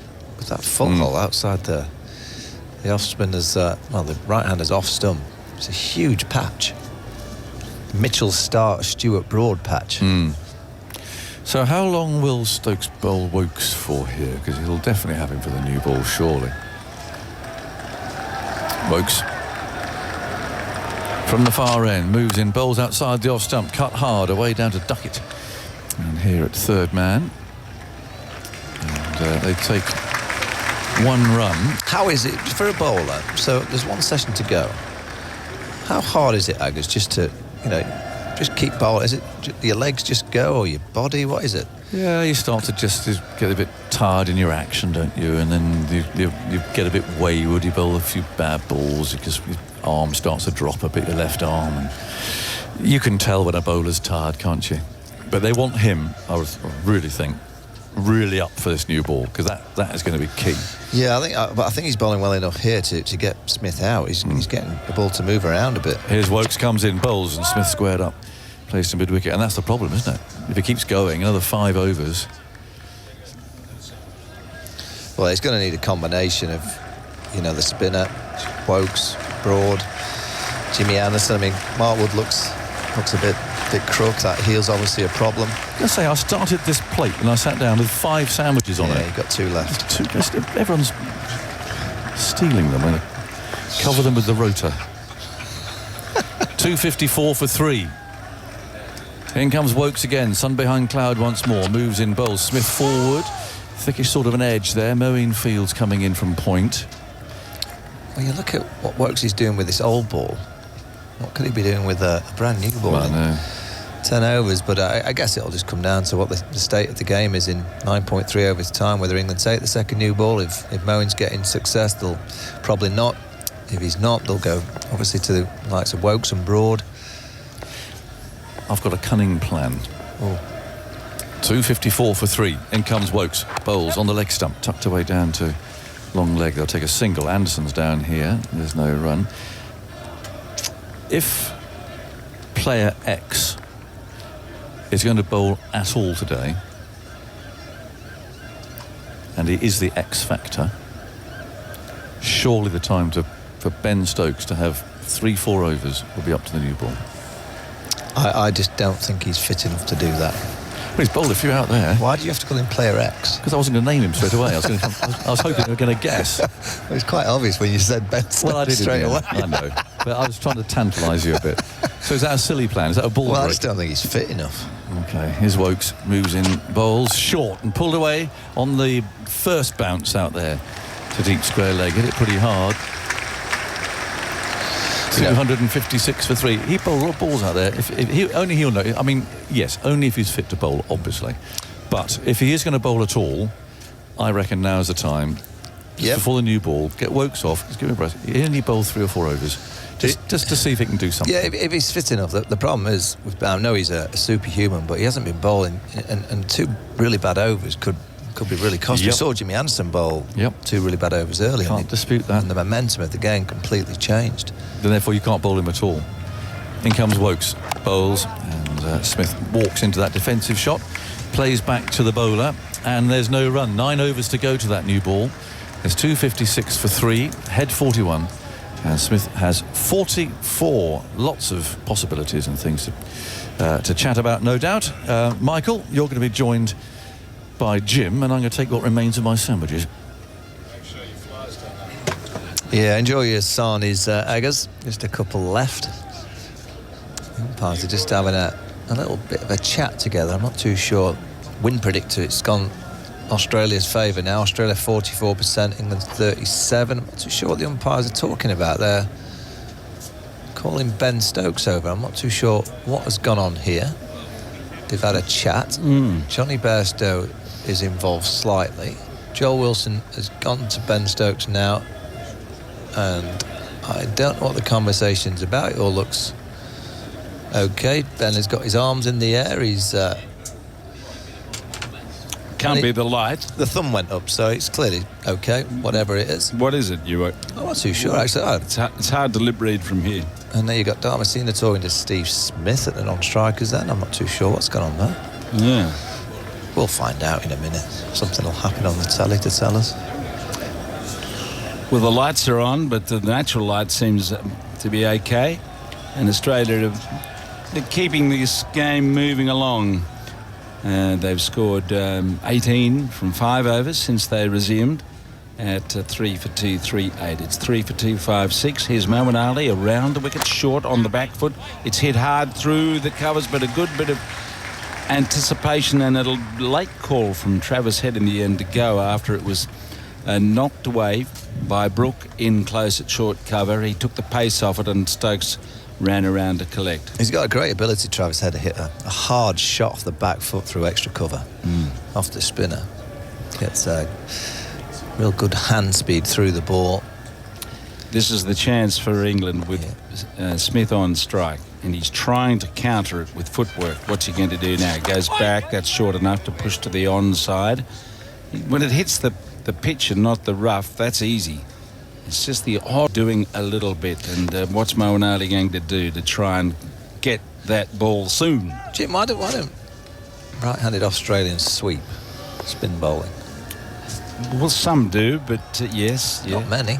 No. Here comes Moeen Ali, and it's pushed away down on the onside. It's a good question. When I think back to my youth, and Peter Burge was one of the great sweepers. When he hit it, you didn't see it until it bounced back off the fence. But over the wicket, tossing it, pushing around the corner, past Stokes. Yes, let's have a single. Smith goes late. The throw to the bowler's end is wide from Stokes collecting it. Even Ben Stokes there, he had the awareness running back to get that ball.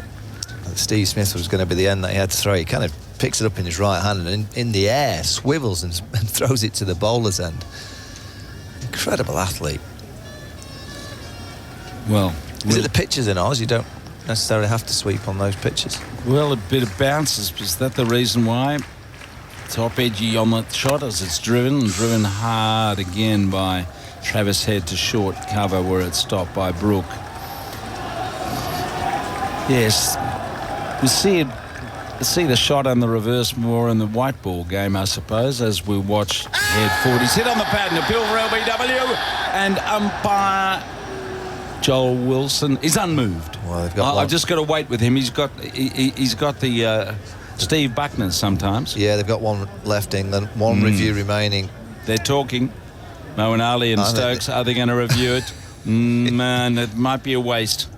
It might be a waste. I think there's a discussion going on, but they've run out of time just about here. Yeah, they've decided not. I think that's sensible. I mean, we've seen in the past how important reviews are. I mean, unless it's an absolute glaring error. That's why the review system was brought in. And that was the last ball of the over. So it's 3 for 258. Woakes is going to continue with the new ball only 8 overs away. Yeah, that's an indication indication that he may not be taking that second new ball. Now, here we go, Jim, is the replay. Sharp spinner from Moeen Ali. Pitched outside. Where did it pitch? A bit height, I think. I think it hits its Travis Head back leg. Beats the inside edge of the bat on a forward defence. Where did it pitch? I think it pitches in line. Yep. Hawkeye's been quite springy this week, hasn't it? It's been going over the top. Well, it was for Australia. Well, that one, Jimmy Anderson hit him on the arm, remember? He was giving out LB and was clearly bouncing over the stumps. Yes, there has been a bit of spring and the bounce of a few. The sun's peeking through at times. Wokes goes up. Smith is around the ball and pushing squared up to the onside.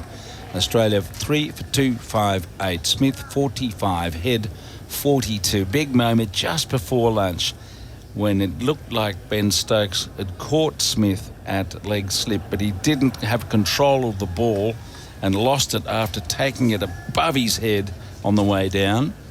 And the replay on that LB, missing leg, too high. So just as well they didn't burn a review. A couple in the slips.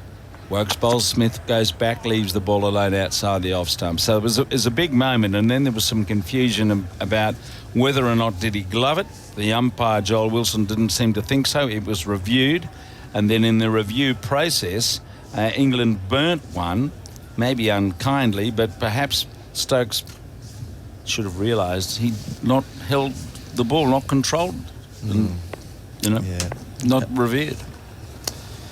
Because that was fairly obvious on any look at it. So Smith survived that anxious moment. Here comes Wokes, wide of the crease, in at Smith. Pushes away down the offside of the pitch. So the game's definitely on here at 126 needed, 7 wickets in hand, but you just know in these tight matches a wicket falls and it could be bang, bang, bang. And that new ball, if and when it's taken, might be decisive. And Will Wood be able to bowl again? He's on the field, of course. It's Wokes from the pavilion end. He goes into Smith. Smith drives. That's 4. Oh, wacko. Through the offside. He got on the bounce of that outside the off stump. And you want the freeze frame of his follow through on that cover drive. That was a beauty. I reckon that's his best shot of the series. That's length outside off stump, and he's just leant on it. What a stroke. Yeah. Perfect use of the hands, and he's playing the shot himself next to you. That is glorious. Yeah. The replay. Look at the replay and the Beeb tonight on the highlights package of that. And, yeah. Now, correction on the remaining overs as the tea break wasn't accounted for, OK. Here comes Wokes. He bowls a ball that's driven again by Smith. It may not matter if Smith's still there. 47 overs were remaining when we started. The last hour will begin after 32 overs or 6 p.m, whichever is the latest. So just taking a few overs off. So peel 5 overs off. Yeah, just take a few off. Yeah. That's fine. Australia getting close to winning. Just make it a little bit harder. I don't think it'll matter if they're going at this rate, but a wicket or two changes it. Wokes comes in, Smith goes back, plays the ball down on the onside. So we're 3 for 2, 6-2, 122 required at the end of that Wokes over, and his figures today, very good bowling, 15 overs, 4 maidens, 2 for 35. Yeah, I just wonder who they'll turn to, whether they'll go to Mark Wood or will they go to Joe Root, just try and get up to that second new ball, but that's a risk because he might get hit for a few. Will it be Jimmy Anderson? Or, you'd think that Stuart Broad's going to take the second new ball.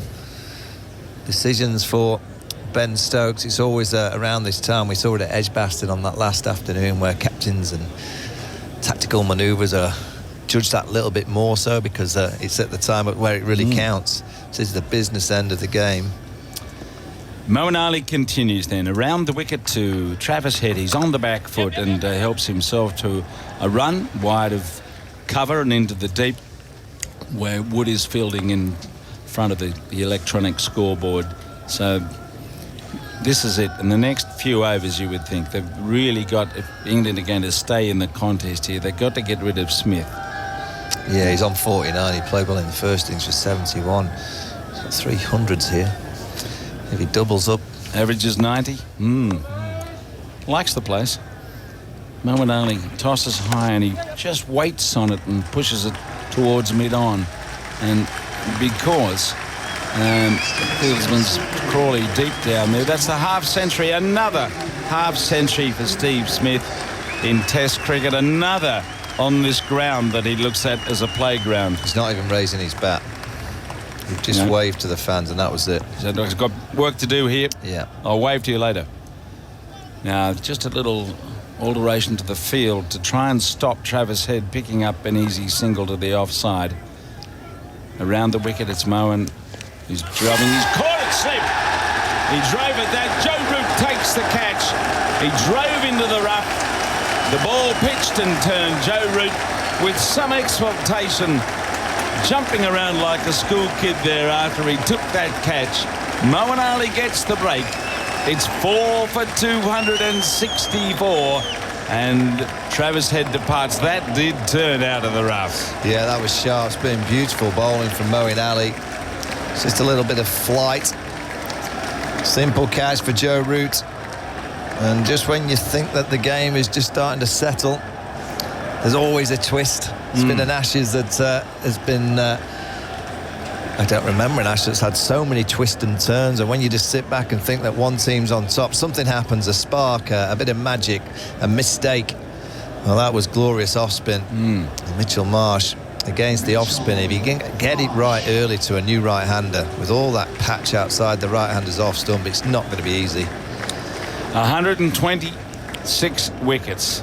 That's the equation, Andy. Travis Head finished 43 from 70 with 6 fours. The partnership with Steve Smith, 95 in 24 and a half over. Steve Smith's half century is 71st in Tests, including 32 centuries. Is 25th against England, 1200s in Ashes cricket. Only his fourth innings half century. He's yet to score 100 in the fourth innings, and it's his first second innings half century, as in third or fourth innings of the match. Australia's second innings in his last 17 innings, going back to the start of the 21-22 Ashes series. So Mitch Marsh arrives.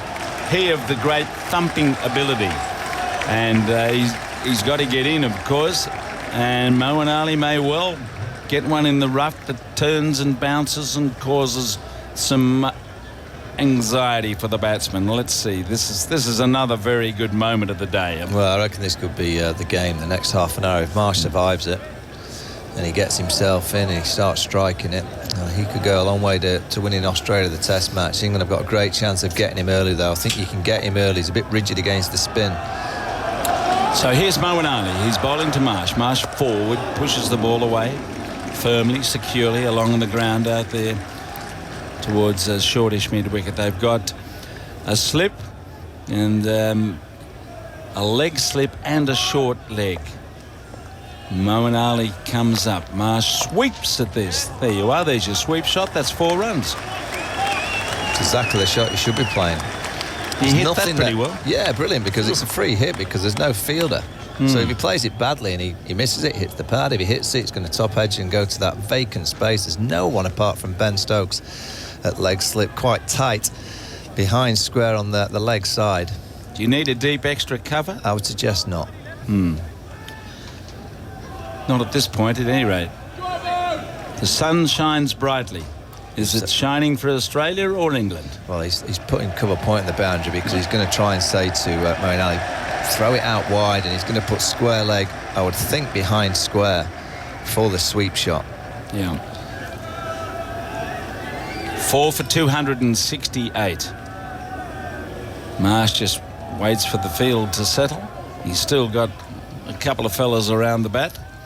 And Moeen Ali tosses it there. He sweeps again and hits it pretty well behind square. It's heading out towards the boundary, but it will be cut off by Wood as they come back for... No, only one. 1 run on the sweep. So a big over for England. Moeen Ali gets a wicket. Australia 4 for 269. And Moeen Ali has now... He's taken 1 for 49 from 13. He has a superb 13. fourth innings record for England, 61 wickets at 23.4 in fourth innings for England. Actually has a better fourth innings record than Graham Swan, 40 wickets at 27. Shane Warne, by comparison, 138 wickets at 23.1. So, Moeen struggled in first innings through his career, but as the game has gone on, it's got more and more effective, as you would expect for a spinner, but more pronounced with Moeen.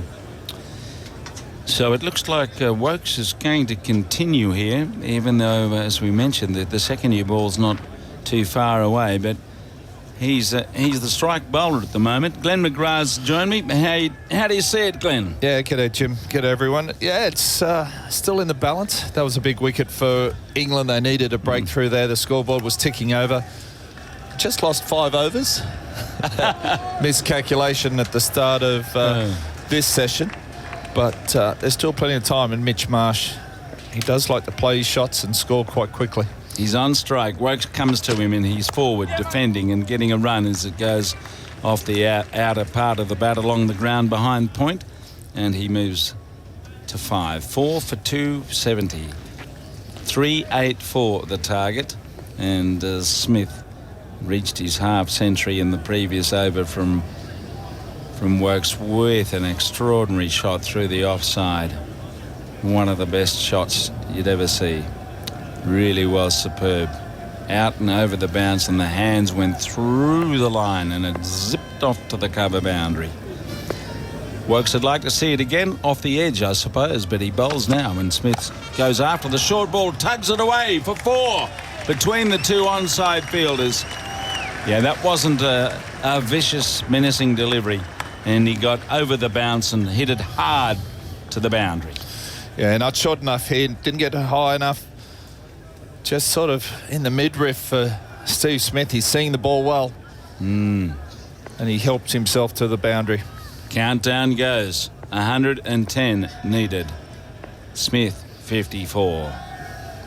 Woakes goes in again. Smith forward watchfully, treating the ball with respect as he plays it away. Earlier today, Australia resumed at 135, and they lost both openers within the first half hour, with Warner caught by Bairstow off Woakes for 60, Khawaja LBW to Woakes for 72, wickets at 140, 141, and then Labuschagne caught by Crawley off Wood for 13, 3 for 169. Here comes Woakes again, forward, carefully. Smith pats it away, and then Head recently out, caught by Root at slip, one that turned out of the rough or thereabouts from Moeen, and he was out for 43. I can see some blue sky out there in the afternoon. Yes, very attractive, more attractive than the damp weather we had earlier in the day. We had a couple of hours lost to drizzle and rain. Woakes goes into Smith. Smith back and defends the ball down the pitch, and another dot there. 110 off. Well, just around 40 overs after this. How many more potentially have we got? 38 overs after this one. Yeah, well, that's enough overs for Australia if they keep going at this rate. About 2.9 and over required. Right, and they're going at about 4. Here's Woakes again, and Smith forward. He edges, he's caught at second slip. He's out. He's been caught by Crawley lay down. The 5th wicket falls. Smith is out, yes. It's 5 for 274. Woakes gets another big wicket in this innings, and Steve Smith is on his way for 54. Well, Woakes there, just the perfect length. Just went away slightly from Steve Smith. Squared him up.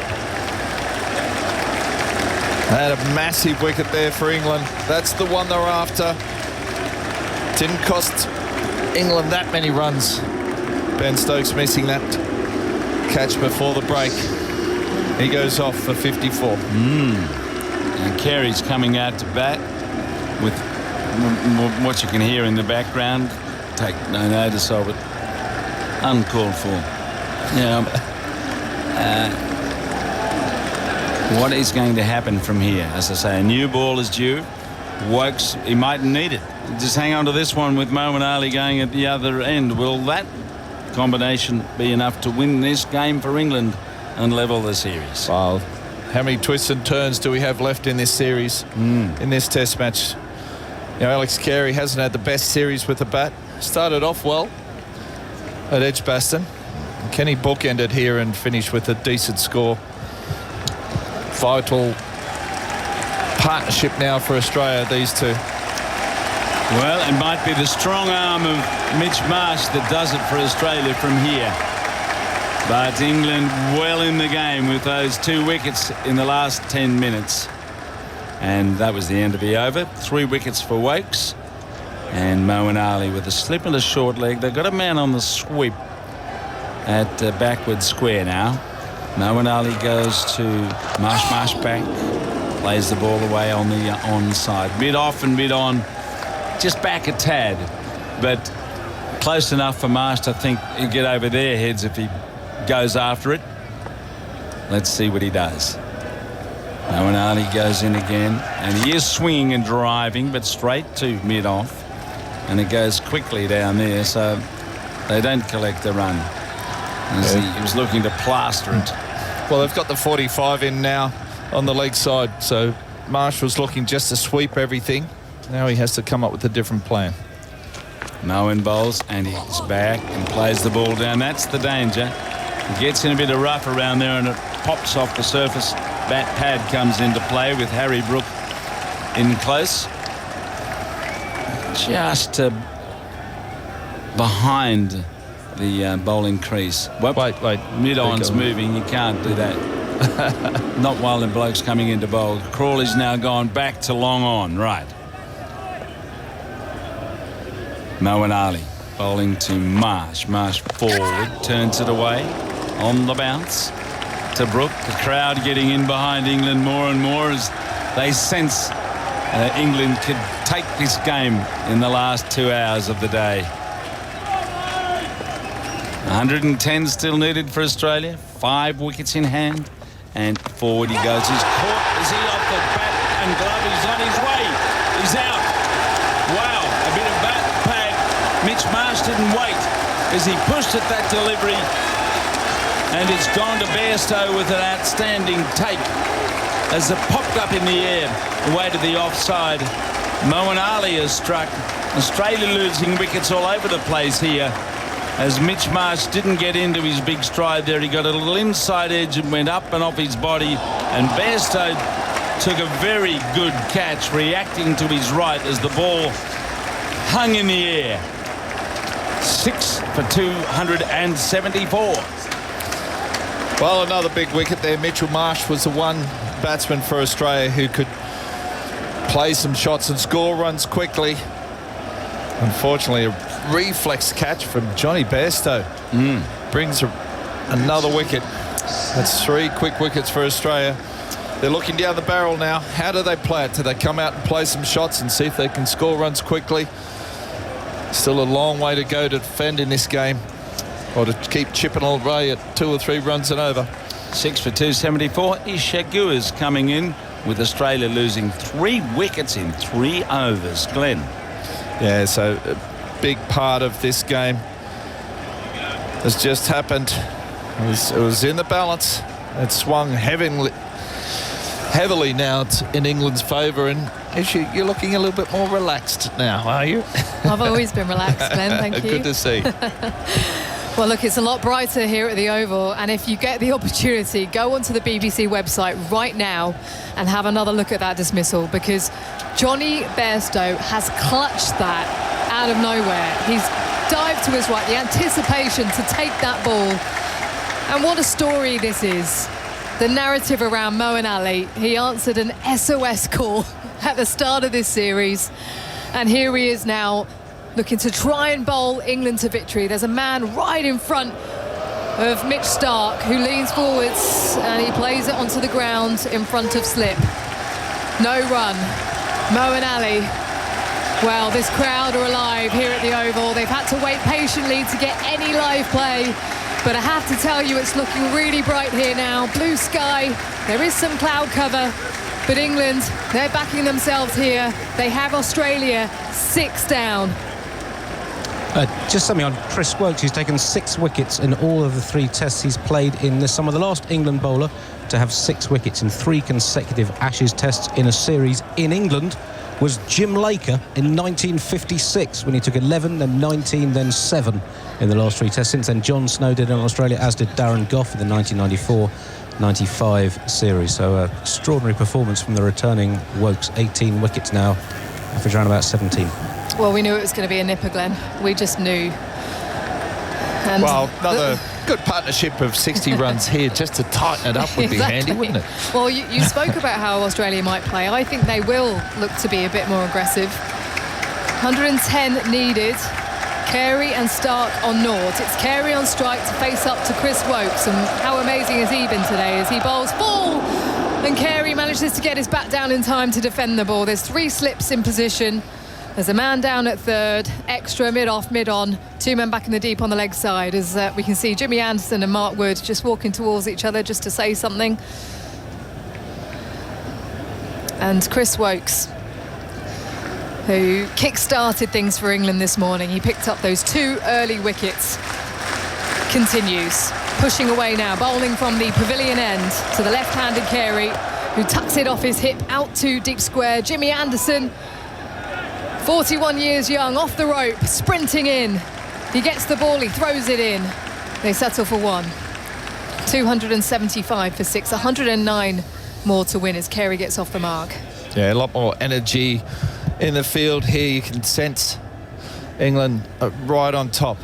Another couple of wickets and it could be all over very quickly. But we saw in the first innings where Pat Cummins, Todd Murphy, I know it was with Steve Smith, they put on a 100-run partnership. So still a little bit of batting left for Australia. But they have to come out and play some shots and back themselves and probably have a fair bit of luck too. Stark scanning the leg side field.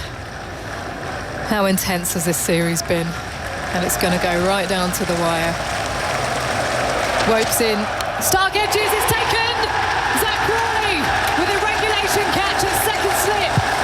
And the team are sprinting towards each other. They feel they're on the brink of something here. 275. And Australia are 7 wickets down. Stark out for none. Well, again, that man, Chris Woakes, gets it in the perfect area. How good has he been? 4 massive wickets today. That's why England's in the position they are. Stark comes and goes. Just 2 balls that he faced. He's heading off and up the stairs. And another player emerges from the dressing room. Well, this is what can happen. You know, the bowling side, doesn't take long to take wickets. You can get them quickly, but it takes a long time for runs. And the England team, they're in a huddle. They want to finish strong. They want to give Stuart Broad something to celebrate in his final Test match. And perhaps Moeen Ali in his final Test match, or might he be persuaded? Well, I'm wondering if Ben Stokes will throw the ball to Stuart Broad and see if he can get a wicket on the last ball of Test cricket, or what's going to happen here. The crowd are alive, and they were gathered together there, the England players, in a huddle, and it looked like a fairly intense chat. And we don't often see intense chats with Ben Stokes, and we've just peered into the dressing room, and the position that Brendan McCullum, we've seen so often from him this series, just leaning back in his chair with 1 foot up, as Woakes will continue here. He's got Pat Cummins now, the Australian captain. 3 slips waiting. The sun is out here in South London. And what a scene we have. 109 more to win. But Australia have lost 4 quick wickets. Woakes on an angle. He bowls. Cummins beats the edge through to Johnny Bairstow. First slip is down on his bat. Joe Root. Stuart Broad, hands on his head at mid-on. How close was that to the edge? Well, that's not far away. This is incredible incredible fifth wicket. It's still carrying through. There's bounce, there's seam movement. Nearly went under the bat, did it? He was very late on it. Woakes comes again. He pushes forwards. Cummins drives past a diving Moeen Ali at cover, out to the deep point boundary. Third runs around to his right. Mark Wood down there comes in to collect the ball. Cummins scores 2. 107 more needed. Andy. 4 wickets in 19 balls for 11 runs. 2 each for Woakes and Moeen. Woakes now has 4 for 41. Moeen 2 for 49. And that's what can happen. As a fielding side, wickets can come quickly, can't they? But when you're chasing 384, it takes a long time to accumulate those runs. But there's still 3 wickets in the shed. We saw what Pat Cummins did up at Edgbaston. There's still a bit of life left in the Australian team. Well, he will still believe as Woakes is approaching him now. He looks to defend the ball in front of him. And Woakes comes in to kick it past the stumps as Ben Duckett collects the ball. That's the end of the over, but what an eventful one it was. And the crowd were up on their feet, appreciating everything that Woakes has brought to this England side since his return. 277 for 7 then Australia, 107 more needed. Cummins on 2, Carey on 1. That's to update Woakes' stats for the series. 19 wickets at 17.6. As I mentioned earlier on, he's on course to be the first England bowler in an Ashes series to take more than 15 or more wickets in a series at an average under 20 since Richard Ellison in 1985. Does that go on your list? Your top 10 list? I think that might be on my top 10 stats of the series. It's been an extraordinary performance. From, how many have you got down there? Oh, I've narrowed it down I'll to the top, set you the challenge top at the start of the 400 day. stats. There have been so many. My one is definitely the maidens. Moeen Ali then will continue from the Vauxhall end. Alex Carey setting himself up. Ben Stokes fairly animated as he's trying to set his field. Deep point has just wandered off. Mark Wood down there. He's in his own world. Oh, I think Bairstow was setting him, making him move one way, and then Stokes was trying to get him to go the other way. And he's just pushed him back to a deep backward point on a square line. There's a short third, short fine, deep backward square as Moeen Ali is in, slip in play as Carey is propping forwards and pushing at the ball in front of him back down the pitch. A reminder that Moeen Ali will be part of our BBC coverage tomorrow of the 100, straight in from the Test match. BBC Two and the BBC iPlayer from 2:45 on 5 Sports Extra as well, and BBC Sounds as Carey defends to the offside again. He's just got into his rhythm, and we were on for the highlights, weren't we, Glenn? As soon as they returned the players to the field, and it felt like it took him a few overs to just get into his rhythm because of that groin injury that he has. But a bit of adrenaline helps with any injury. He's into it now, and he bowls. Carey again pushing forwards and guiding the ball to extra cover as Ben Stokes is just asking his short fine to come across. He wants him to play the sweep. So, big gap around the corner for Alex Carey. There's a man now in catching at extra, and Ben Stokes has just pushed back to cover. As Moeen Ali around the wicket, tossed up. The sweep does come out as he gets it down to the fine leg boundary, reaching right out in front of him. And he plays that paddle so well, Alex Carey. Picks up 4, 103 more needed, with minimum overs remaining, 35.2. well, Ben Stokes enticed, tempted Alex Carey to play that shot. So he thought, I'm not going to let him down. And just helps himself to 4 runs. England have a few runs to play with here. They can try a few different things. It's just asked his deep backward square to move a little bit finer because of that sweep as Ali bowls. And again, it comes out. It's gone fine again, but deep backward square off the rope to collect it. They'll just come through for 1. 102 more needed. 282 for 7 here, Australia. If you're just tuning in, England have picked up 4 wickets since the break. Quickly.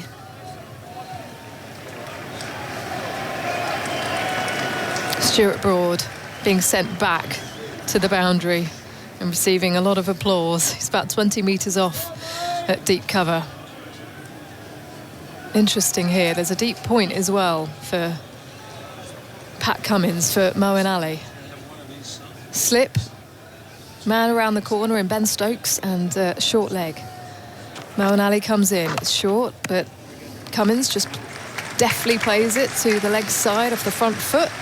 Had all the time in the world to play that one. 282 for 7, needing 102 Australia. I mentioned Moeen Ali's outstanding 4th innings record.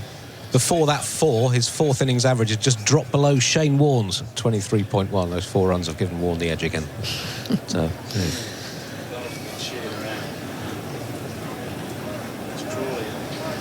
And it will be Chris Woakes to continue. Why not? I don't know whether they'll take the new ball. Glenn? Yeah, well, that's it, isn't it? Though the new ball will bounce a bit more with it turns and grips as well, but Chris Woakes, he's just got it on a string here. Here he comes again, 3 slips waiting. Carey on strike. Into the pad, it falls out in front on the offside. Ben Duckett with a throw at the striker's end, but he doesn't let it go. Pat Cummins comes through. That was a leg by, so 283 for 7, 101 more needed. We're into the 79th over here. Will they take the new ball? They have talked about it being easier to score with that hard new ball on this pitch. Yeah, a lot of starts to the Australian. 60, Khawaja 72, Steve Smith 54. No one's gone on to get a big 100 or to get 100 at least. 101 left. Seems a bit of a mountain at the moment for the Australians, but you've got to keep believing. And you always do, Glenn. I can imagine you in the dressing room from any position. Always confident, but you've got Warney up there who's and half the other team who thinks the same thing. As Woakes is past the stumps. Cummins beats the edge again. Through to Bairstow. He's just bowling this wonderful line, and it hasn't been a lot of wobble. It's been seam-up presentation, and he's just got a little bit of nip off the pitch. Chris Woakes. Amazing. Excellent control. A little bit of nip off a day 5 pitch. What's happening out there? It's been juiced up. That's what's happened. Oh, did they take that new ball? For the 3rd time? 2nd time, is it? We'll explain that after this ball as Woakes comes in. Cummins advances and pats the ball back down the pitch, trying to get at the ball, negate that movement. I'm wondering if we're going to see Stuart Broad soon. This has been a big spell from Chris Woakes. He's bowled quite a few overs. Andy, how many overs in this? This is the 7th. He's taken 2 for 19.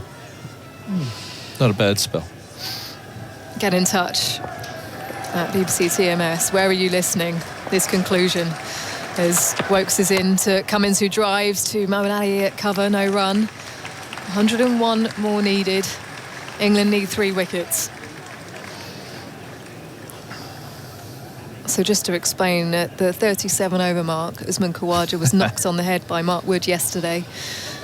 It knocked it out of shape.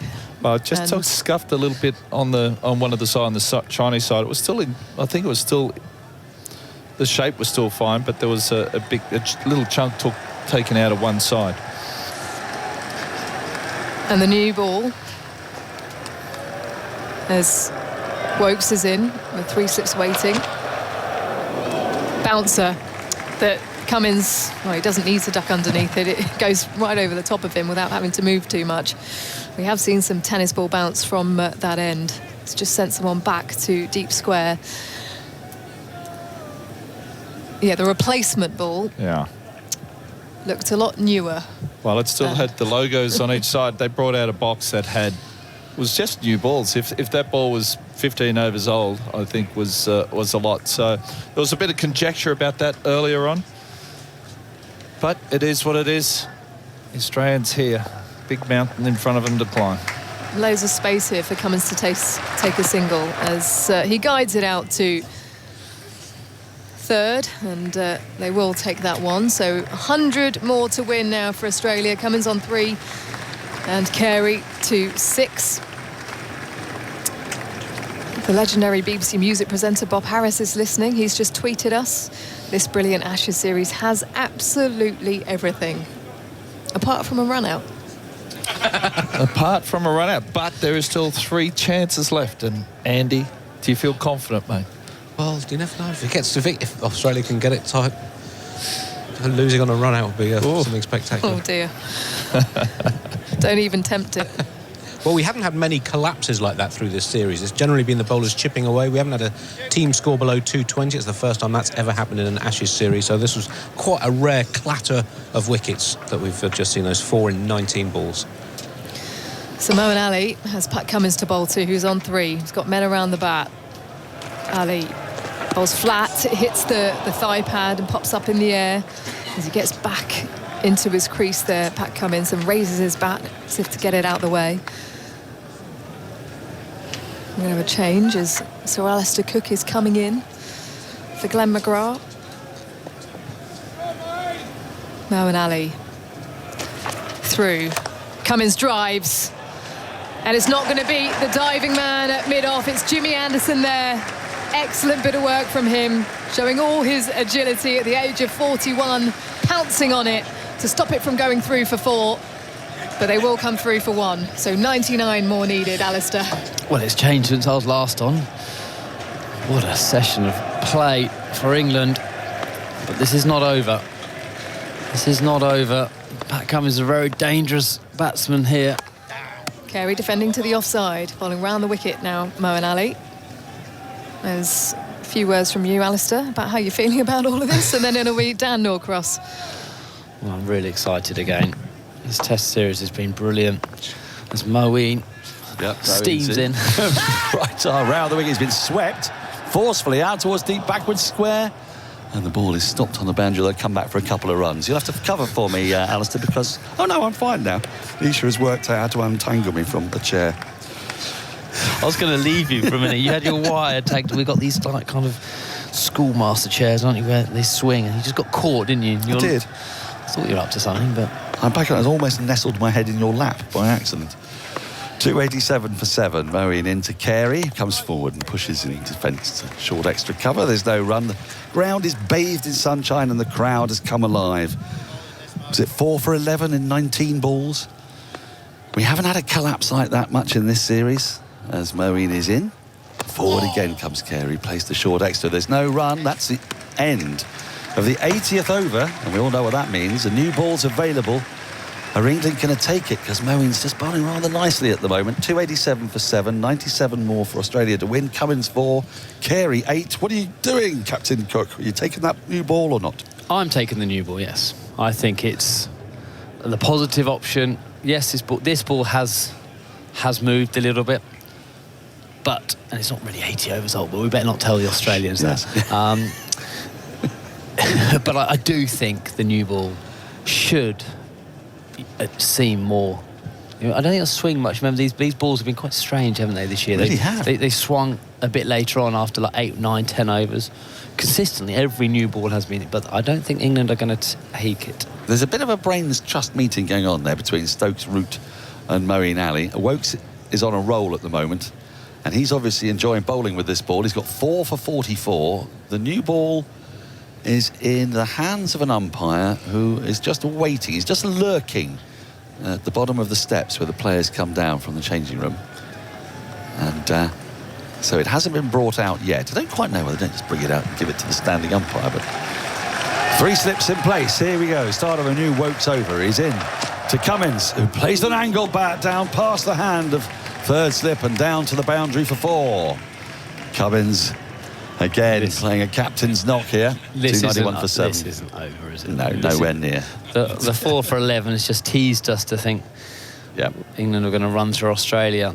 Well, no one's done a 7-wicket burst, have they, in this Ashes. What's the biggest collapse we've had? Well, we've had sort of 6 for 60. England had that in the second innings here. We had Australia's last 5 went quickly at Leeds. But that's the first time the heart of an innings has already been ripped out in that style in this series.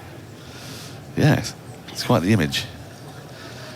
3 slips, extra cover, mid-off, mid-on, mid-wicket, long leg, deep backward point. Woakes into Cummins, who drives firmly up towards mid-off, but doesn't quite time it perfectly. He'll get a single as it goes to the right of Wood. We were tracking the win predictor at various times. Before the Travis Head wicket, England were 32% probability of winning, and after the fall of Stark, up to 92%. Wow. Eked a couple back, wouldn't it now? But they were probably about 85% when they took the 8th wicket at Edgbaston, weren't they? And then there was that scintillating partnership between Cummins and Lyon.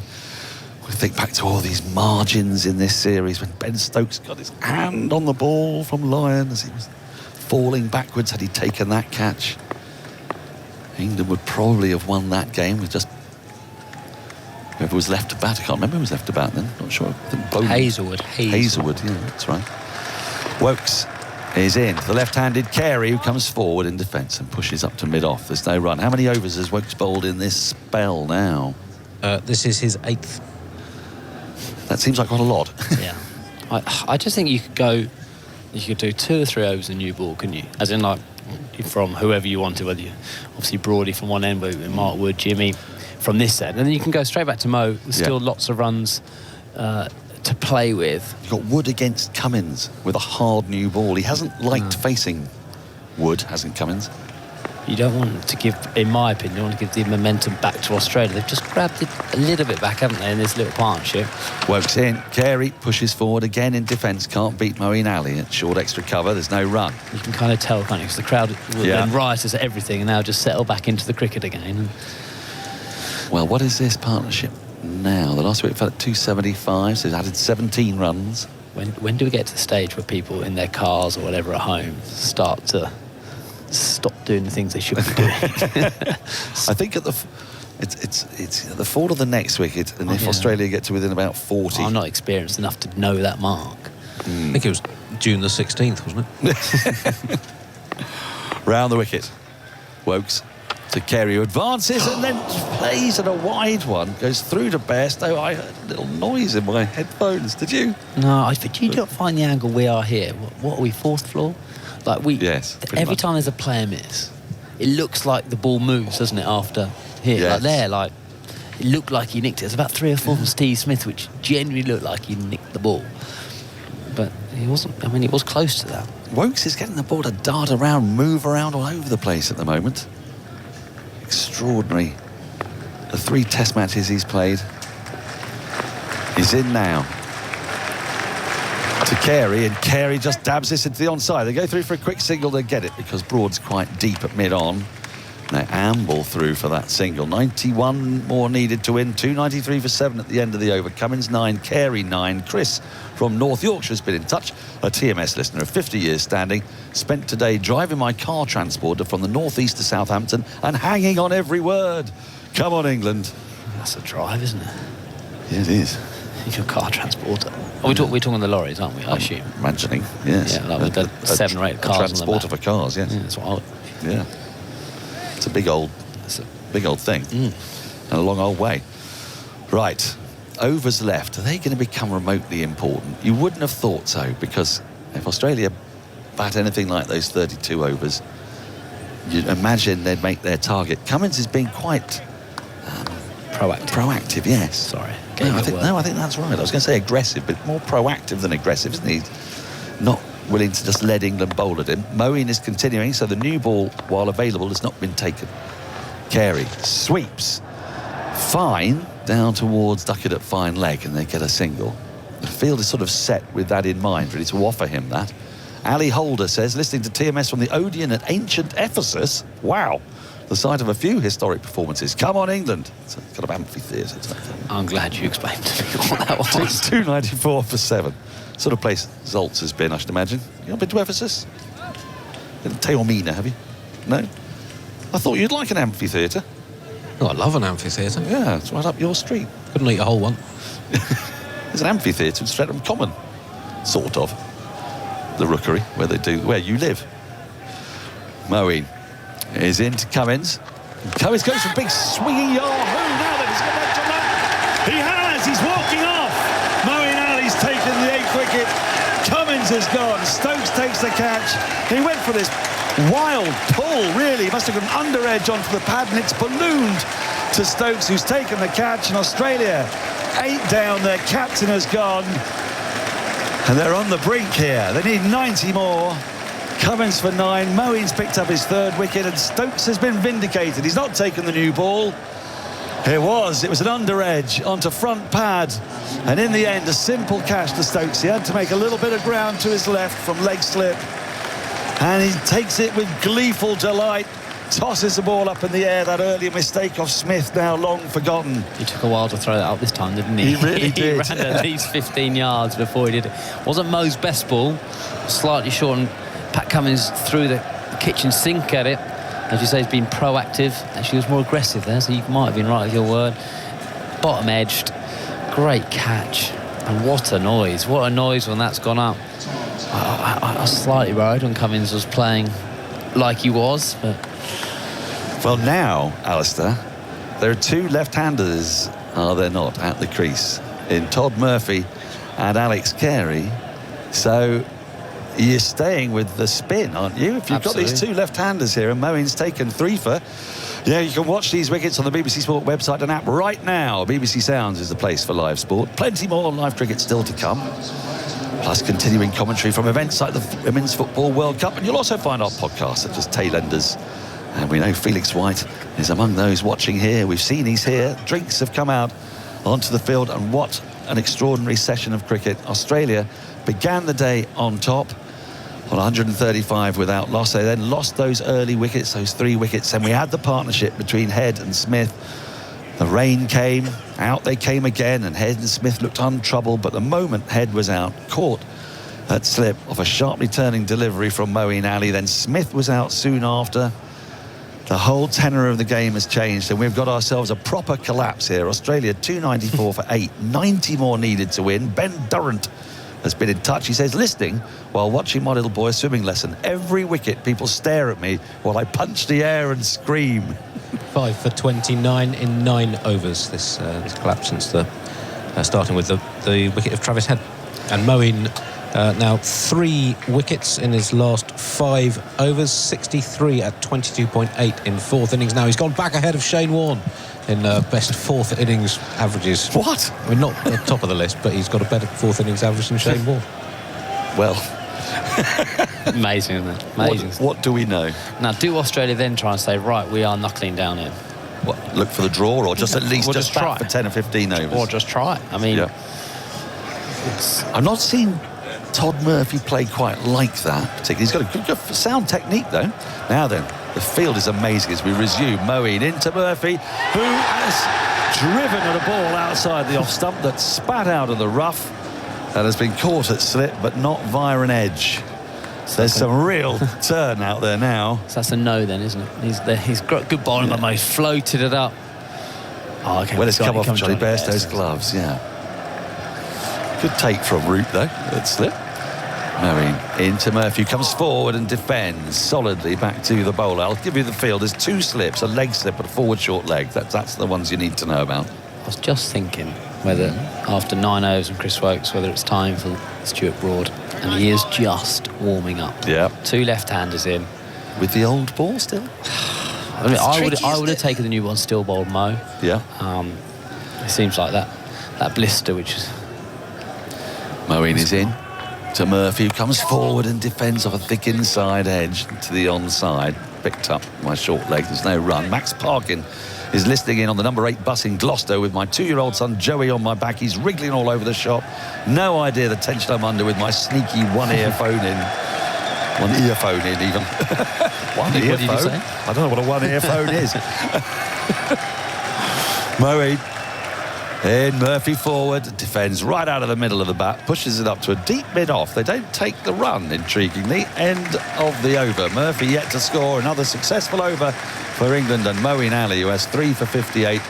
Carey will now face He has 10, 294 for 8. That victory target now really quite a long way away, and this match has been turned on its head in 45 minutes of mayhem, and the Oval crowd has played its part. And Moeen's last 5 overs, 3 for 16. Yeah.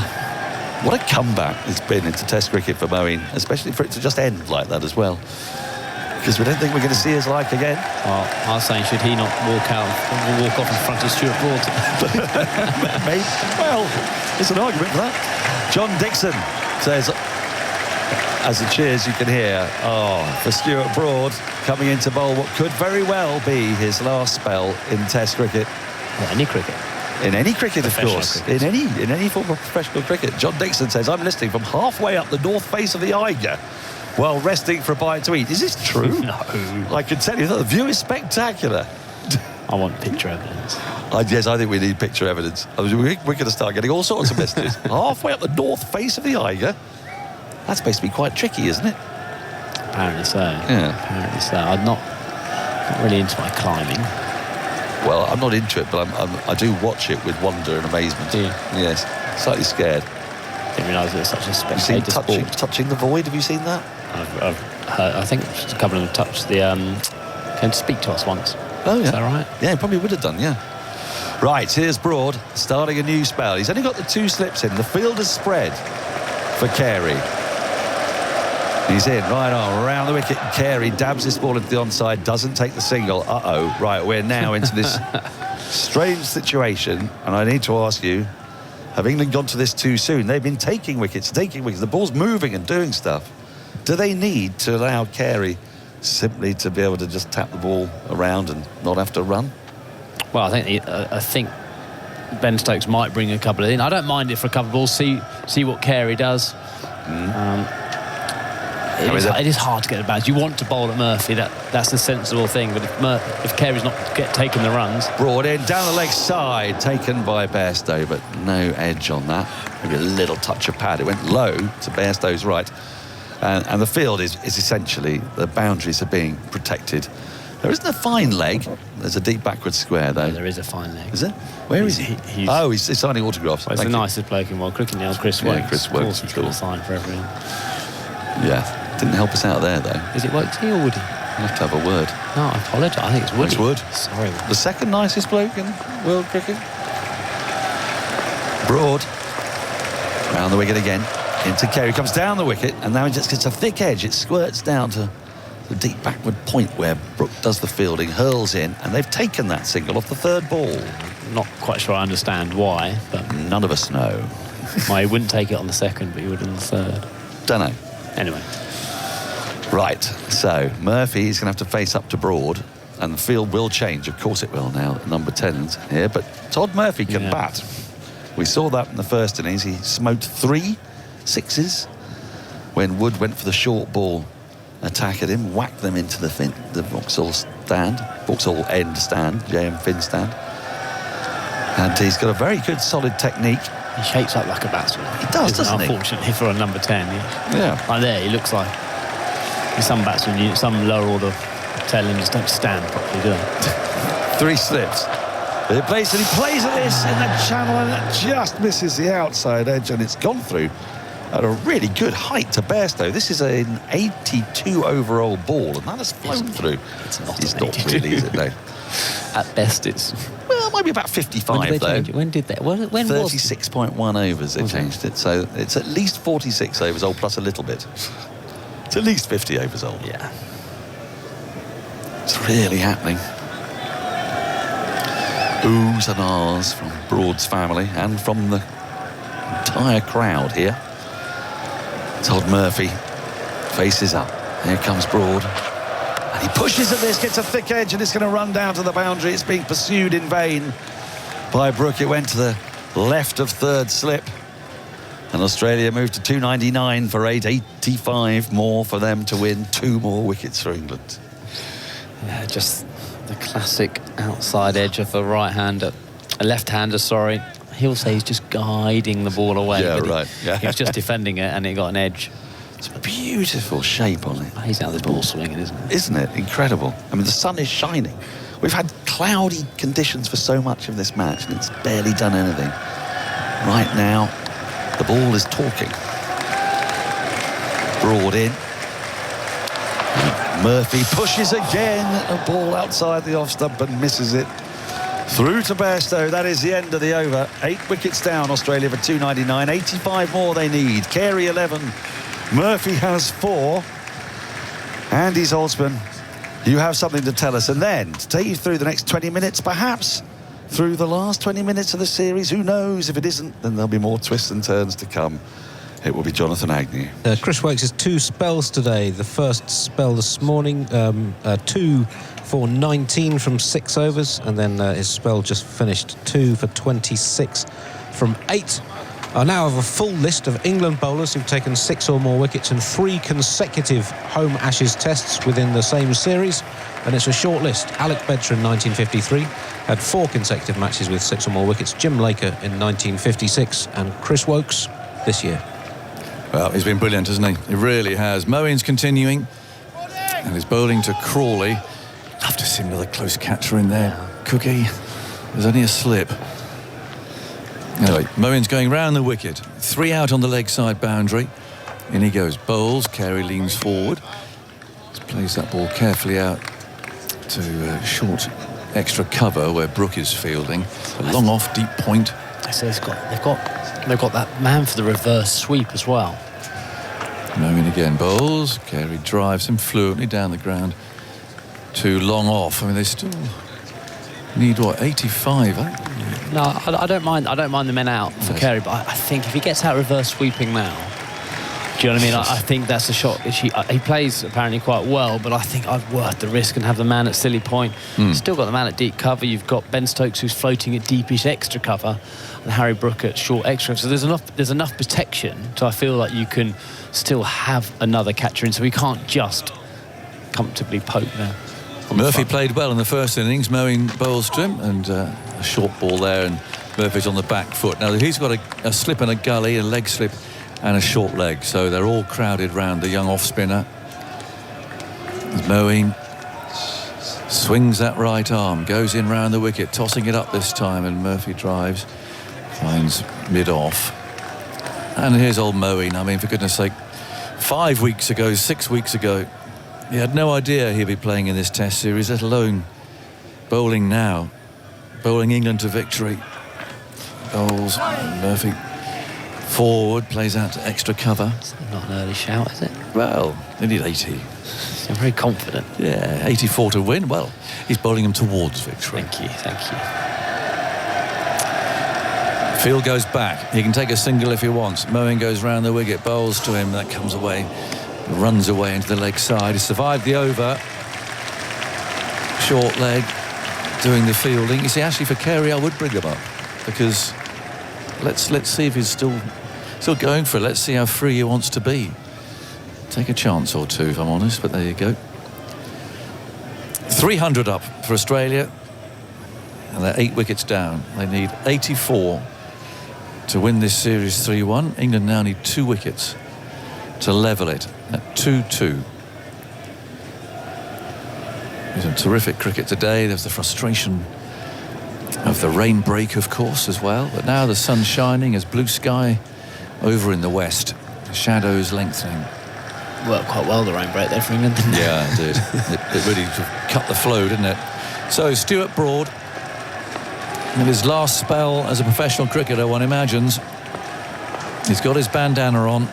He's got his family watching on the balcony above. And he runs towards us, and Bowles, and Carey flicks him away down the ground to long on, and again they take the run. Moeen there most of the way back. 301 for 8. I was shown something today, and I'm going to leave this to you, Andy, to verify. Came from Chris Broad. Let's go to find it here. And this was clearly posted somewhere regarding Stewart and the number 8. Here's Broad round the wicket, and he's down the pitch, chipped it in the air. He's got it away into the leg side, and he's going to get 4 for that. One bounce. Yeah, timed enough. That's a confident stroke. He did play very well in the first innings. I think you said you won't see him batting at at 10 for long, 79 to win. So Stuart Broad chose number 8 as his jersey. First innings score here, 8 not out. His last innings score, 8 not out. He played international cricket under 8 different captains. His best bowling is 8 for against Australia, which came on the 8th month of the year. He scored most 50s at number 8. That's also a total of 8 50s. In comes Broad, round the wicket, bowls, and he stands up and defends this, or rolls away into the offside. So what do you reckon? Well, just coincidence? I think it might just be coincidence. I mean, I could try and find if there's, you could do it with 7 as well. That's a lot of coincidences, though, given that it's his shirt number that he chose. Quite a small number. If he'd chosen 73 and you had that many coincidences, then we could call it coincidence, I think. Oh, I see. But yes. Well, Chris was very keen that I read that out, and you've rather poo-pooed it. Number 8 on his shirt. First innings scores 8 not out. Last innings score 8 not out. Played under 8 different captains. Best bowling 8 for, which came on the 8th month of the year. He scored most 50s at number 8, and he scored 8 50s. Now here's Broad, and that's played away down to mid-on. So that's, I think, 8 at number 8 is what we're saying. He's played 9 Ashes series, so you could say he's played 8 Ashes series since his first one. You're not taking this very seriously, Andy. I was quite pleased with that. And Chris was very pleased with it. Well, I'm not going to argue with Chris Broad. No, you wouldn't. Anyway, there you go. You can work it out for yourselves. There's some coincidences there, though, I think. 305 for 8. And it's number 8. Hasn't taken a wicket yet. Running in from round the wicket, moves in now, and he bowls short, and Murphy pulls it. And umpire Wilson has to step out of the way there at square leg. And it's taken by Bairstow there, the return, 306 for 8. Ruth, listing in Oxfordshire, is very keen that the perfect final wicket to fall today would be Carey, caught Bairstow, bowled Broad. Please, oh please, says Ruth. Surely stump Bairstow, bowled Broad. I think that would be even better. And I know what you mean, Ruth. 306 for 8. Carey on 13, the field up, because there's 1 ball to go in this over. Broad's got to try and keep Carey that end. We're going to get a bouncer, maybe. Here's Broad, round the wicket, bowls. Now it's pitched up, full length, and Carey just blocks it back to him. So Murphy will face the start of the next over. But he's perfectly competent. In fact, more than that, really, for number 10. He's played well. Stewards on their feet around the boundary edge, just in case people get excitable. And generally the crowd's just absolutely loving this. It's another classic final Ashes day at this famous old ground where it all began. Brilliant, isn't it? And it's always the Oval. Always the Oval. So in come the vultures, the catchers. Perhaps the greatest cricketing coincidence of all time. And this, I think, you can put down as one of the great coincidences. Alex Stewart. Oh. Let's watch this first of all. We've got Murphy on strike. In goes Moeen, round the wicket. Bowls an off-spinner to him, which he plays up to mid-off. I know this one. Yeah, finished his career with 8,463 runs. That's his date of birth. Born on 8th of the 4th, 63. That's not bad. It's only 1, though. In goes Moeen, round the wicket, bowls, and turn there as Murphy plays out to wide mid-off. I'm going to tell on you to Chris Broad. Have we looked at Alex Stewart's last shot in Test cricket? How he got out? Was it a dodgy one? Was it like, oh, this is my birthday, I'm just chipped it to cover? No. Here's Moeen again. The left-handed Murphy comes forward, plays out to cover. Mark Wood is there. Crowd goes quiet whenever Moeen goes in. It's great stuff, great tension. 306 for 8. So 28 overs remain to be bowled as Moeen goes in, and that's clipped away to Luppishly there. It doesn't go nearly as far as Anderson, who's keeping a low profile actually. And all of this, he's there at mid-on, he's now dropping back a little bit. And now Point goes back and mid-off goes back. He's saying to Murphy, you can have a single if you wanted, as Moeen bowls flat to it, spins. But he plays it well enough, a little bit too short. I think Stokes maybe could come to silly point from second slip just to change the view for Todd Murphy. Watch this go straight to second slip. Right, Moeen. Round the wicket he goes, bowls, and Murphy plays that very competently down the ground to mid-off. Actually, Carey wanted a single there, but Murphy said no. I'll leave it to you. 306 for 8. 78 more runs are needed by Australia. And they've got so many numbers on that board. I'm looking for remaining. It's not showing at the moment. 27. 27 to go. Thanks, Andy. 78 needed. England want 2 wickets. So it's only Hazelwood sitting there in the hutch. And, of course, the poor chap did all that through the Edgbaston Test match as well, the final day, and never got in. I interviewed him afterwards. I've never seen a more relieved man in my life, I don't think. He's going through it again now. I still think the new ball could be taken. You like the new ball? I do. I still think Mo could bowl with the new ball. If he's not happy for a couple, just a couple of balls, a couple of overs of Wood or Anderson. You've got Broad going nicely. He'll prefer bowling the new ball to these 2 left. Well, Hazelwood's left-hander as well. Well, I think he would. Broad moves in, bowls to Carey. A lovely drive out through extra cover. That sent Stokes on his way, chasing the ball out towards the boundary. He'll have to dive. Down he goes. And that cheer will tell you that the England captain has kept the ball in play. They take 3, though, so Australia, one has to say, are still interested here. They're still buzzing along, draws no good. And they ran those 3, which brings the number 10 down on strike. So we are in for a gripping finish here. We have to be. Yeah. We have to be. Todd Murphy's impressed me, just the way he's shaped up.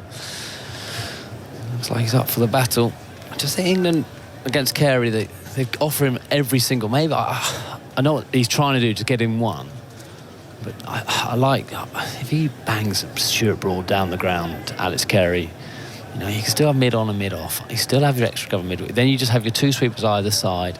Just feels like you still keep a dot ball on it. It doesn't get any other momentum. Broad runs in hard, taking his shadow with him. He bowls outside the off stump and beats Todd Murphy. Groping there, that looked more like a number 10. Groping outside the off stump. I can't see Mark Wood on the field. Is that your man Dan Lawrence out at square leg? Yeah, but Mark Wood was on just a minute ago, so I assume it's just a quick exit. Yeah. 309 for 8, 75 more needed, or 2 wickets. Broad, come on, he's got to take a wicket in this final innings. Runs in hard, runs towards us, bowls to Murphy and beats him outside the off stump again. He hitches up his trousers. Come on, Broady, somebody shouts what he's doing all he can. He couldn't do a lot more than that, really. He's got his bandana on, hair swept back. Do you think he might frame that one?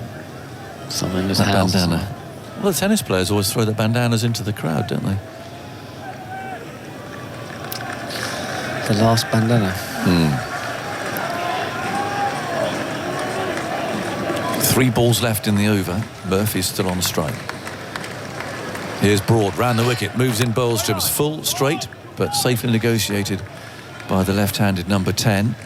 And now Stokes is dispatching, or wants to dispatch. He's not looking at the field. At Brook, down to 3rd man.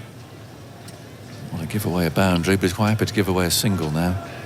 309 for 8. Clouds are high, there's blue sky. No interruption from the weather. On the horizon, at least. 2 balls remain in the over. 3 slips waiting there. They've caught brilliantly. Broad runs in hard, bowls, and he's hit on the pad. There's an appeal from Bairstow. Nothing, though, from Broad. As Duckett trots in to pick the ball up. 1 more to go. Always getting over the lines, just the hard bit, isn't it? Lovely atmosphere here at the Oval, there really is. And 2009 we managed to do it quite quickly once we got that run out. Around Ponting out, Steve Harmson steaming in for the same end Stuart Broad was. Yeah. We got it done fairly sharpish. Here's Broad, moves in bowls, and Murphy digs out another full ball. If you're wondering how we got here, a quick resume of the day. Warner was out for 60, Khawaja 72, Labuschagne 13. Smith has had 54. Head 43. Marsh has 6. Stark, none. And Cummins has 9. So 309 for 8. Break in the overs. The drama is reaching its peak, and Jim Maxwell has an announcement to make. Commentary continues on 5 Sports Extra, BBC Sounds and ABC in Australia. But for the final time on Test Match Special. It's very fitting you should be doing this, Jim. Thank you, Baggers. We are sending our Radio 4 long-wave listeners away for the shipping forecast. There it is, and away they go. And in goes Moeen bowling, and a little turn there, dabbed away into the offside. Carey takes a single. Thank you, Jim. Wouldn't be the same.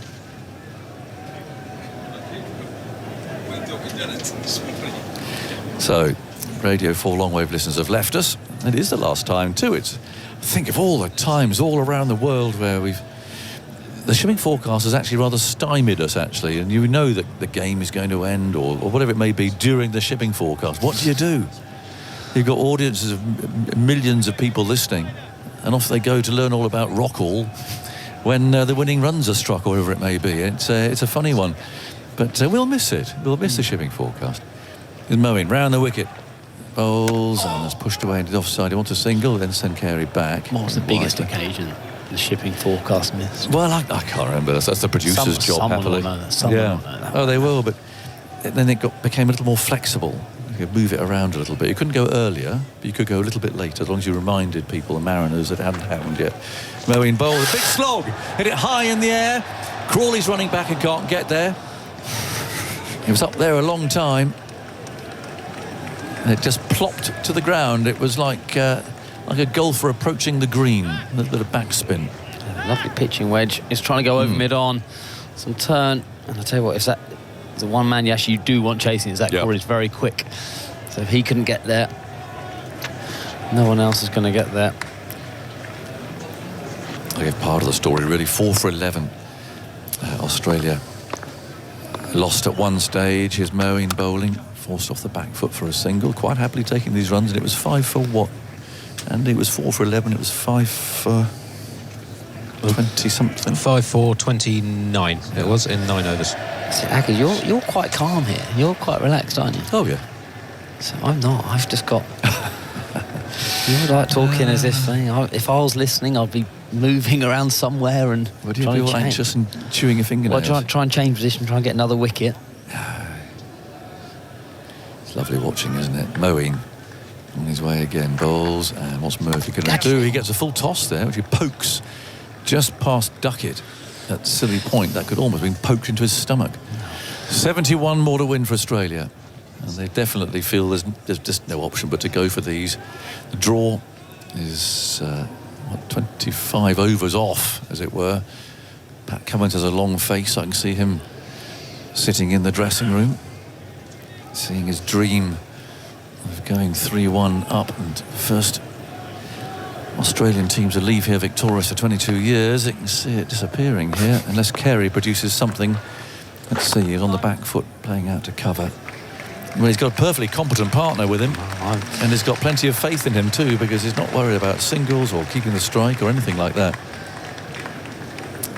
Welcome back to our long wave listeners. That's our last shipping forecast on Test Match Special. So, yes, it's quite a poignant, emotional moment after all the years of listening to that and handing over to our various shipping forecast readers over the years. Have all done a lovely job, and they weren't quite sure how to take us at first, I don't think. So it was all done very, very steadily. But as you heard there, back to Aggers and the team at the Oval. That's how we like it. Thank you very much indeed, all you shipping forecast readers over the years. 313 for 8. And Stuart Broad is waving out a deep square leg, who's pretending to come in a little bit. Actually, it's Mark Wood who's back on the field again. So, 3 slips. Murphy on strike. In comes Broad, bowls to him, it's full, tucked away into the leg side, it's another single. And Wood trots in to pick it up. 314 for 8, 70 more needed by Australia. You're hopeless, Cookie. What were you like in the dressing room? I wasn't a great watcher this period. I didn't mind obviously being out there when you're not. I was ever out on the bat with the bat, but when you're captain, it's fine. You're in the field. But I'm not a great watcher. I mean, those runs. It is possible to get these runs. You're giving them no chance. No, I'm not giving them no chance. Broad again, round the wicket. Bowles. Carey flips down the leg side, taken by Bairstow, just getting everything behind it to stop the ball flying away for 4 byes. You've seen a few of those in this game, but not on that occasion. 314 for 8. 70 more to win. Australians, I can see on my screen, glued to their earpieces. But it gets to the case when that... Yes, I'm talking to you two. I just saw there on the screen. The overs, there is a little hope for the draw as well, isn't it? You start batting, you get down to 16, 15 and this partnership's still going. Yeah. They want to win though, don't they? They want to go back. Having won this, and goes Broad, Bowles, driven out to cover. Of course, they'd still win it 2-1. So. I don't think they care. If they got a draw, they would be running off down those stairs to celebrate with the 2 batsmen who are not out. So 315 for 8. Now Duckett's coming back to the slip cordon. So Barmy Army trumpeter playing the Stuart Broad song. Heard that a few times over the years as well in various parts of the world. Broad polishes the ball on his trousers. He's bowling to Murphy, who's made a very good 12. Looked highly competent for number 10. Broad comes in, bowls to him, drives into the offside. Not quite where he was aiming there. I mean, more towards mid-off, extra cover. It, ran out for Brook to field. A backward point, and Broad paws at the ground with his boots. Dust flying up. 315 for 8. Steve Smith, I can see, sitting on the balcony. He's quietly chewing on some gum, fidgeting.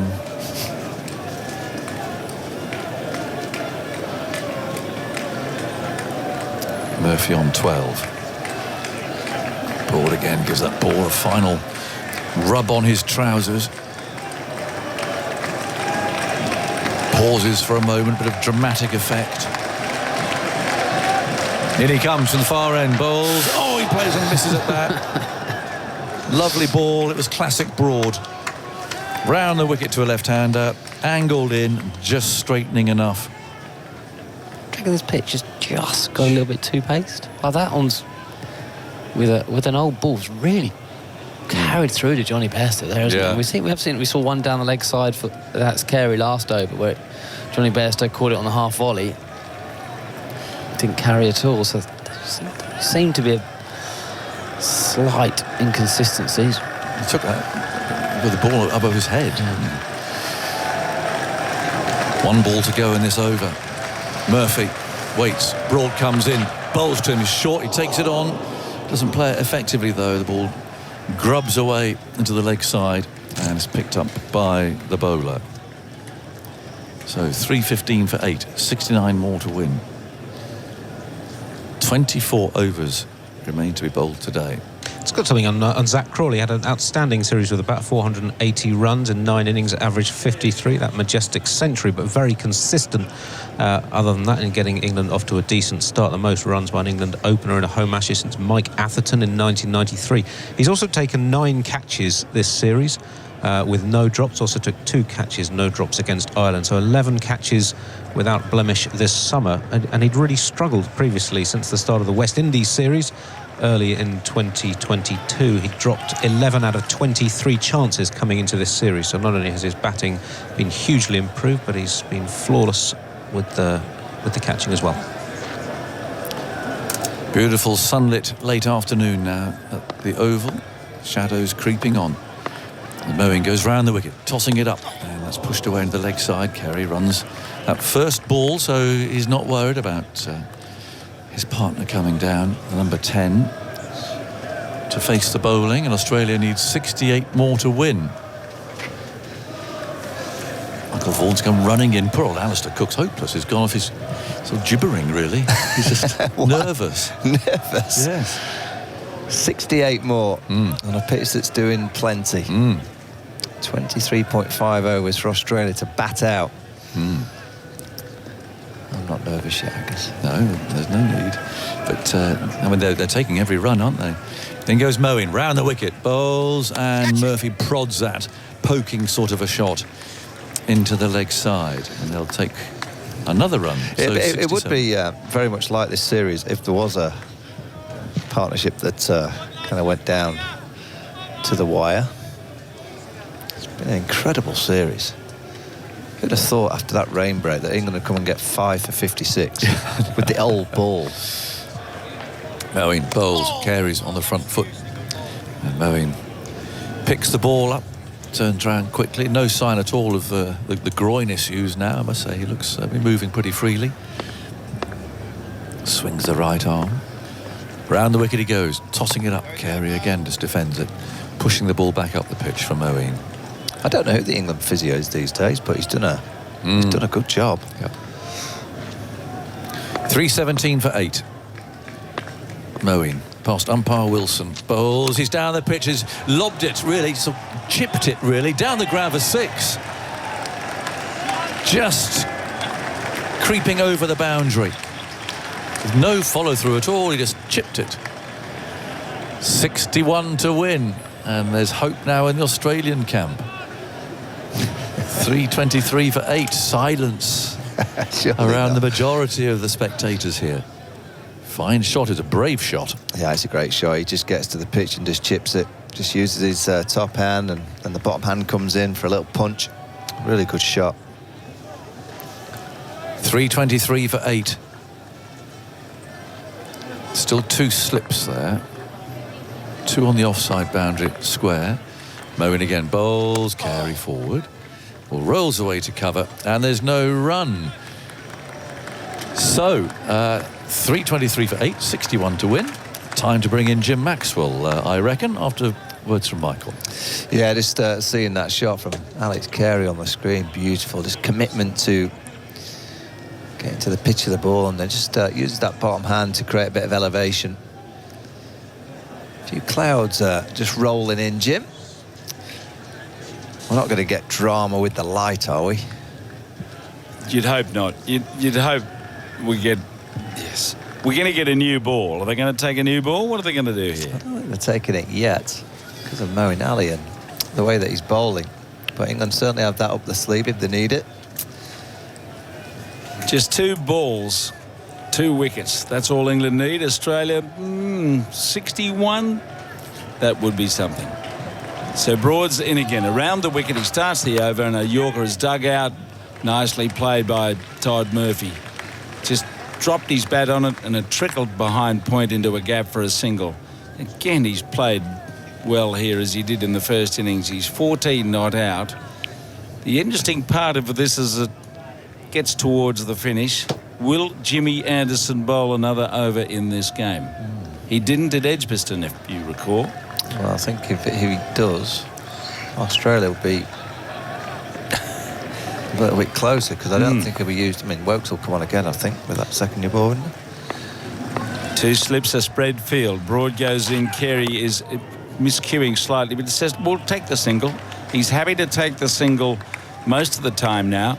I think he realises that Murphy's competent enough to push it around and hang in there, and you just can't afford to say no at this point. What happened to the Aussies after that rain delay, Jim, with all those wickets? It was just every ball you felt they were going to lose a 4 wicket. for 11 in 19 balls. Yeah. I mean, Mitchell Stark's shot was a big drive, second ball. Steve Smith's got a good one. He was a nice seamer from Chris Woakes. Broad bowls short, and it's pulled away by Murphy to backward square for 4. Yes, he got a good chunk of that. And as we saw in the first innings, when you bowl short this fellow, he's not going to back off. Not that that was a vicious delivery, but he hit it to the square leg boundary for 4, and Australia now need 55 runs to win the game. Well, that's good technique. Hands high, just rolling his wrists. Came straight out of the middle of the bat. Just put square leg on the boundary because of that shot. How long can this partnership be sustained? How many have they added now, Andy? 34 in 9.1 overs. Well, they're going at the right rate. Here comes Broad once again. And he fishes and misses outside the off stump for the umpteenth time. He's annoyed with himself that he followed that and very nearly nicked it. He goes wandering off disconsolate, annoyed towards square leg and mucks around with his gloves. Ball bowled by Broad, of course, to lure him into pushing at the ball. Josh sent us a message. I've opted to get stuck in M6 traffic in Birmingham and instead of taking the M6 toll road so I can keep tuned into the cricket. Well done on a fantastic series. And it hasn't finished, so keep listening. You might have to go and have a cup of coffee. Broad running in, Murphy pushing, and he's beaten outside the off stump, but didn't carry through to Bairstow in any case. And the score is 8 for 3-2-9. Kerry 27, Murphy 18. Was that Josh Hazelwood scalpering on the M6? Well, there's plenty of services around there that you can stop off, Josh, if you need a bit more time. I think England fans will be hoping that it's done and dusted pretty quickly. So Broad's done the Bales trick. He's flipped him over again. Is that the superstitious cue for a wicket? Here he comes. He's bowling to Murphy, and Murphy is edging. He's out. He's out. Oh, I don't believe it. He's a magician, this Stuart Broad. An outside edge from Murphy after he did the genie's trick of touching the bows and flipping them around. The 9th wicket falls at 329, and Stuart Broad has taken a wicket on his last day of Test cricket, and he might finish the game off in a moment. Australia still need another 55, and Murphy's good little innings comes to an end. Well, what a trick to find in your last game. Just imagine if you'd have found that trick 16 years ago, you could have 1,000 Test match wickets. It's as easy as that. You just switch the bails round. It's a beautiful delivery. It's angled in, just a little bit of nip away. Tom Murphy, they played really well for his 39 ball, 18, and a good catch for Johnny Bairstow. England 1 wicket away. Can it be Stuart Broad to get that final wicket in his last game of cricket? So Josh Hazelwood comes out. The game's for the taking. Johnny Bairstow's taken a catch, diving across in front of first slip. I'm going to hand over to Aggers. Thank you to everyone who's been listening and sending notes and cakes, and it's just been a privilege to be here. Aggers, last rites for you.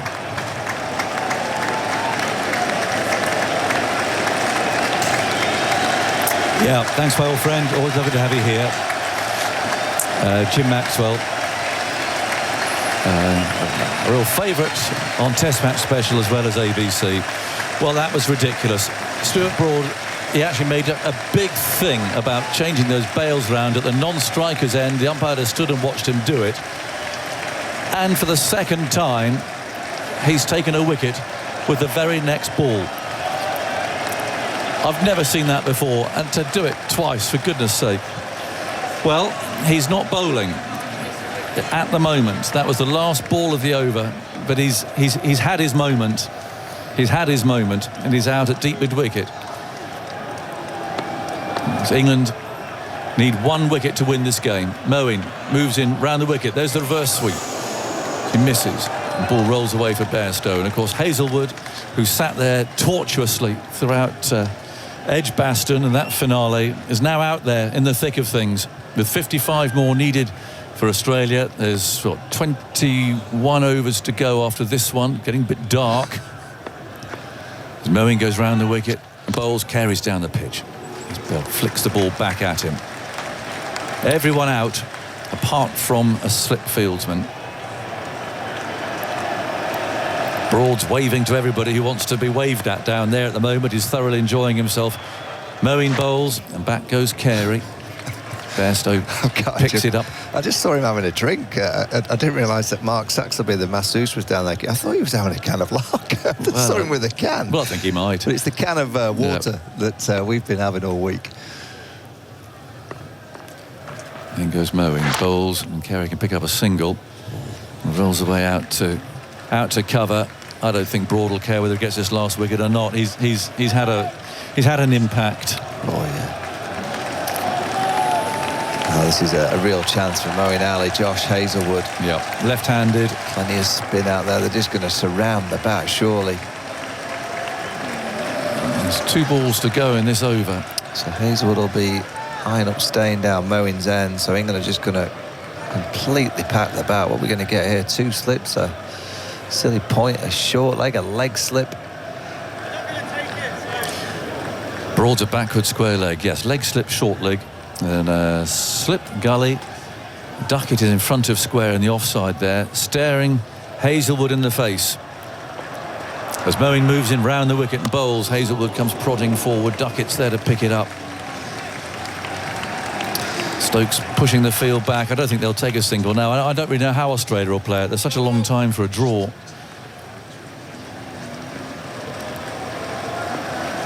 They still need 54 to win. England need 1 wicket. Moeen bowls. Hazlewood blocks it. And that's the end of the over. So Broad will come running in again. Crowd urging him on. They would just love it for him to take his final wicket. Ben Stokes is just looking above and see Stuart Broad running to the end of his mark. The petrified of the light. Suddenly ruined it. But I don't think there's any rain, so England will be able to bowl spin if the light does play its part. There are quite long shadows after players, which is always an indication. Well, they're running into position. What do Australia do? Just bat. Alex Carey's just got to play. Do you take singles or? Well, he's just got to play, and you know, if he has to give Josh Hazlewood a ball and over, you know, he's got to, or he stays down the seamers end and trusts that Josh Hazlewood can play the spin. England need 1 wicket to win. In comes Broad. He bowls to Carey, flicks it into the leg side. He's got his eye on 2, but then realised he wouldn't get it, so he sent Hazlewood back again. It's you know, this situation, it is reversed of Headingley 2019. Same sort of number of runs required. The number 11 there, left-handed. Alex Carey, left-handed. Yep. There are lots of similarities, but that's the same sort of situation. In comes Broad, moves in, bowls Carey and plays into the leg side. Again, only 1 run available, so he doesn't take it. Just on Johnny Bairstow, he's had a tough time of it, but in the last couple of games, Manchester, that catch of Mitchell Marsh, the catch that he took off Mitchell Marsh today, and then that last catch was a nicely taken grab from Johnny Bairstow. He's had a good couple of games as Johnny. Broad waiting for the ball to be returned to him from Stokes, who's deep out there, way in the distance. Still 20 overs to go after this. 3:30 for 9. Broad comes in, bowls, and that strikes Carey on the pad. Bairstow appeals. There's nothing though from Broad. Crowd just full of anticipation, waiting. Here you go. I guess this is one for you. A friend of mine who's just texted me saying he's listening to TMS. He's at E17 Antwerp, on the way to Holland to run a Root Academy tomorrow that's about to start. So Joe Root's Academy is in Holland. Right. Oh, that's nice. Yeah. I'm looking up at the balcony. I can see the whole Broad family there gathered outside, watching as Broad runs in, bowls, and Carey fields that outside the off stump and misses. Oh, just a fraction away.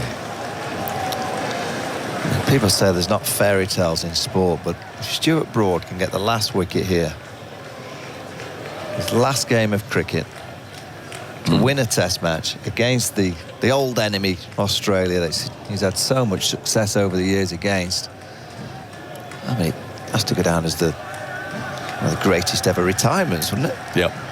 Well, now Stokes here is bringing everybody in, really crowding Carey. Is he going to show his hand? Is he going to go for a boundary? Well, 54 to win. He'd have to loft it probably, take a bit of a chance. But he does have the option. Is Carey still going for these runs? I think we'll tell in these 2 balls. Here's Broad. England need 1 wicket. He's there and he bowls. Carey's edge, she's dropped it! Low to his right. Hazlewood's almost run out. Balls flying everywhere. And that was Crawley, who's been brilliant at second slip and hasn't dropped anything. And that went low to his right, just down by his ankle. A prodding sort of a shot. Well, it's hit him on the wrist. It was there. It was there. One ball to go. Wasn't a 10 out of 10 chance, but Crawley will think that's an 8 out of 10, I think. Last ball of the over. Here comes Broad, thundering in from the far end. He's there and he bowls, and Carey plays and misses outside the off stump. Oh my. And Broad stands there, he's got his hands on his hips. Well, he could have finished it there with a dream finale, and he still might. Oh, when you think we're into the 93rd over, they replaced the ball at 37, but the ball's still doing plenty. Yeah, it is. I think it's going to go down as one of the greatest ever ball swaps. Do you have stats for that, Andy? I don't actually, but I can tell you that the seam movement today has been about 60% more than England were getting yesterday when they switched the ball right before the end of the cricket that was possible yesterday, and it's been more than any other session in this game, the 2 sessions we've played today. Much of the crowd on its feet now as Moeen moves away from us and bowls a poor ball there. Hazlewood completely missed it. It was he really dragged that down. It was a long hop, and Hazlewood went to crack it away, and the close fielders all dived for cover. 54 to win. 5 men around the bat, plus Johnny Bairstow. Moeen again, and grips the ball in his right hand. Goes in round the wicket, bowls. Hazlewood just leans forward, plays that as easy as you like. Picked up by short leg. 3:30 for 9. I reckon just a bit slower to a tail ender. Just a little bit wider, slower. And again, bowls. Hazlewood forward. Yes, Railingworth always said get it above his eye line. It's quite hard. Quite hard for someone like Josh. He's quite tall. Had to get it. Lob that one up. Moeen goes round the wicket, bowls, and again he leans back now. He's got to get 4 runs for that. Playing it firmly off the back foot through extra cover. The sun's out, so the fears of the light alleviated for now at least. 3:34 for 9. So Australia need exactly 50.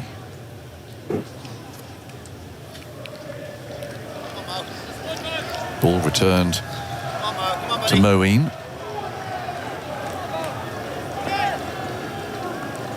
3:34 for 9. Down go the close fielders. Stokes still just moving 1 or 2 around. Now they're ready.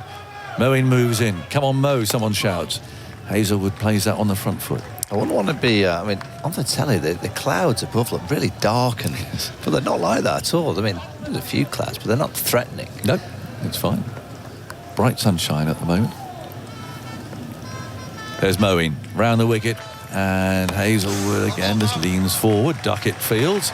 Fair play to Hazlewood. He's not merely survived the over, but he hit 1 for 4. Australia need 50. It's getting to that stage where Moeen might just need a little breather. As a spinner, you sometimes just need a rest. Might be worth either bowling a seamer or a bit of Joe Root. Just change it somewhat. He's bowled 18 overs in this spell, 14 of them since the rain break. Take the new ball. Yeah, just take the new ball. It's certainly a tactic that England can use. There's so many with headbands on in the crowd celebrating Stuart Broad's last day playing cricket. Yeah, it's great, isn't it? Yeah, I've seen all sorts of people with the white headband on. There's been a massive sale of white bandanas around London, I think. 19 overs remain. England need 1 wicket. The 2 slips are lined up as Broad comes in, and he bowls, and that's pushed by Carey. They don't know what to do. He set off there, and then he was running, then he was going back, then he was running again, looking at Hazlewood. Australia don't seem to have a plan here. How are they going to play this? Well, I think Carey's just thinking when he hits the ball, can he get back for 2? So he kind of runs down and tries to work out whether it's on, and then he realises it's not on, so he just goes straight back to obviously facing. I mean, I'm looking around, where could he get to? Probably wide third if he goes in the gap there. not really any other opportunities. There's Broad. Past the umpire, bowls, and Carey plays into the leg side. Bairstow's after this, making sure that there's no possibility of any runs at all. 334 for 9. And I reckon I can see what was possibly a record. I can see 3 helmets lined up behind Johnny Bairstow. Now you don't often see that. You often see 1. You sometimes see 2. If a ball hits all 3, yeah, I don't think you get a cannon.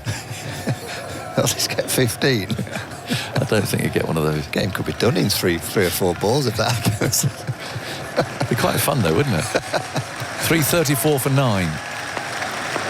Carey waits for Broad. He's on his way. Here he comes. Bowls a bouncer to him. Goes over his head into Bairstow's gloves. How many's Broad bowled here on the trot? This is his 7th this spell. Again, how long? Brave man Ben Stokes. I'm sorry, Stuart, you're coming off. Well, I'm pretty sure he'll get at least one more. It might be with the new ball next time. Well, they're still polishing away. This particular ball is now 95 overs old. Here's Broad, comes in, bowls. Carey's edge hit is out! And Stuart Broad takes the final wicket in a dream finale. And England have won. England have won the match. Absolutely brilliant finish.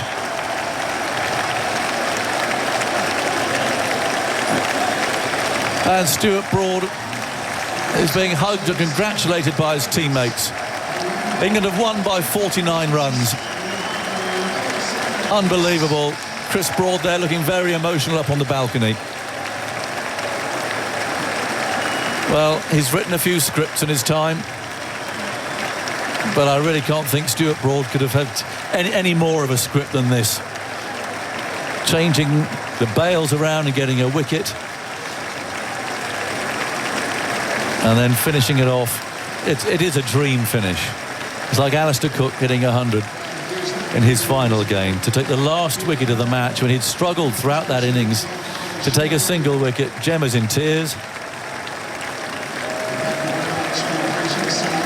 Well, well.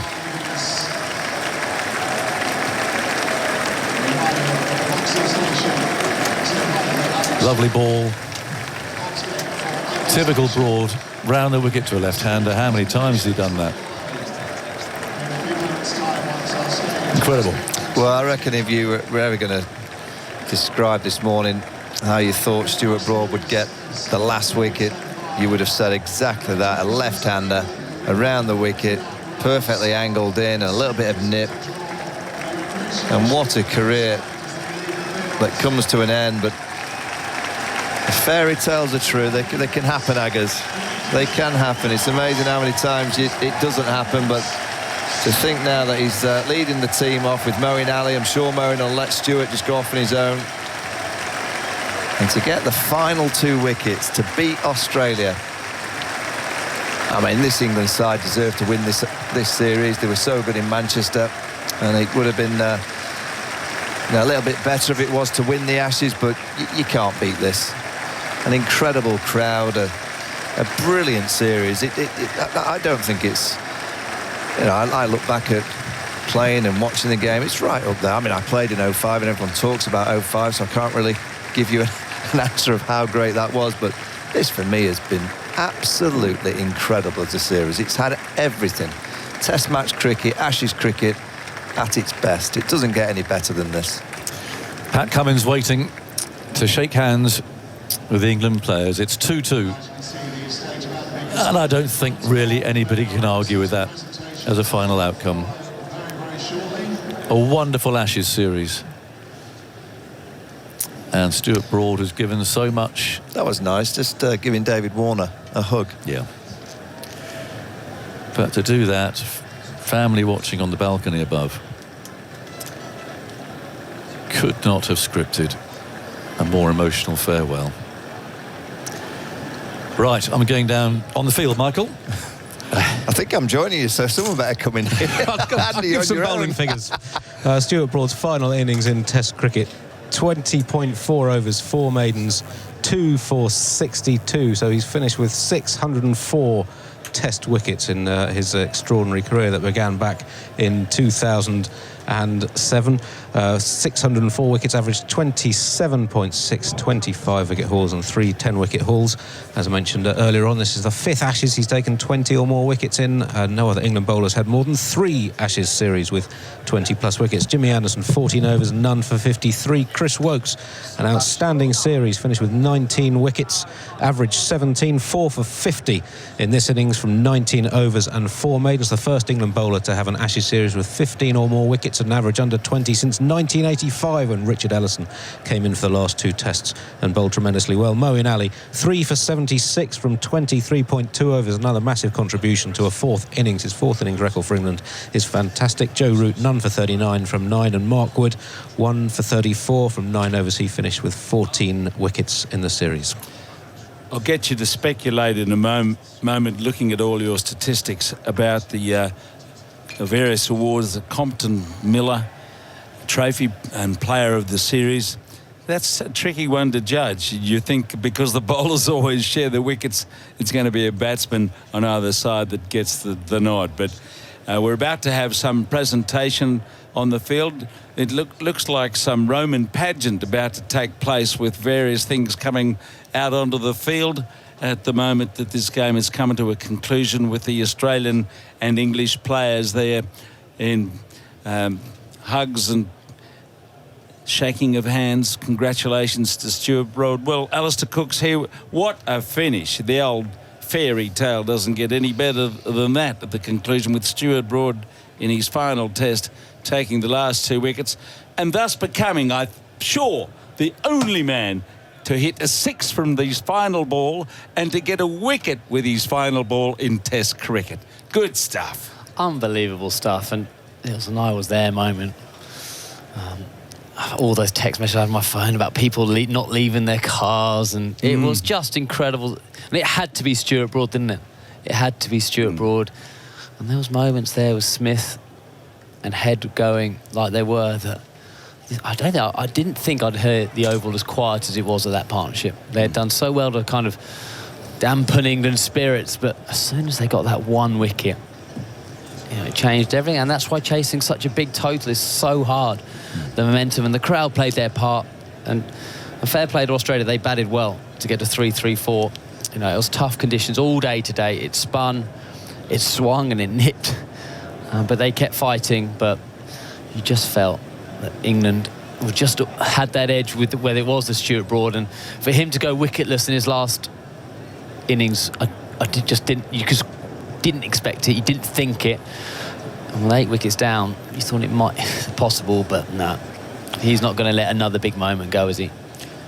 Where did he get that genie trick of switching the bails from? Is that just something that's come up instinctively on the spur of the moment? Well, I assume so. I've never. You've done it twice. I played 123 Test matches with him, and he never did it. No. In the thing, I saw a great thing on social media. Imagine if Stuart Broad had found that trick earlier in his 167 Test matches, how many wickets he would have ended up. And someone replied, thousands. Yes, it was quite extraordinary. As soon as he did that half an hour ago, the next ball to Todd Murphy, nicked low to Johnny Bairstow. And what a finish for Johnny Bairstow, who's copped a bit of criticism in this series. He's taken a few catches, and the last 2 of the game caught Bairstow, bowled Broad to wrap it all up. And we'll get down onto the field in due course for this presentation. Aggers is down there with Michael Vaughan and Glenn McGrath, but they're moving the chess pieces around out there as they get ready to set up a podium for the presentation and the last hurrah on this extraordinary series. We've been so lucky to have watched this and enjoyed it and seen unpredictable cricket, and again that was the case today, wasn't it? It was. And what surprised me is how much movement England managed to find on this pitch today compared to yesterday. Yes, there was a lot of rain, for those 5-6 hours yesterday. But with the pitch covered, like, why does it move? Why does it move like it did? And Chris Woakes set the tone brilliantly this morning, didn't he?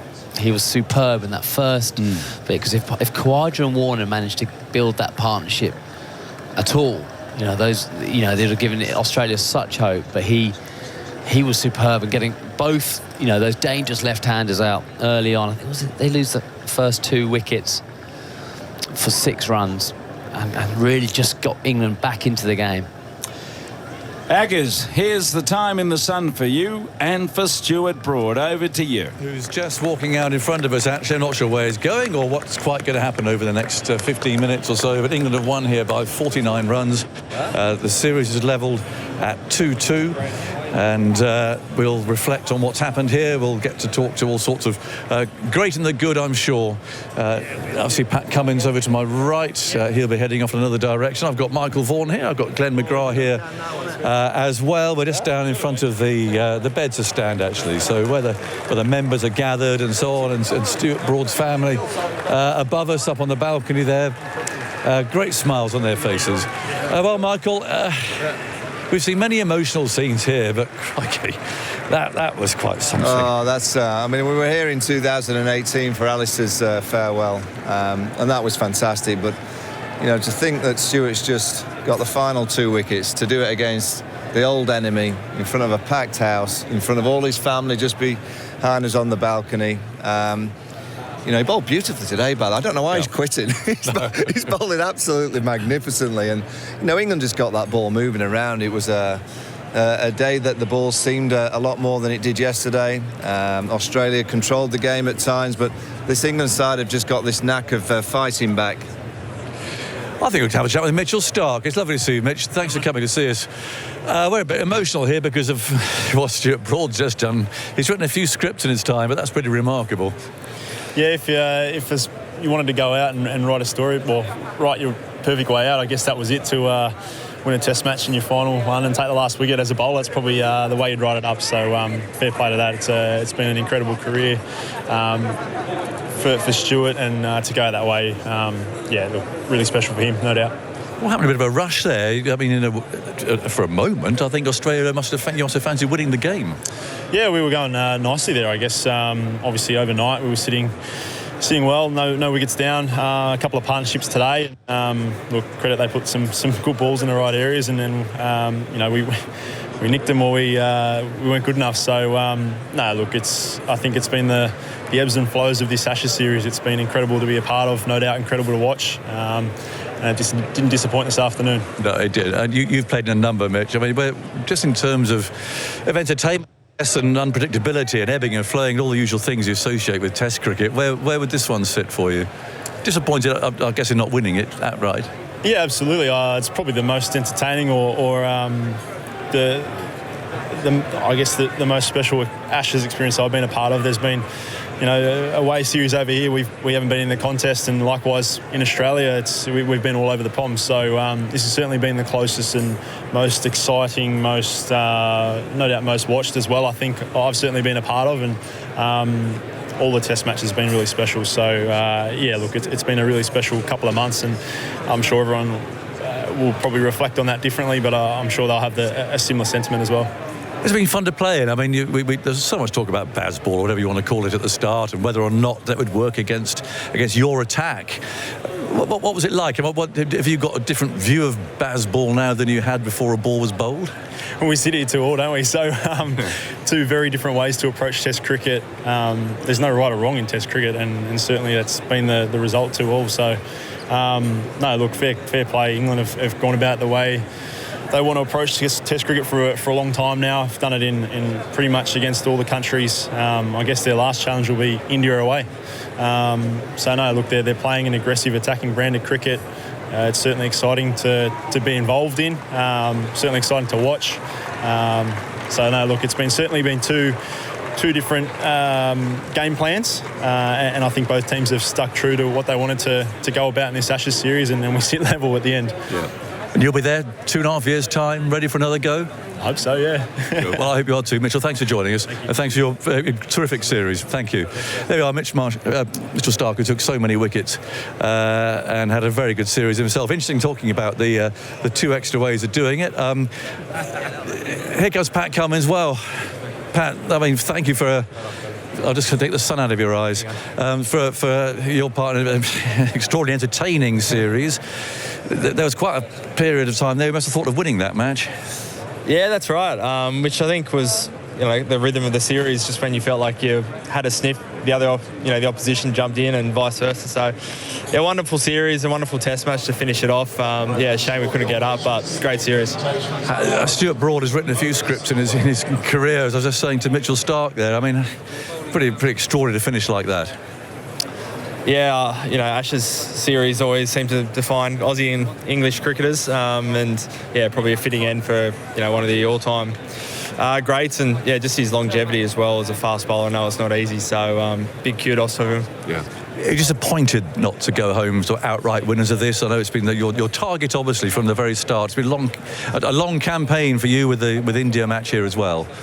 Yeah, that's right. Yeah, of course. Especially getting to the position of being 2 up would have been nice to go one further. But in saying that, I think we can be really proud of retaining the Ashes the way we've played. As you said, winning the World Test Championship on this ground a couple of months ago. It's been a great tour and a lot of wonderful cricket to be played. And it's good to at least retain it and have that to show for it.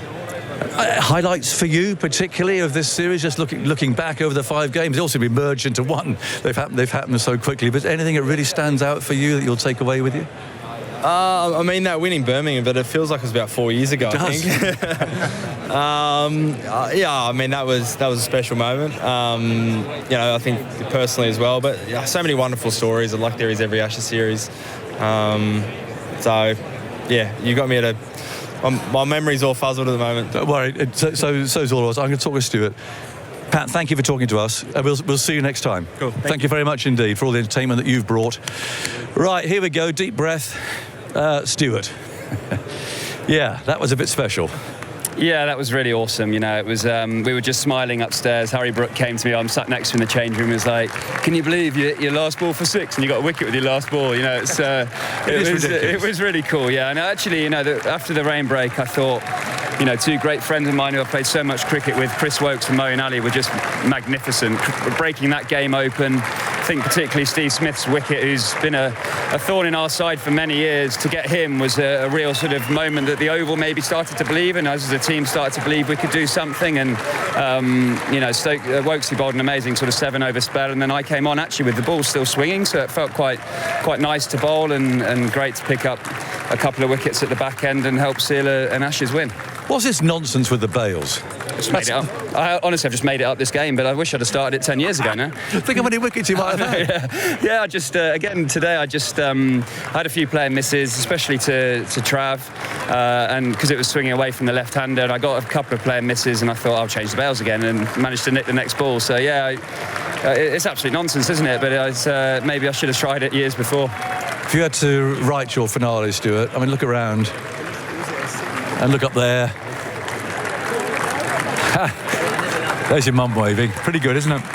Yeah, it's special, I think it's always a really difficult decision to walk away from a game you love, but ultimately I wanted my last ball and my last bat to be playing in an environment that's so special, and playing a sport that I still have a huge hunger for and I still love to bits, because my lasting memories will be just of pure joy and pure happiness, and that's exactly how I feel right now.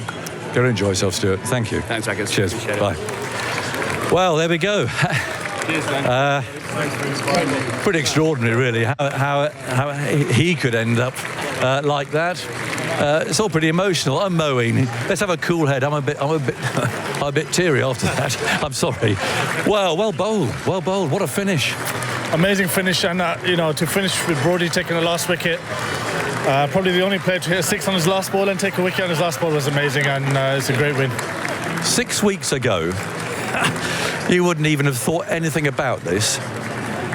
How does it feel, not just to be here, but to be such a part of it? It feels amazing. Obviously, to come back was a little bit daunting, actually, because I've never played that well against Australia, and it was one of those things where when Stokesy asked me, I thought, you know what, why not? I'm going to go into a brilliant side. I still believe I can do all right, and it was just great to be back part of this amazing team. Yeah. That wicket of Travis Head, I don't know if you've seen the replay or not, you probably don't need to, but it spun miles.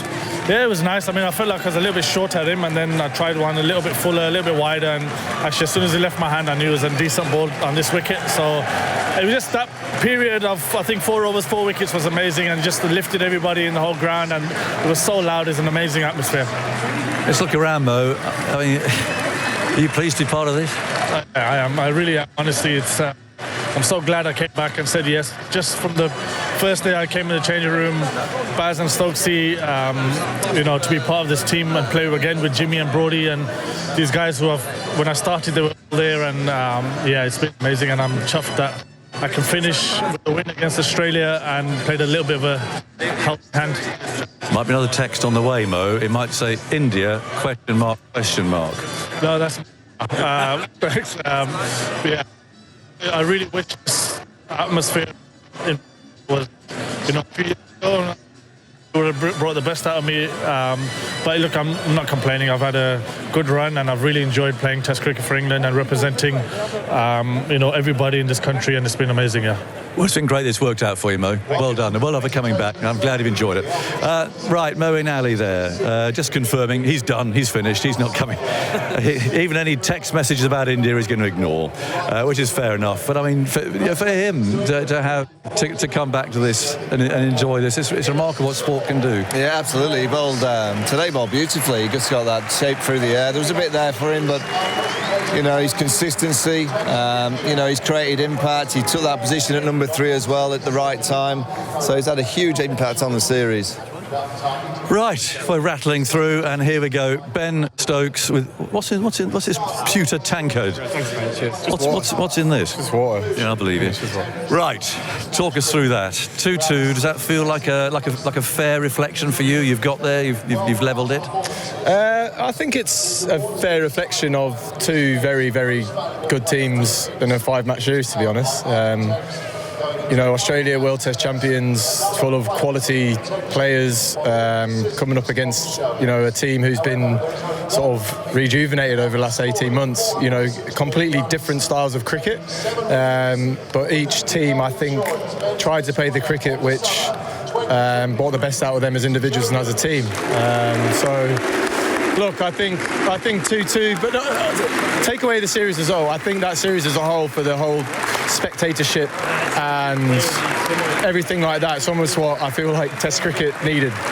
It's just been an unbelievable series. It's just gone back and forth throughout the whole 7 weeks we've been here. And has this been the biggest vindication of what you and Brendan have done to come and to beat Australia, let's face it, 18 months ago? It's like a chasm, it seemed, between the 2 teams. To have done this, does that really underline what you've done?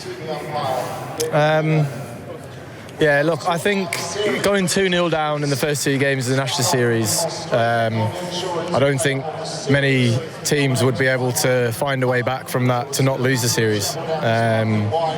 It's all about sort of mentality, mindset that we tried to bring into this.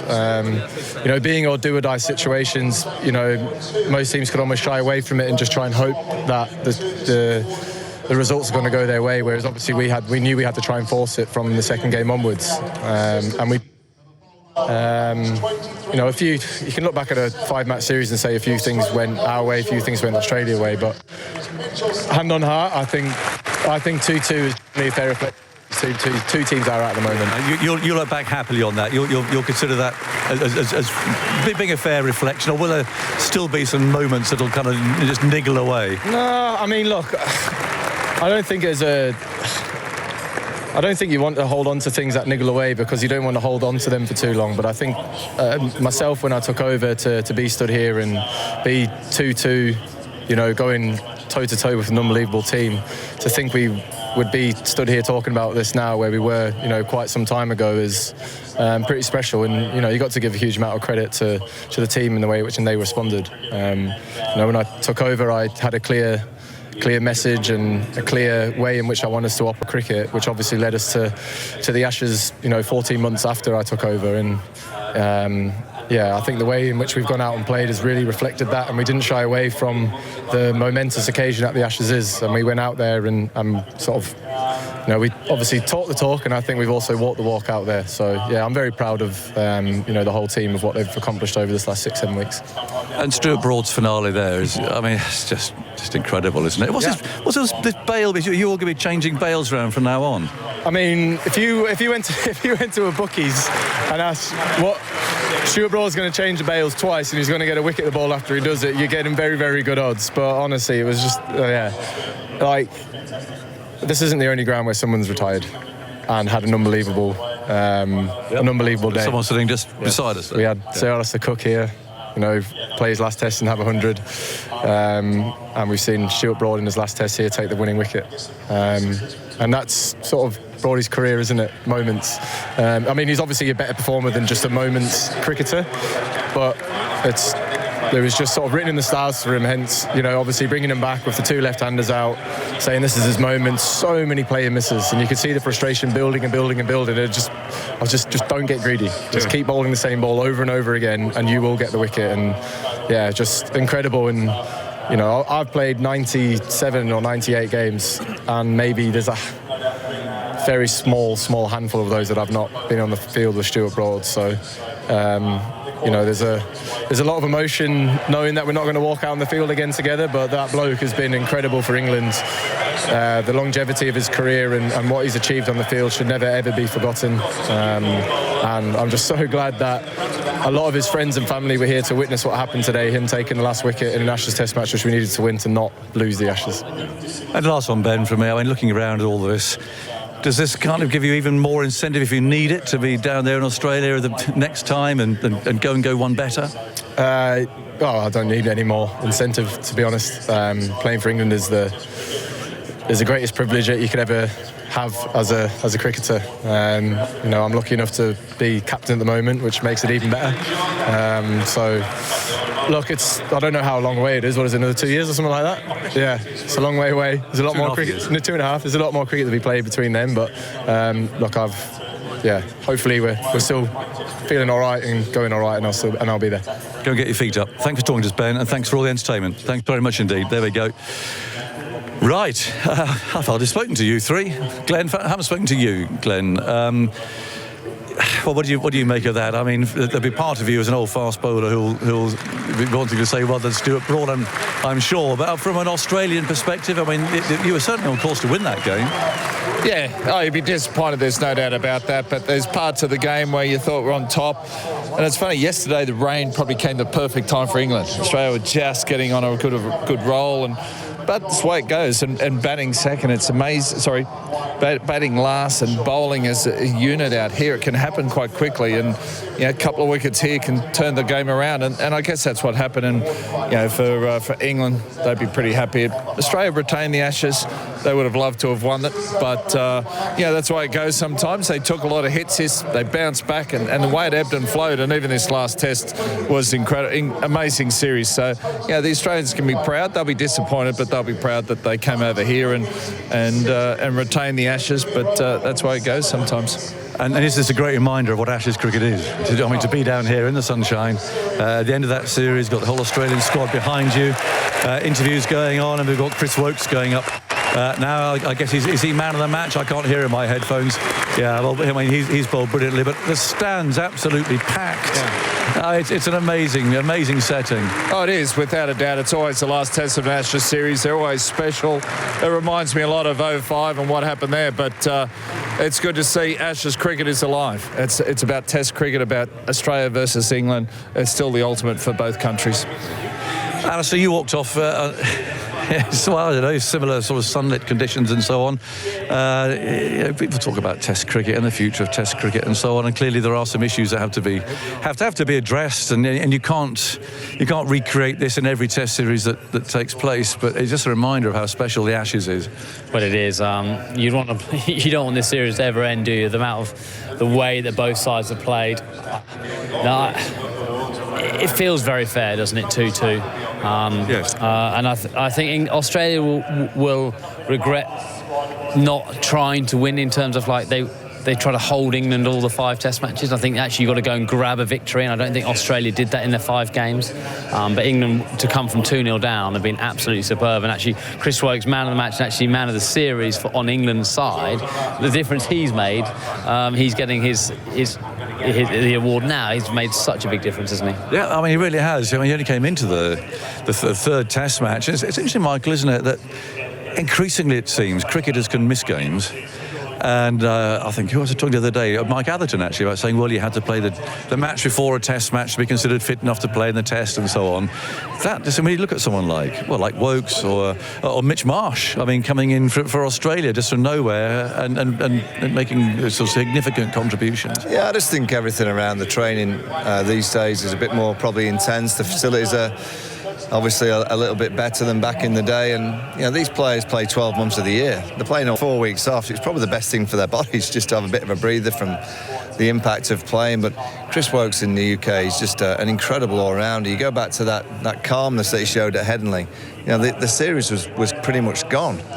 Once Johnny Bairstow was out at Headingley, I think we all thought that the series was going to be done and dusted. Australia were going to take a 3-0 lead, and suddenly Woakes goes out there and just plays with so much composure and calmness. He's one of the great men of the game. I think in that dressing room, I think if every single England player was asked who's the best man that plays cricket for England over the last 20, 30 years, I bet you'd say Chris Woakes. He's such a great guy. He's very calm, but he's clearly got that inner steel, that inner steel to drive when you're out in the middle. And I thought that spell this afternoon, late on, that's as good as I've seen him bowl throughout his whole England career, because that ball was, when they swapped it yesterday, it was quite fresh and new, but to do it after tea when the ball was another 20-odd overs older, and to get that movement, to bowl that ball that got Steve Smith out, that's high class. And I reckon it was a few weeks ago, actually, Nathan Lyon, I did a podcast with him, and I was talking about Mark Wood's impact at Headingley, and I said, Mark Wood's going to create this huge impact.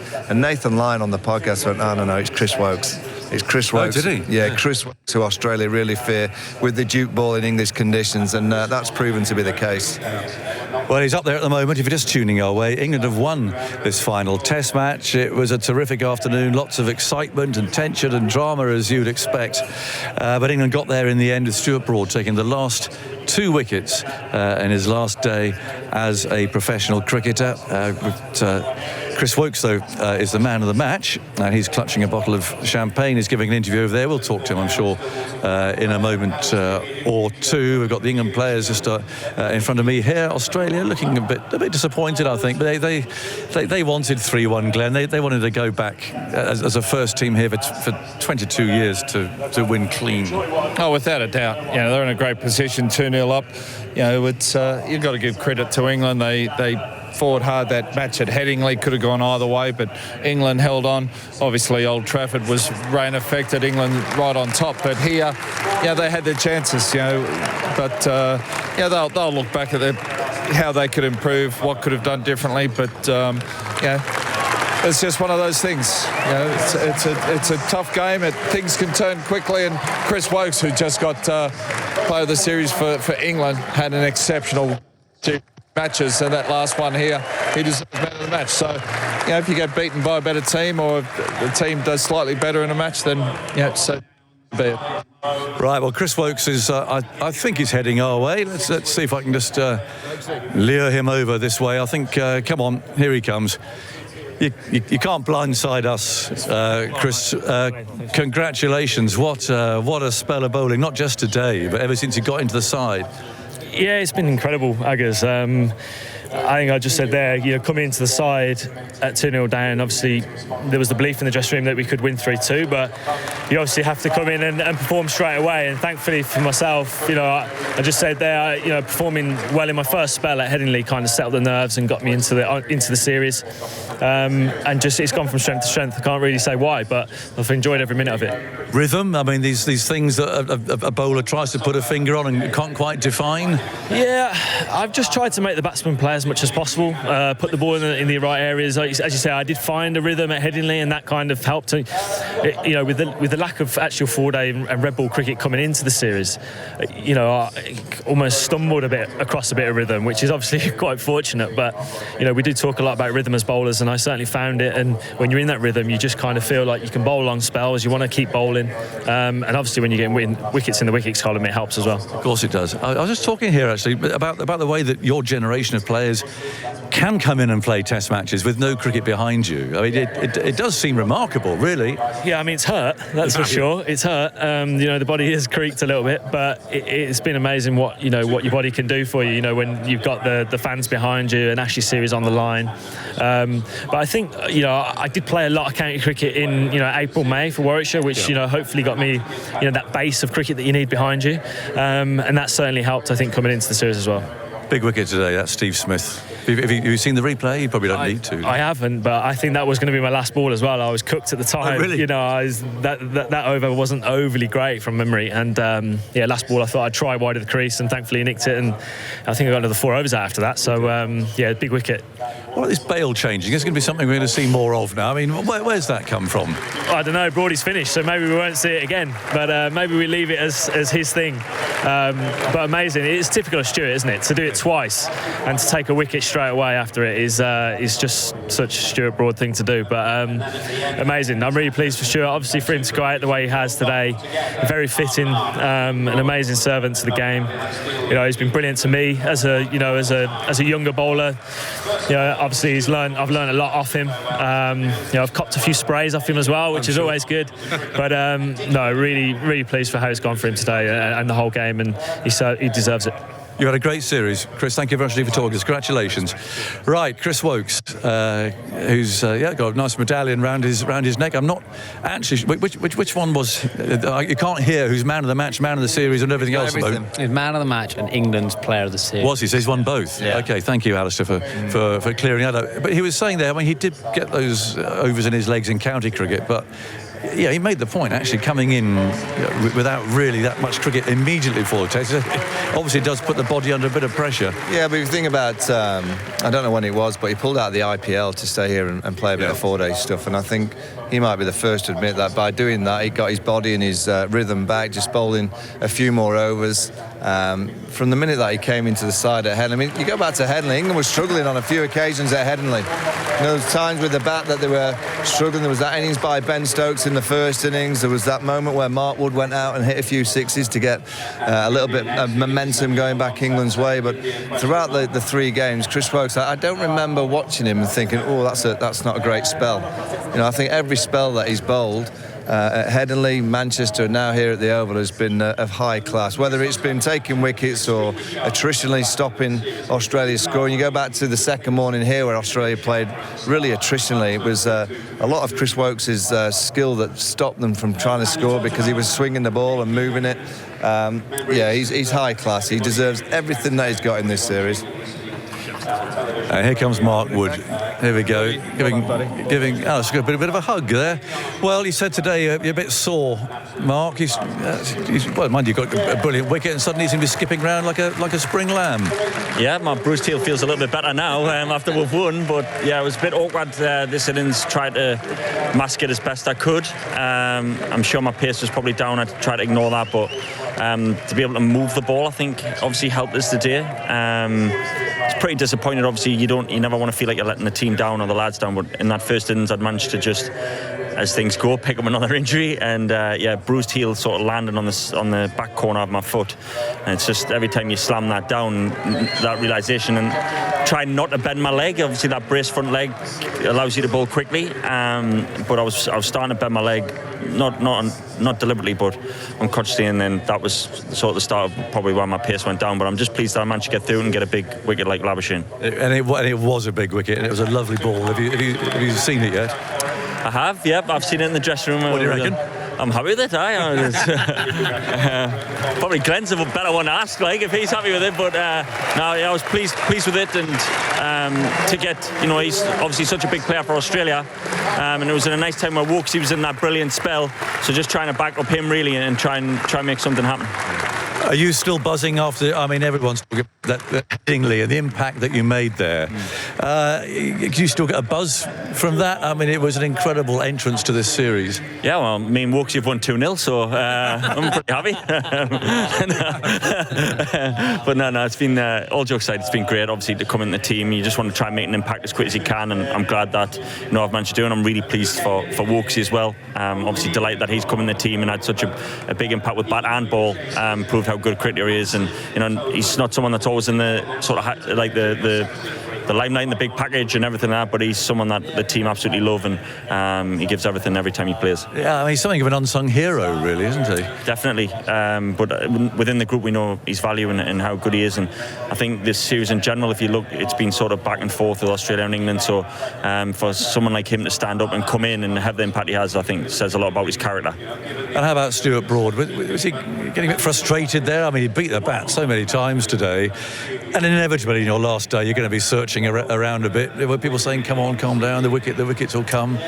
Not really. I think that he's played enough cricket to know that, his skill set, and he was good enough to hang in there, and eventually, I mean, he beat the bat so many times, but then of course when you're thinking, right, just a bit full on the ledge, but then he went full on hit the middle of the bat, so that's the way that it goes. But the quality that he's got, he stuck at it, and it was written for him to take them last couple of wickets, especially left-handers around the wicket, and everyone's delighted for him. I'm delighted for him.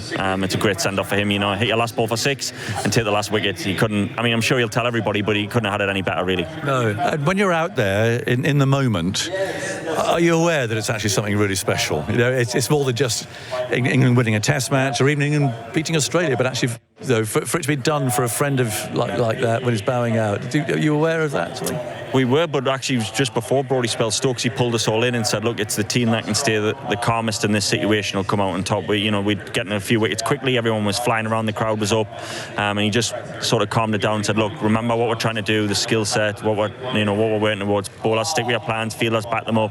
And in that moment he sort of like killed the buzz a little bit, but actually got us back focused on let's not get carried away, stick with it. And then of course Brodie comes on, he could get carried away with his last game, he could try too much, but actually he stuck at it. Good couple of pull shots, but actually, you could arguably say that kept them back then for the Knicks. So, delighted for him and an all-round great day for us. Yeah. And just the last one, these bails. I mean, what are you going to do? I could not believe. Who's going to do that from now on? It's ridiculous. Every ball. We're going to have to do it every ball now, until we get.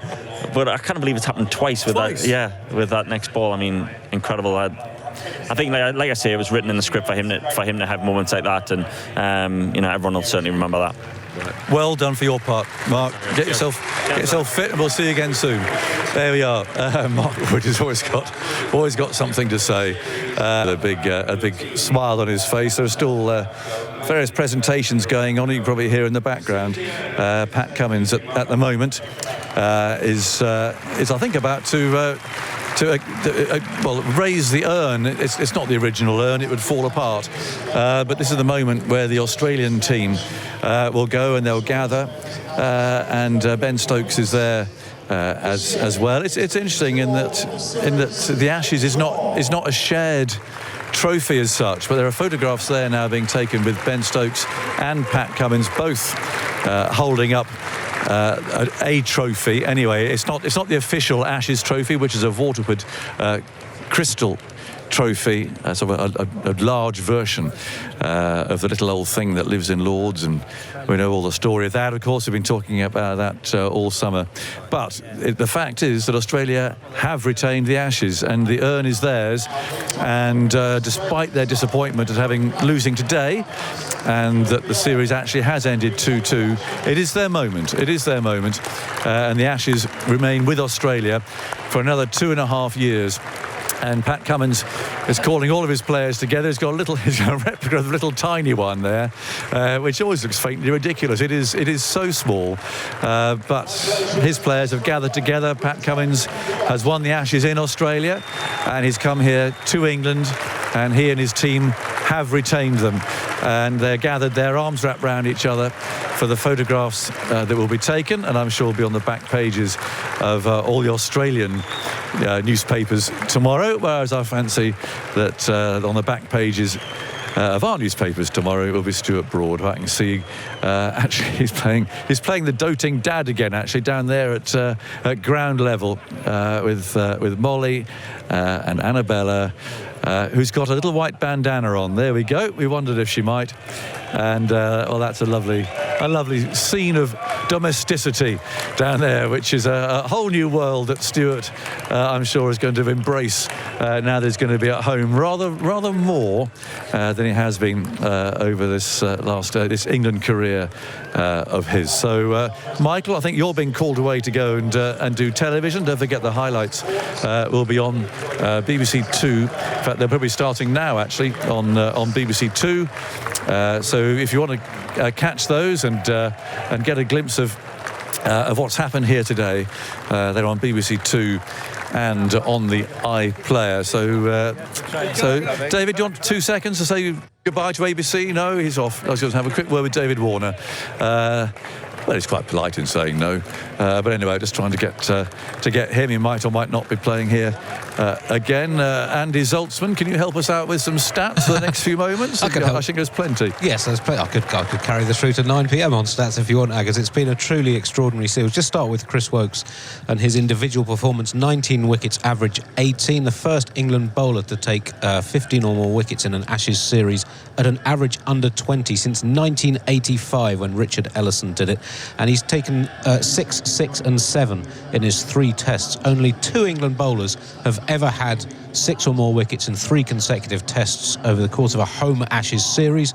They were both back in the 50s, Alec Bedser in 1953 and Jim Laker in 1956. Most recently in Australia, Darren Gough did so in the mid-90s. So that puts the impact of Woakes on the series in context, and particularly in his own personal career. Struggled against Australia, 12 tests, 27 wickets at 46 prior to this series. His last 6 tests for England in that 2021 to 22 winter in Australia and West Indies, 11 at 52, and you might have thought that was the end of his test career, and he's come in and had a vast series-changing impact, as did Mark Wood. That one spell at Leeds seemed to change the tenor of the series, took 5 wickets in that innings, 14 at 20.2 in the series, and again another player whose stats at home, he generally struggled in home tests, although most of those were earlier in his career, and he'd taken 35 wickets at 40 at home before his superb contribution in this series. We've been absolutely treated to a series of incredibly close games. The winning margins, Ag, has been 2 wickets, 43 runs. Those were the 2 Australian wins. England have won by 3 wickets and 49 runs. Now, in the entire history of Ashes cricket, there have been only 25 matches out of 343 won by fewer than 50 runs or by 3 and fewer wickets. That equates to about 1 every 3 series, and we've had 4 in 1 series. So I think that puts in context quite the drama that we have seen in this series. Stuart Broad finished with 604 test wickets, England record 153 against Australia, 205 wickets since March 2018 at an average of 24, and a glorious end to his career. No scores under 220 in this series. That's the first time we've had that in an Ashes series, and really that collapse we had today was pretty much the first time we've seen a significant collapse during the sort of heart of an innings. We've had a couple of sort of tail end collapses, but it's been a series in which the bowlers have generally had to work pretty hard. We've seen less lateral movement this summer than in any previous English summer covered by the ball tracking data since 2006. And again, that puts the bowling of Woakes and Wood and Broad for England, in particular Stark for Australia, Cummins in the early part of the series, in perspective. It's been essentially a batter's series, and the bowlers who've done well have really had to work for those rewards. Cummins, before the Leeds test, had only gone at more than 4.5 and over once in 95 test innings, and it happened 5 times in a row to him. And again, that's I guess illustrates what Bazball has done, and this hyper-aggressive approach that England have adopted. The runs per wicket difference between the two sides, about 1.4 per over, comfortably the highest in the history of Ashes cricket. And it's presented even great players like Cummins, one of the elite fast bowlers of all time, really. It presented them with England present their opponents with unfamiliar new challenges, and it's been absolutely fascinating to watch. And England, through these incredible incredible new strategy.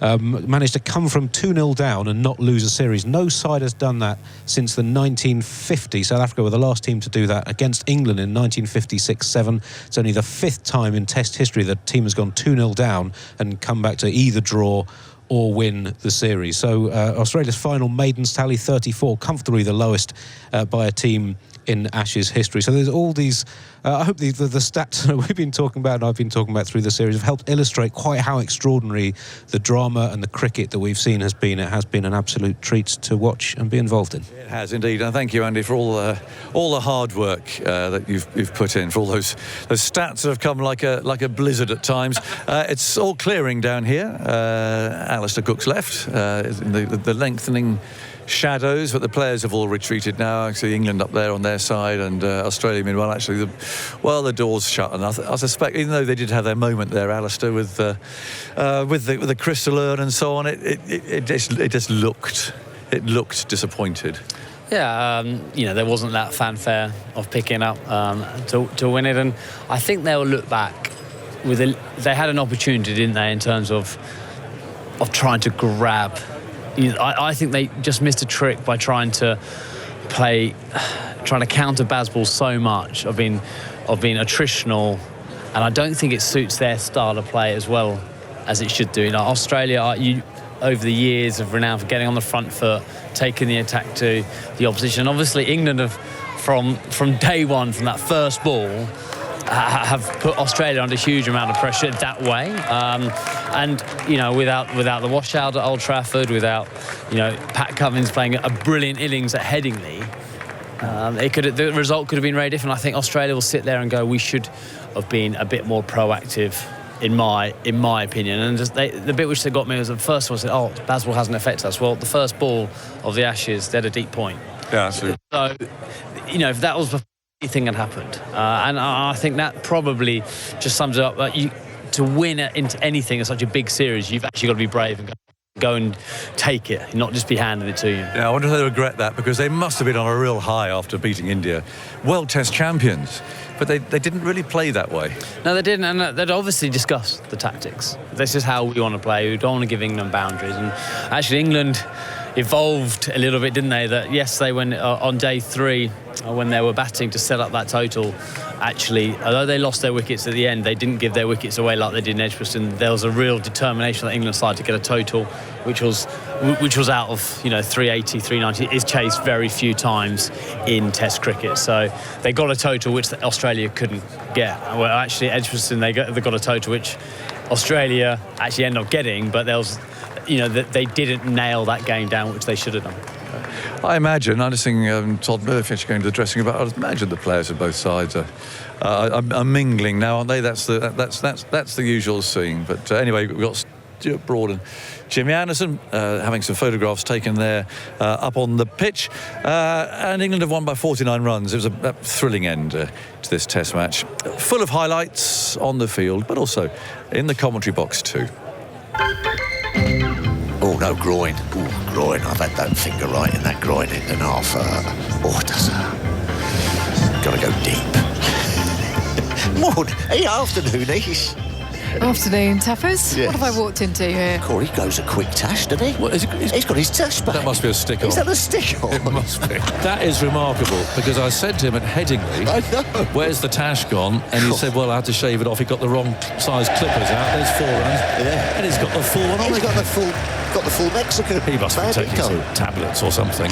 You can't grow hair that quickly. I mean, there are many things that have taken us by surprise in this series. Yeah, but the speed that man grows a moustache. He's up there. It's in the top 5. It is. I think it could be my Ashes highlight. Has he done that? I don't think the term surprise ever been used on TMS before, has it? I don't think it has. I need some experience and some advice from you during the course of these 20 minutes. What's that? Well, I know, it's an unusual state of affairs. Request that is. Yeah, what, I know. Well, I've thought through this carefully. I'm nervous. It's only based on the fact that you've been through this ordeal yourself. Oh, okay. And you've emerged unscathed. You're not getting divorced. No, we've been there as much. Nothing off the bat and officially a maiden. But there were 4 byes in that over. So 218 is the deficit, and Labuschagne's changing his bat. I'm always waving because I'm not sure why he hasn't used it yet. Hasn't it one yet? I've been called a number of different names walking into the ground today. Aisha. Yeah, all right, yes. Anita. Anita? Yeah, Nice. I've never had that one before. Anita. I've been called Mel, Alison, Ebony and Lisa before. Lovely. But never Anita. Well, that's handy. Well, that's good. Be called tough as ever? Alec McCarthy emails us. You're getting into it now, Alec. Is this the worst a team have ever played and still one regained the Ashes? Little harsh. Bit harsh. What about the first couple of tests? Who won those, Alec? Come on. You get too excited, you fellas, when you see England balling like Crawley did at Old Trafford. But you forget, it's wet in England. It's wet. And you have draws at Old Trafford. The Broad's at quite close range there for the Bales, but no one yet. No one's fiddled with him. Have you ever seen that before? No one's fiddled with my Bales. No. Well, nor mine. Or I haven't seen anybody fiddle with anybody else's either. Have you, Andy? No, Waggons. We've been overwhelmed with alcoholic cokes. We've got rum ones and gin and tonics now.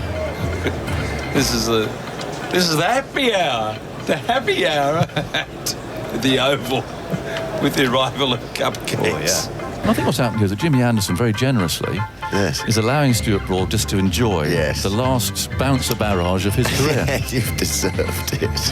Just savour the moment, Just Stuart. drink it in, Stuart. He hits him in the midsection, as they say, when they're not telling him that he's been hit in the box. I think that's where it hit him. Yeah, I think so. He was certainly in his mid-drift, if not somewhere else, as he pushed at the ball that cut back. Oh, we've seen the replay. Oh, yeah.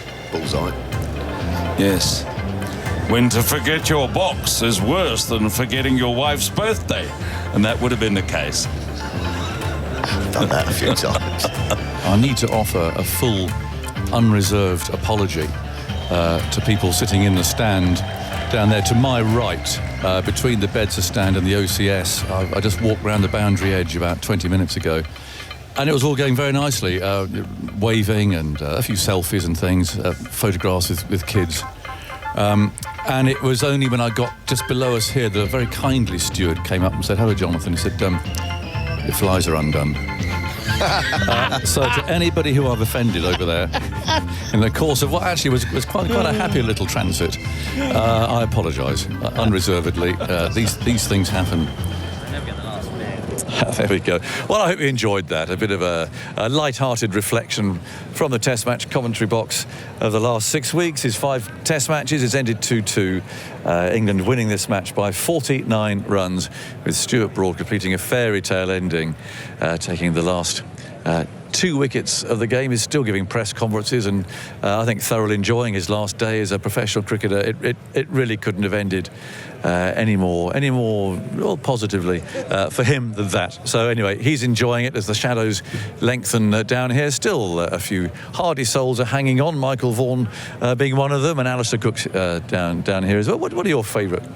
What's your favourite memory of this series, Michael? Oh, I think there's too many. I think that first spell of Mark Wood at Headingley when he charged in, he got the ball swinging, he balled one at 96.2 miles an hour. That chase on the last day, Mark Wood going out there with Chris Wokes, there was just a bit of drama.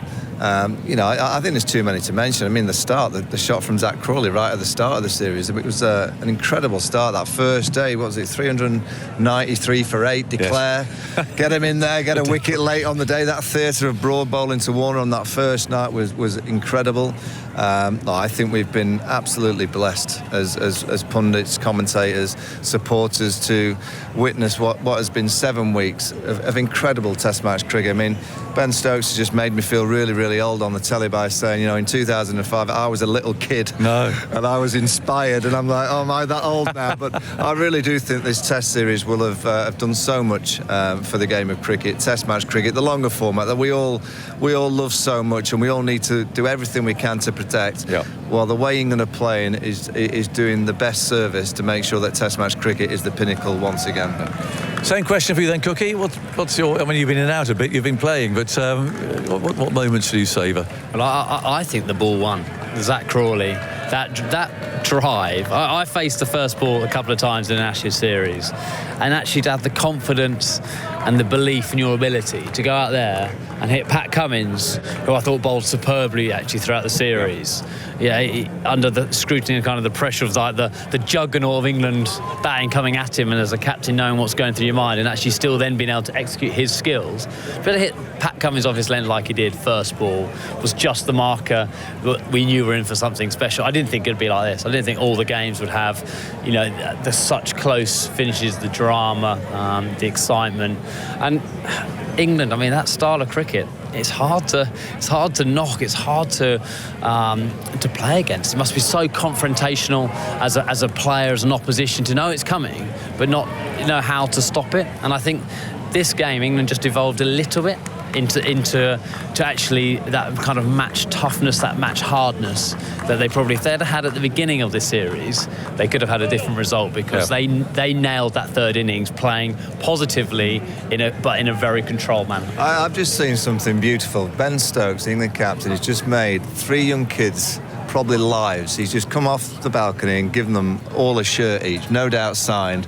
What a wonderful way to end the series. In fact, it looks as if a number of the players are clearing their bags out, because Chris Woakes, I think, has also handed something over there. There's lots of youngsters there with their shirts and so on, waiting for them to be signed, and that's fantastic. So, I've got 45 seconds here to say goodbye, and thank you everybody for listening. I think that's the main message of this. We've set out to make the Ashes sound as good as we possibly can, and the players have really made us able to do that. It's been absolutely fantastic. It's been a wonderful series.